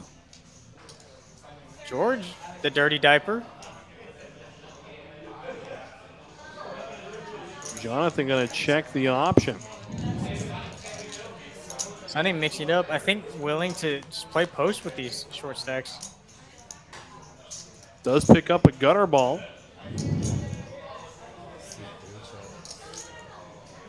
Does Sonny look like he could pass for Benicio del Toro?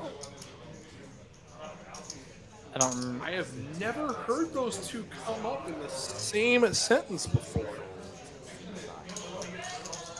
I mean, I think maybe if he put on a few pounds, but he... No. 9 high. It was the cash game player. I mean, I don't know. I don't see it. He doesn't look like a Sicario to me. I mean, he doesn't.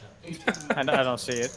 I mean, if they were selling a movie like Sicario and I saw Sonny on the front, I wouldn't believe him. I would not believe. Sorry, Sonny. Yeah, sorry, man. Your career in Hollywood is on hold, or at least pending review.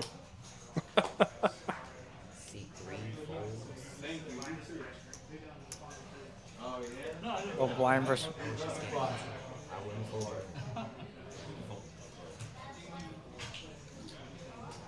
Every time I tank before looking at my cards, I'm trying to figure out how many different Jonathan letting everyone know that the fatigue is starting to set in. all that tank was. Sonny gets a walk. Jonathan folding the queen 5.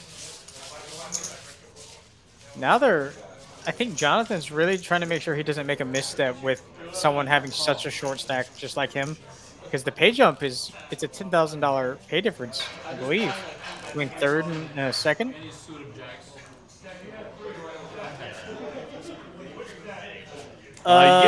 Yeah, I do believe so. Wes has a better chance of passing for Farrah Fawcett. 8K pay jump, huh? That's great. That's absolutely fantastic.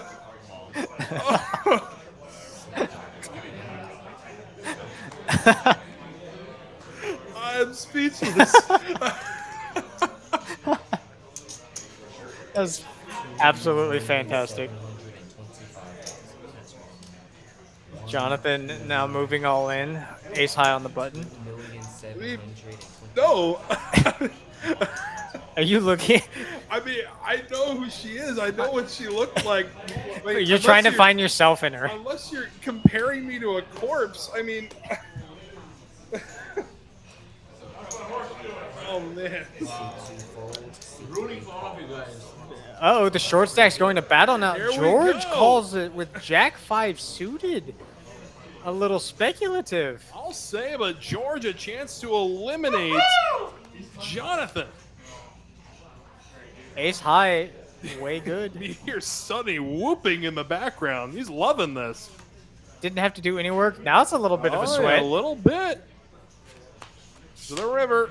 It's a king. Ace high will hold. That's bad news for George. Doubling up the other short. Now he's in a real danger zone. Oh, yeah. Down to 1.74 million. A little bit of a misstep. I don't think he had to make that call. No. Called you folding, right? Probably.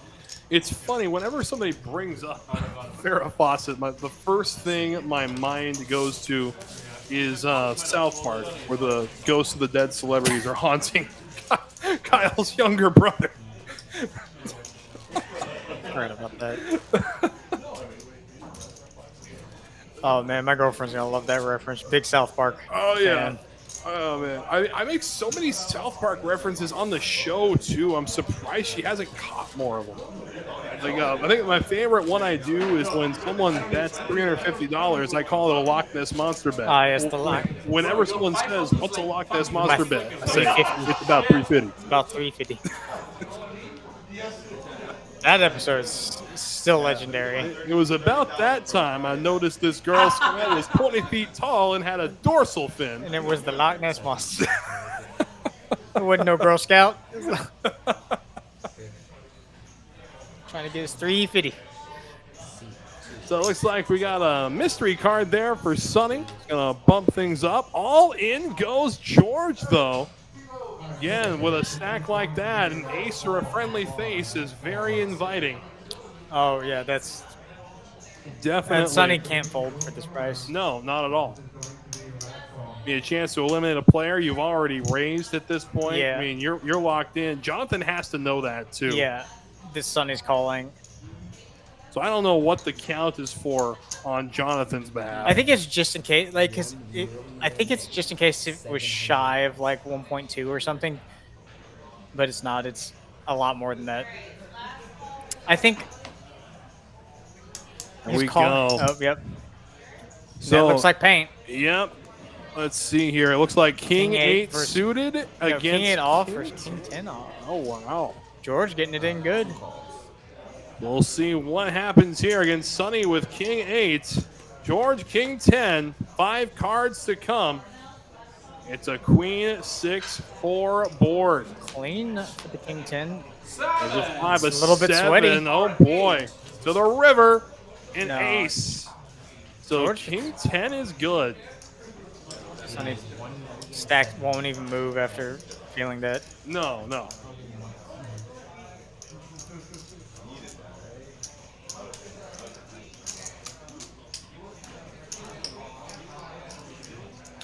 Jonathan not happy to see George get that double. This is a $10,000 pay jump. No, exactly. You need anything? I mean, Sonny was happier in the pig and slop watching these two short stacks go at each other's throat. No. You heard him whooping in the background. It's hilarious. Queen, ace came on there. Was there a queen on the flop? I have no idea. I asked for a count just to see if it was. Loyalty gets you. Jonathan.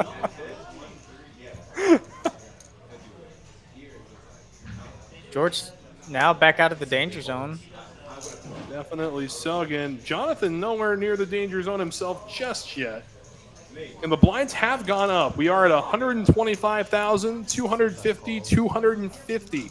Holy crap, it's costing our heroes 625,000 in orbit now. With this limp, with this A7 suited, I imagine Jonathan's just gonna limp all of his hands now and limp 3-bet.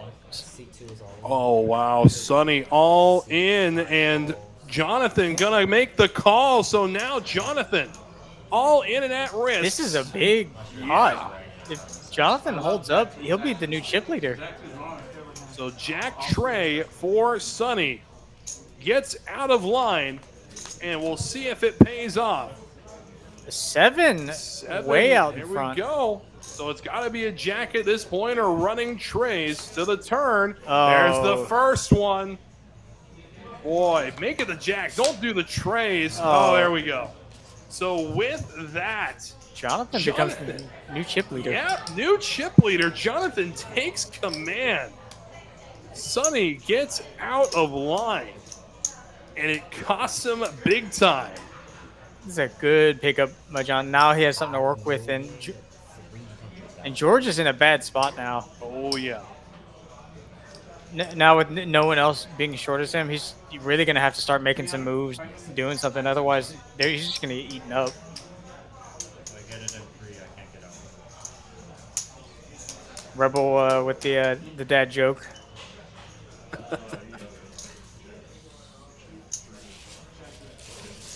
think the best part is I don't think Chatstar got it. He just responded like he's never actually heard of him.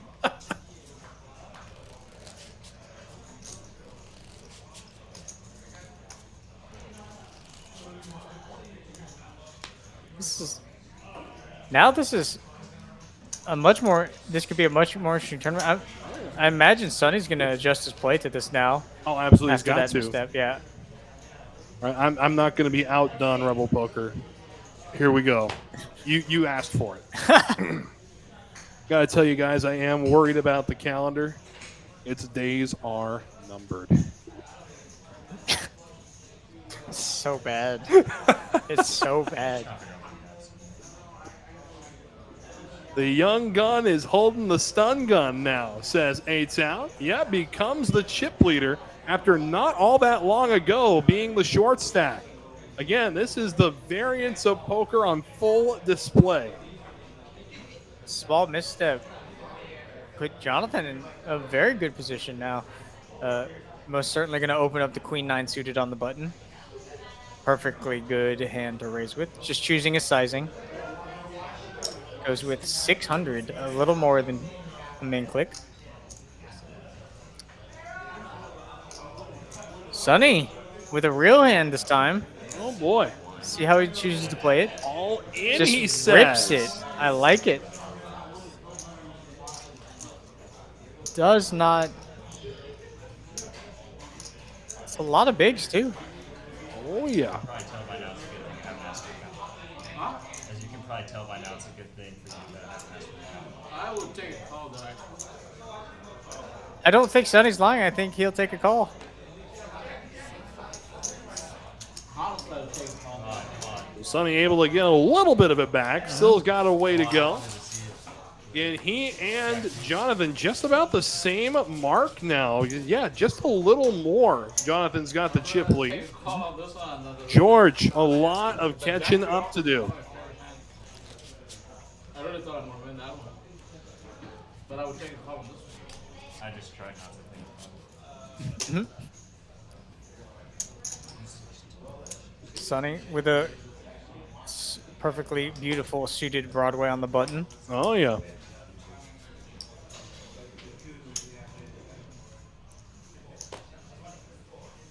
And this is a great spot for George right here. This small blind, I think he should be shoving pretty liberally.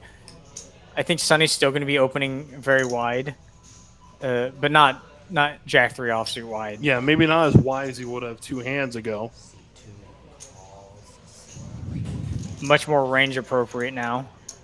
The 5 dude is not going to do it. This is going to be an interesting one. All the diamonds are gone. George folded the 2 diamonds. Oh, Sonny just limped. Yeah, limping queen 10 suited. I noticed Sonny, as the blinds have gone up, Sonny's mixed in a lot more limps on the button, even with some strong hands. And I like that, mixing it up. Jonathan, going to raise it up. Make it 1.2 mil. Sonny gonna make the quick call and heads up to a flop we go.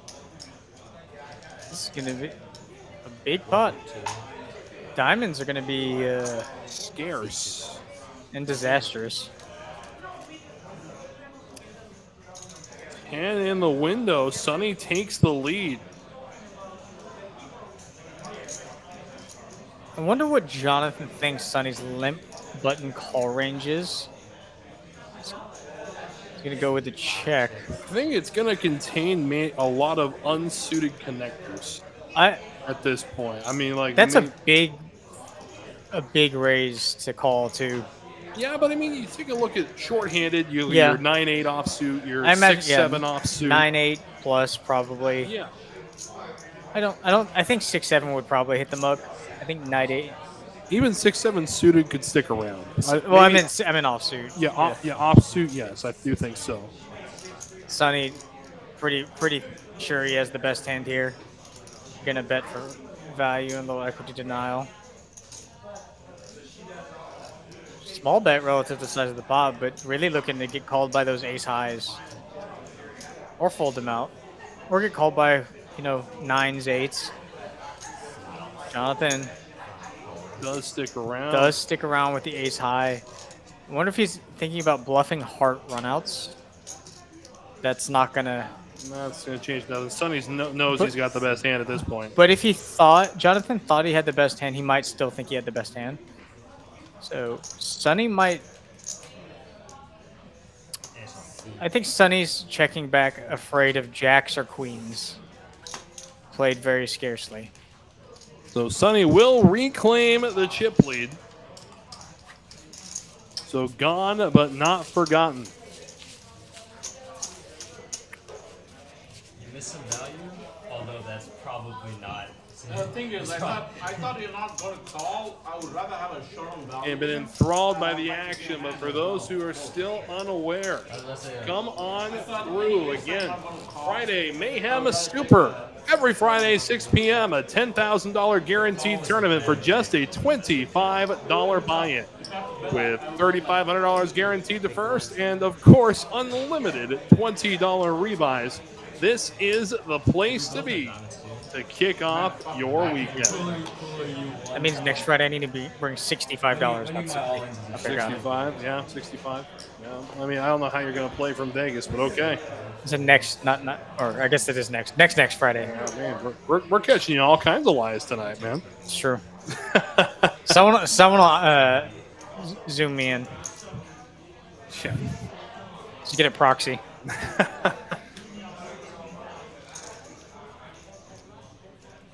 Jonathan, Better than being forgotten and not gone. Yeah. Yep. Jonathan just folding the Brunson. There's one of those hands we were talking about not too long ago. A little 7-8 offsuit action for Sonny. And 102 hands into our show. It has been an absolute blast. We are at a point where I do want to throw out some thank yous, though. Of course, our executive producer, David Lagana. I want to throw a big thank you to Danny, who did the action tracking for this particular final table. If you're out there listening, thank you very much. The illustrious dealing staff and tournament staff here at Texas Card House Houston. A very well-run tournament, if I do say so myself. All the tournaments here that I've seen or been a part of have been very well run. Oh, appreciate it. Thank you. Thank you for putting them right in front of my face. Still struggling. I'm really bad at that. Every time I hear an Asian say I'm really bad at math, a little part of me dies on the inside. I'm going to take a long time doing something that's Really bad at math. It just hurts. Like, just shy of 3. Yeah. Makes sure that helps.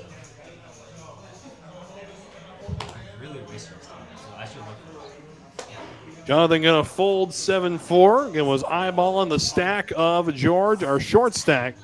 Sonny, the mighty Ducks. All in. Call from George. Deuces against Queen 9 offsuit. So all in and at risk is George. Off to the races. Off to the races indeed. And flopping a set of Ducks. Backdoor diamonds, the only hope. No, open-ended now. Open-ender to the river we go. Sweat, big sweat. F5 with that. Sonny is going to eliminate George in third place. And that means we are heads up. It is Jonathan and Sonny. Heads up. In third place, taking home $15,030. Second, $23,180. And the first place finisher will take home just south of $36,000. Deuces never loses. Hey, Stevens. Literally turned dead. I got you, Jedi Master Ted. I will happily become your math coach. Just sign the contract, DT. I didn't say I was bad at math. I'm good at math. So for anybody looking for a math coach, just contact A-Town Original. The terms are less than fair, and I'm not sure how much instruction you'll actually get. But you can't argue with the dotted line. I struggle to count. I'm rooting for you, bro. That's enough money. Where's the button, guys? So it looks like they are going to go ahead and play it out here. I didn't hear any talk of chopping. So Sonny was the Sonny not one to typically like chopping, as I've noticed. No, not at all. Not one bit at all. In fact, I've only seen him chop one tournament in the 6 years I've known him. And it was mainly because the structure was to the point where they both had two big blinds at that point. Oh yeah, and then you're just there's no point in playing anymore. yeah. I can see that. If both players have equivalent stacks and it gets to like 7 or 8 big blinds or something, then it's just Let's chop it up. Let's go home. Or chop it up. Let's jump in the next tournament. yeah. I was a small man, now I'm a button, so. Those look like they so were small getting one- some counts. one big one? No, I'm the big one. twice. If he's the button, then he's also the small one. So then, What was it last day? so it was here and you were small blind.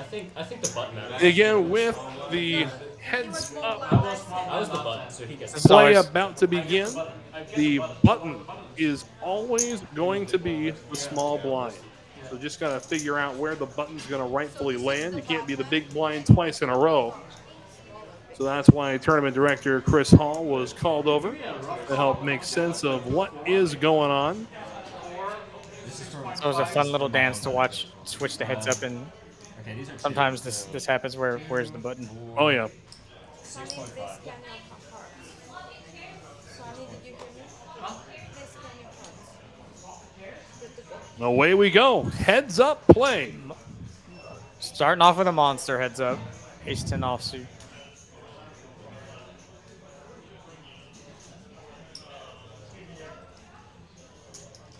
He is going to raise it up. Looks like it's going to be a million straight. That's the raise sizings are.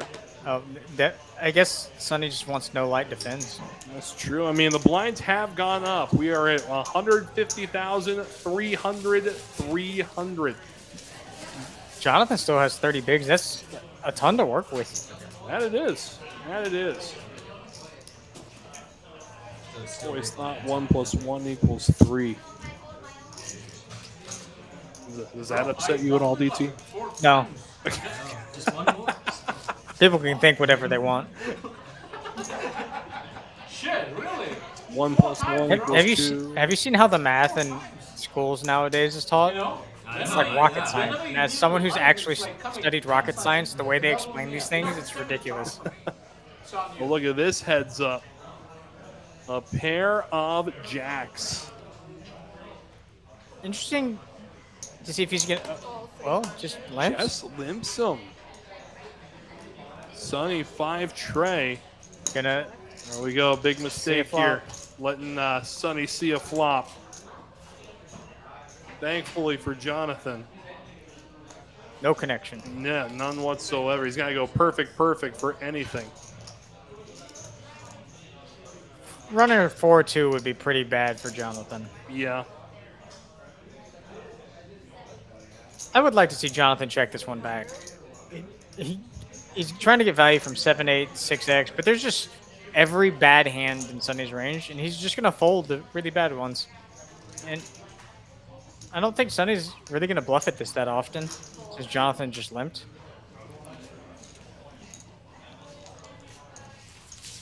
Still picking up a pot. Would have picked up the same amount anyways if you just raised. So not too bad. No, not bad at all.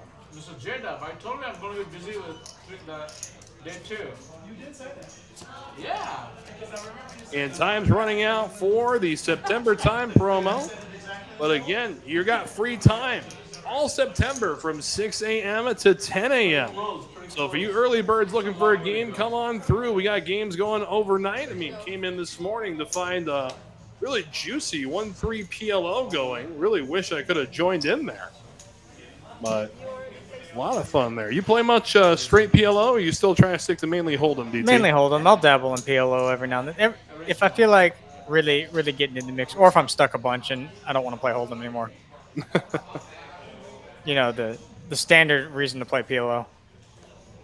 I mean, I thought the standard reason to play PLO is I'm not unhappy with how tortured I am already at the Hold'em table. But Heads up. You got a big flop. Yeah, King, Deuce, 5, 2 clubs. Pair, and then gut shots, straight flush draw. Yep, Jonathan's got 17 outs to work with. Sonny ahead at the moment. He's going to bet 300K. Into a pot of a lot. Yeah. 2.3 million? Yep. One big one? 2.3, Yep. Interesting. I wonder what Jonathan's response is going to be with this. What do you think Sonny's doing this with? I think this is just a slam dunk raise. Because Sonny's just going to be doing it so often. 1.1. Sonny is going to stick around, and away we go to the turn. I kind of would have liked to see a larger sizing. Looks like the board pairs 5s. No, Oh, it's a 6 6. to take the lead. I think Jonathan should still continue betting. Now there's Checks through. Jonathan's probably just trying to get to showdown at this point. Yeah. Check call a bet, or maybe place a bet trying to get called by 5 or a deuce. But now it's just a check call. Yeah. Pair of 6.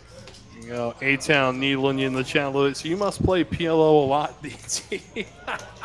I accept it. I accept it.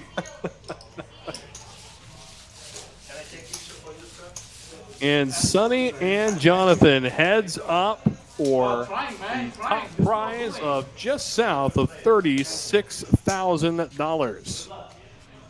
so many fans, though. A lot of friends. I don't like how slowly we went into it. Sonny with the chip lead, just south of 14 million. Jonathan sitting on 11.1. Still, now it's still anyone's game. Well, absolutely it is. Scan your card, please, guys. Players don't want to scan their cards. It's a normal problem at stream yeah. tables. Love heads up poker. It's rare to see it this even with chip stacks. That's true.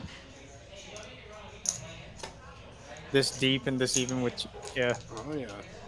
Sonny going to check his option with 10 tray, and off we go. Looks like a 10 on the board. Actually, 2 pair. 10 tray for Sonny. Gut shot. Over, check. Oh, boy. Top pair versus 2 pair.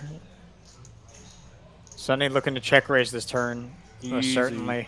8-9 would have bet the flop, so he's not worried about that. Jack 3, probably the only hand that would bet the flop, that would check it through. Did he lose his 2? There it is, 600K the bet. Sonny coming through with the check raise as foretold. Makes it 1.5 million. Not great news to Jonathan's ears, but his hand's a little too strong to fold. Tony Turgeson in the chat. What is happening, my friend? Special Monday night edition of TCH Live Houston in final table of the September 100K tournament. We are heads up for all the marbles. Jonathan's thinking there's options, maybe turning his hand into a semi-bluff. I don't think it would work. I think this hand should be just a call. I Does don't- make it, and now we go to a river. Nice and Deuce. clean for Sonny. Oh yeah. It's just a question about what sizing he's going to go for.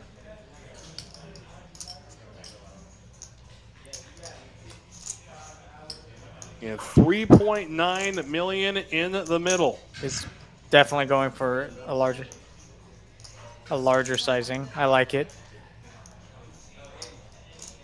Jonathan really only beating miss flush draws, and having the 9 of spades is kind of bad because a lot of those check raise semi bluffs that he'd want Sonny to have, like 9-6 of spades, 9-5 of spades, just don't exist now. Oh, Jonathan makes the call. It'll be shown to pair, and Sonny creating some separation now. He's got 19.4 million. Jonathan sitting on 5.7. I almost ran it.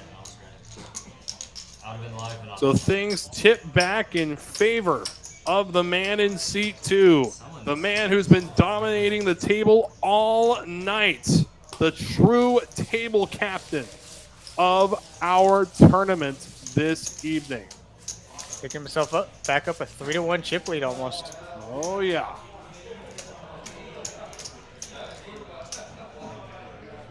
Jonathan was a little more thoughtful in the tournament. I thought he would have put a little more thought into that. I don't mind the call per se. No, I think he would have come to the same conclusion had he tanked on it, but I think his mind was made up When he before the bet was made by Sonny, though. I can see that he made his decision on the turn. Yeah. Said, what do I do if I'm it not works supposed- off? I'm not supposed to. But Hey, there's the cat, man. I really wanted to. Getting escorted out by security? No. I mean, that makes sense. Yes. What's our gut field? 3.2 something. Sonny getting real aggressive now. The bet. Oh, yeah. It's a quote. Changing modes. To quote one of the greatest poker movies of all time, if not the greatest, I cut out one of his legs. Now I just got to press on him till he falls over.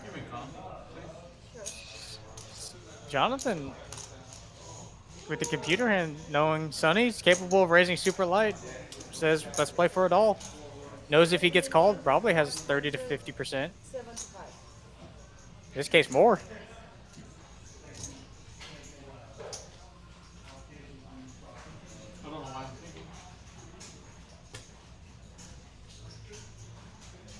I mean, Sonny loses his hand. They're practically even in stack again. I don't think he's going to make the call. Tell me who the table is rooting for. 3,575,000. I got a smile on you. What's a high card? Jack? Out of king. 3 million is what? 10 bigs? Posturing, doing once again his little prodding for information here. I fold. Does make his decision, just I have to announce that first before giving the white chips. Yeah, I was confused for a second. No, that's the reason I announced first. Jonathan by no means out of the woods yet. He's got a long way to go if he wants to take down this tournament. And a $12,000 difference between first and second place.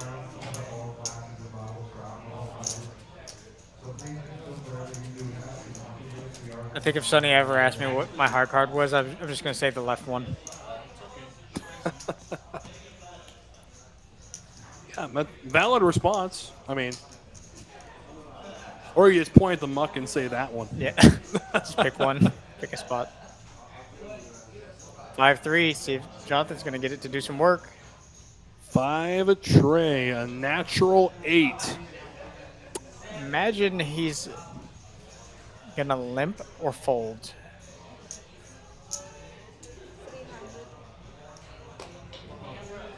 300. Now I want to see Siep Sonny Oh, yeah. all in, no chance.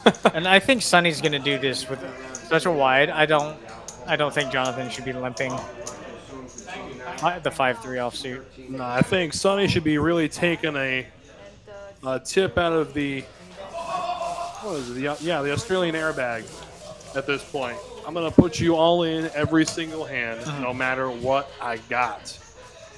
Aviation Club de France. 2009?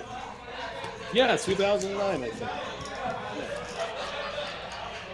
I really wish I had gotten a chance to play there before that place. They stopped doing stops there. I mean, I know, I was surprised too. and the stuff they would do, like, I don't remember if the stories are accurate, but they had a dress code to get in there.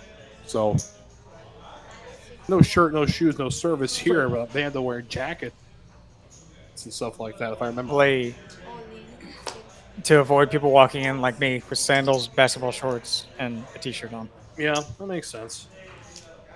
Or to keep your Phil Locks of the world from walking in ski gear. Full ski regalia in California, peak of summer, Phil Lock. My hat off to you, sir, for doing that. Yeah, for sure. He just kind of came out of nowhere to take down a big I saw one a that. couple weeks ago. Yeah, Great poker player, very entertaining to watch. definitely. Been a while since we heard from him. Would love to meet him one day. One of my favorite poker personalities from when I was growing up watching all Definitely. the higher stakes stuff.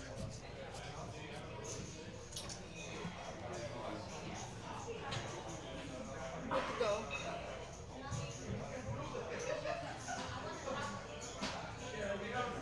Jack 6, no 8-6. I don't know why I saw a jack there. Jonathan going to limp the button. Sonny going to check his option and does so with 6-4. 10 tray deuce, 2 diamonds. Much better for Sonny. Probably going to win this hand. Jonathan just has absolute nothing. 300, fold. One big blind gets the dominated, or gets the hand that's dominating him to fold. I'm not sure if Jonathan's evaluated his limping strategy versus Sonny. I mean, personally, when I'm playing heads up, if I limp a hand, that means I've already folded mentally at that point. There's no room for limping in heads up. I think you can, if you're limping, well, not at this stack depth. I think not at this stack depth. I think 20 big blinds or less per player, you can work some limps in. Yeah, I mean, a couple, maybe at that depth, yes. I met in 1 minute. Sonny, 9 tray, gonna bump things up. Doing what he does best, putting the pressure on. Gonna make it a million straight, all in, and that'll chase Sonny away. This seems like a spot where it's going to go back and forth a lot until we get a clash. Oh, yeah. I mean, blinds have also gone up. We're at 200,000, 400,000 with a 400,000 big blind ante. It's costing our heroes $1 million in orbit, and an orbit happens every 2 hands now. So we are getting close. Jay Stevens, I thought limping was pimping. Maybe 9-handed if you can get through with a really weird like 7-3 holding and flop a straight. But heads up, man, this is where you got to apply pressure at every juncture. Why I love heads up tournaments. It's a different kind of poker. It's so much fun. It's poker in its purest form. Yes, it is. That's why I love it too.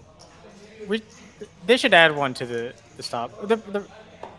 Not a big buy-in one, maybe 300, 500. I mean, 500, that's going to be like a line out the door. I know, and that would be a great tournament.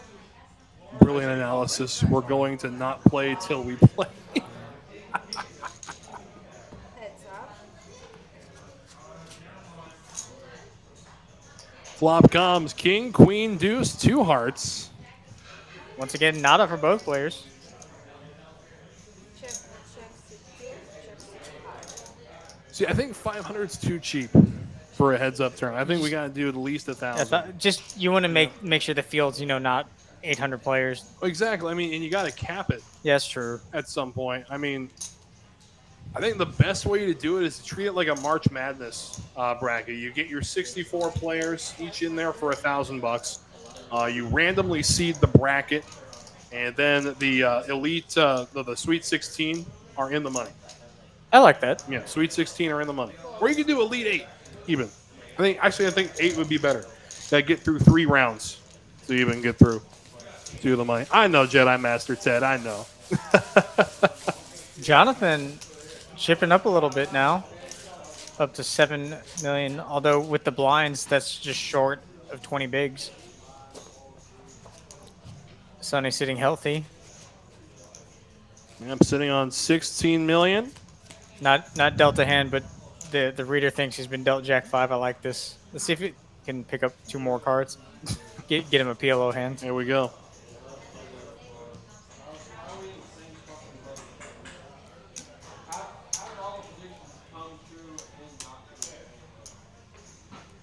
I'm going to raise blind to 1 million. Again, I like this. Yeah, I love it. It's power. No, That's power. I'm 100% raising to blind. Sonny got a blind raise up to $1 million. Now I just get to be let in on the secret.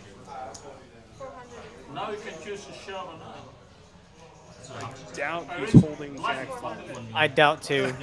I can believe King 6 for Jonathan. You're gonna have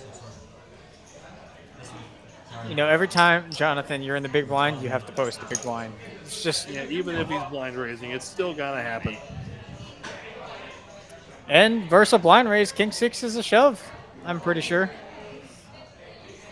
Heads up, I'd say so. I'm not happy about it, but yeah. All in he goes. Not. I don't think it's Jack 5, but I don't think it's gonna be worse than Jack 5. I mean,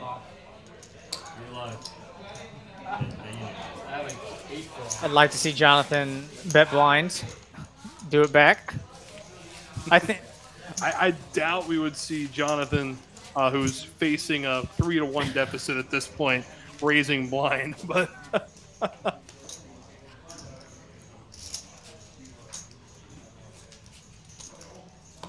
Glad to see Sonny having a lot of fun, even though there's. I mean, I guess there's not as much pressure since he's been here so many times. oh yeah. He said at some point in your poker career, your heart rate stops elevating. Whenever you're in a big hand, you just learn to relax regardless of the spot.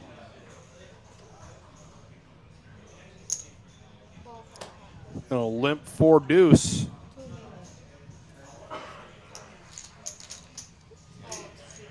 Diamonds might be disastrous. Oh no, Sonny just raised the exit. I like it.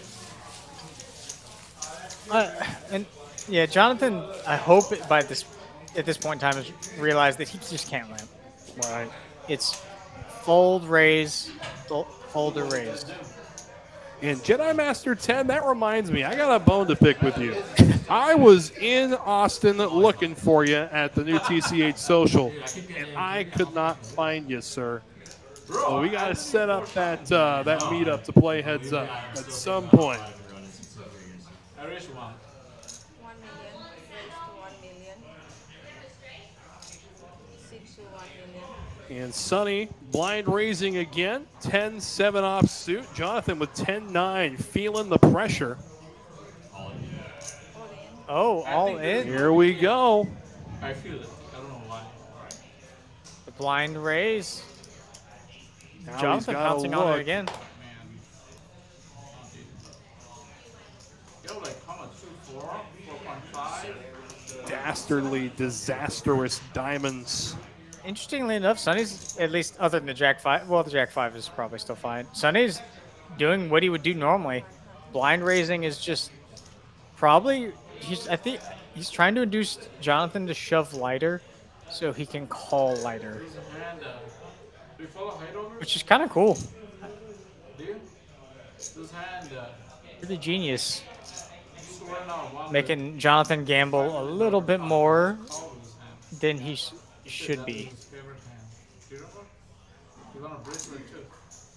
Daniel Negreanu. 100K blind. Daniel Negreanu. My favorite hand too, Sonny. I want to keep you in. I was there like 80 hours for the first 2 weeks. Man, I was just there on Saturday looking for you. I was there on Saturday looking for you. Something sure now, one with 17 off. The bracelet performance. They called it off. No need to worry, though, Jedi Master Ted. With the Trailblazer Tour coming to town in a couple weeks, you're going to be seeing plenty of me around there. You know, he actually said that he wanted 17 off during the previous rounds. And just because of that, During the what? during the One day I hope to be heads up with Sonny. Okay, because this just seems like an entertaining heads up. Like you see some heads up matches that are players are just stone cold serious, but they're still having fun, a good time. Who is he playing? Dang, down 2K. Sorry to hear that, Jedi. Sorry to hear that. Big hand. Oh, boy. Jonathan Ace King on the button. If there's any time to limp, if you've been limping, this would be another time to do it.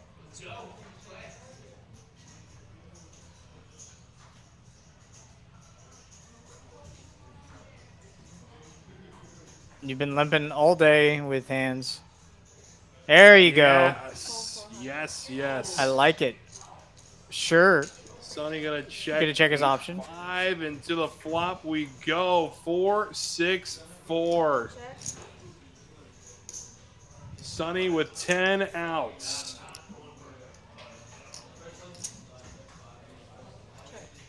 I like the check back, so you just don't get blown off your hand. Deuce of clubs. 1.2 million.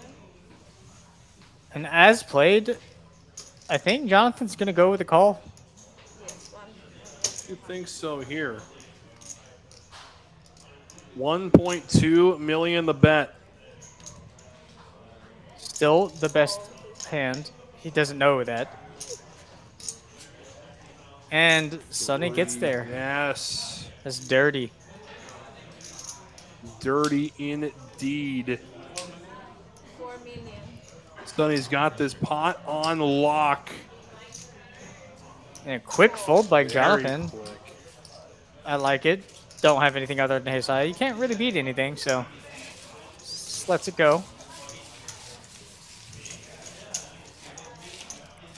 Outside from an all-in, I don't think Sonny was going to fold the 8-5 for any reasonable open size. 2x, 3x, 2.5x. So I think he saved a little bit in retrospect, but I do like the fact that he limped it after having limped all those other hands. Letting Sonny... Yeah, definitely so. Let Sonny do the betting for you. went on like 5 times. And if it came down to it, yeah, all the chips are going in with Ace King, for sure. Another blind raise. A million to go. Jonathan says no thank you. Yeah. Yeah, but tough to call on all this. I think I'm going to show him the Queen 4, too. Information doesn't change since Sonny's just raising blind. Oh, yeah. Oh, look what I found. Yeah. I'm not calling all like 8 million. Jonathan back below 7 million. He's gonna need to find some momentum. Oh, it's 400 for me, right?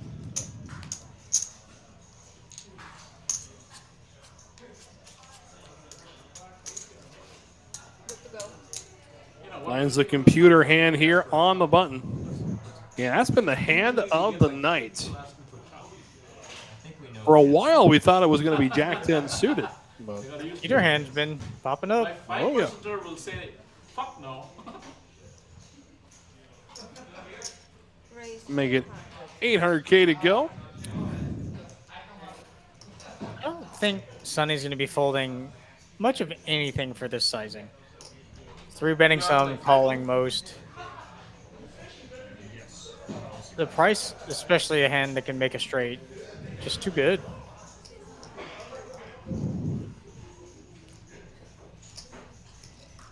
Yep, Sonny makes the call. And away we go. Heads up. Check start.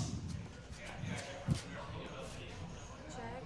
Queen 7 flopped. Computer flops big. How to get as much value out of Sunny as possible.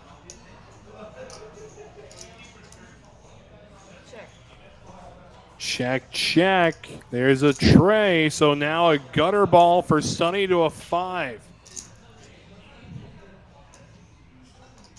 Let's see if Sunny's going to take the betting initiative like what Jonathan was hoping for, I'm pretty sure. Here we go. 500,000.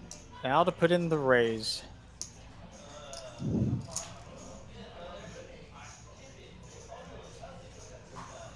But just a call.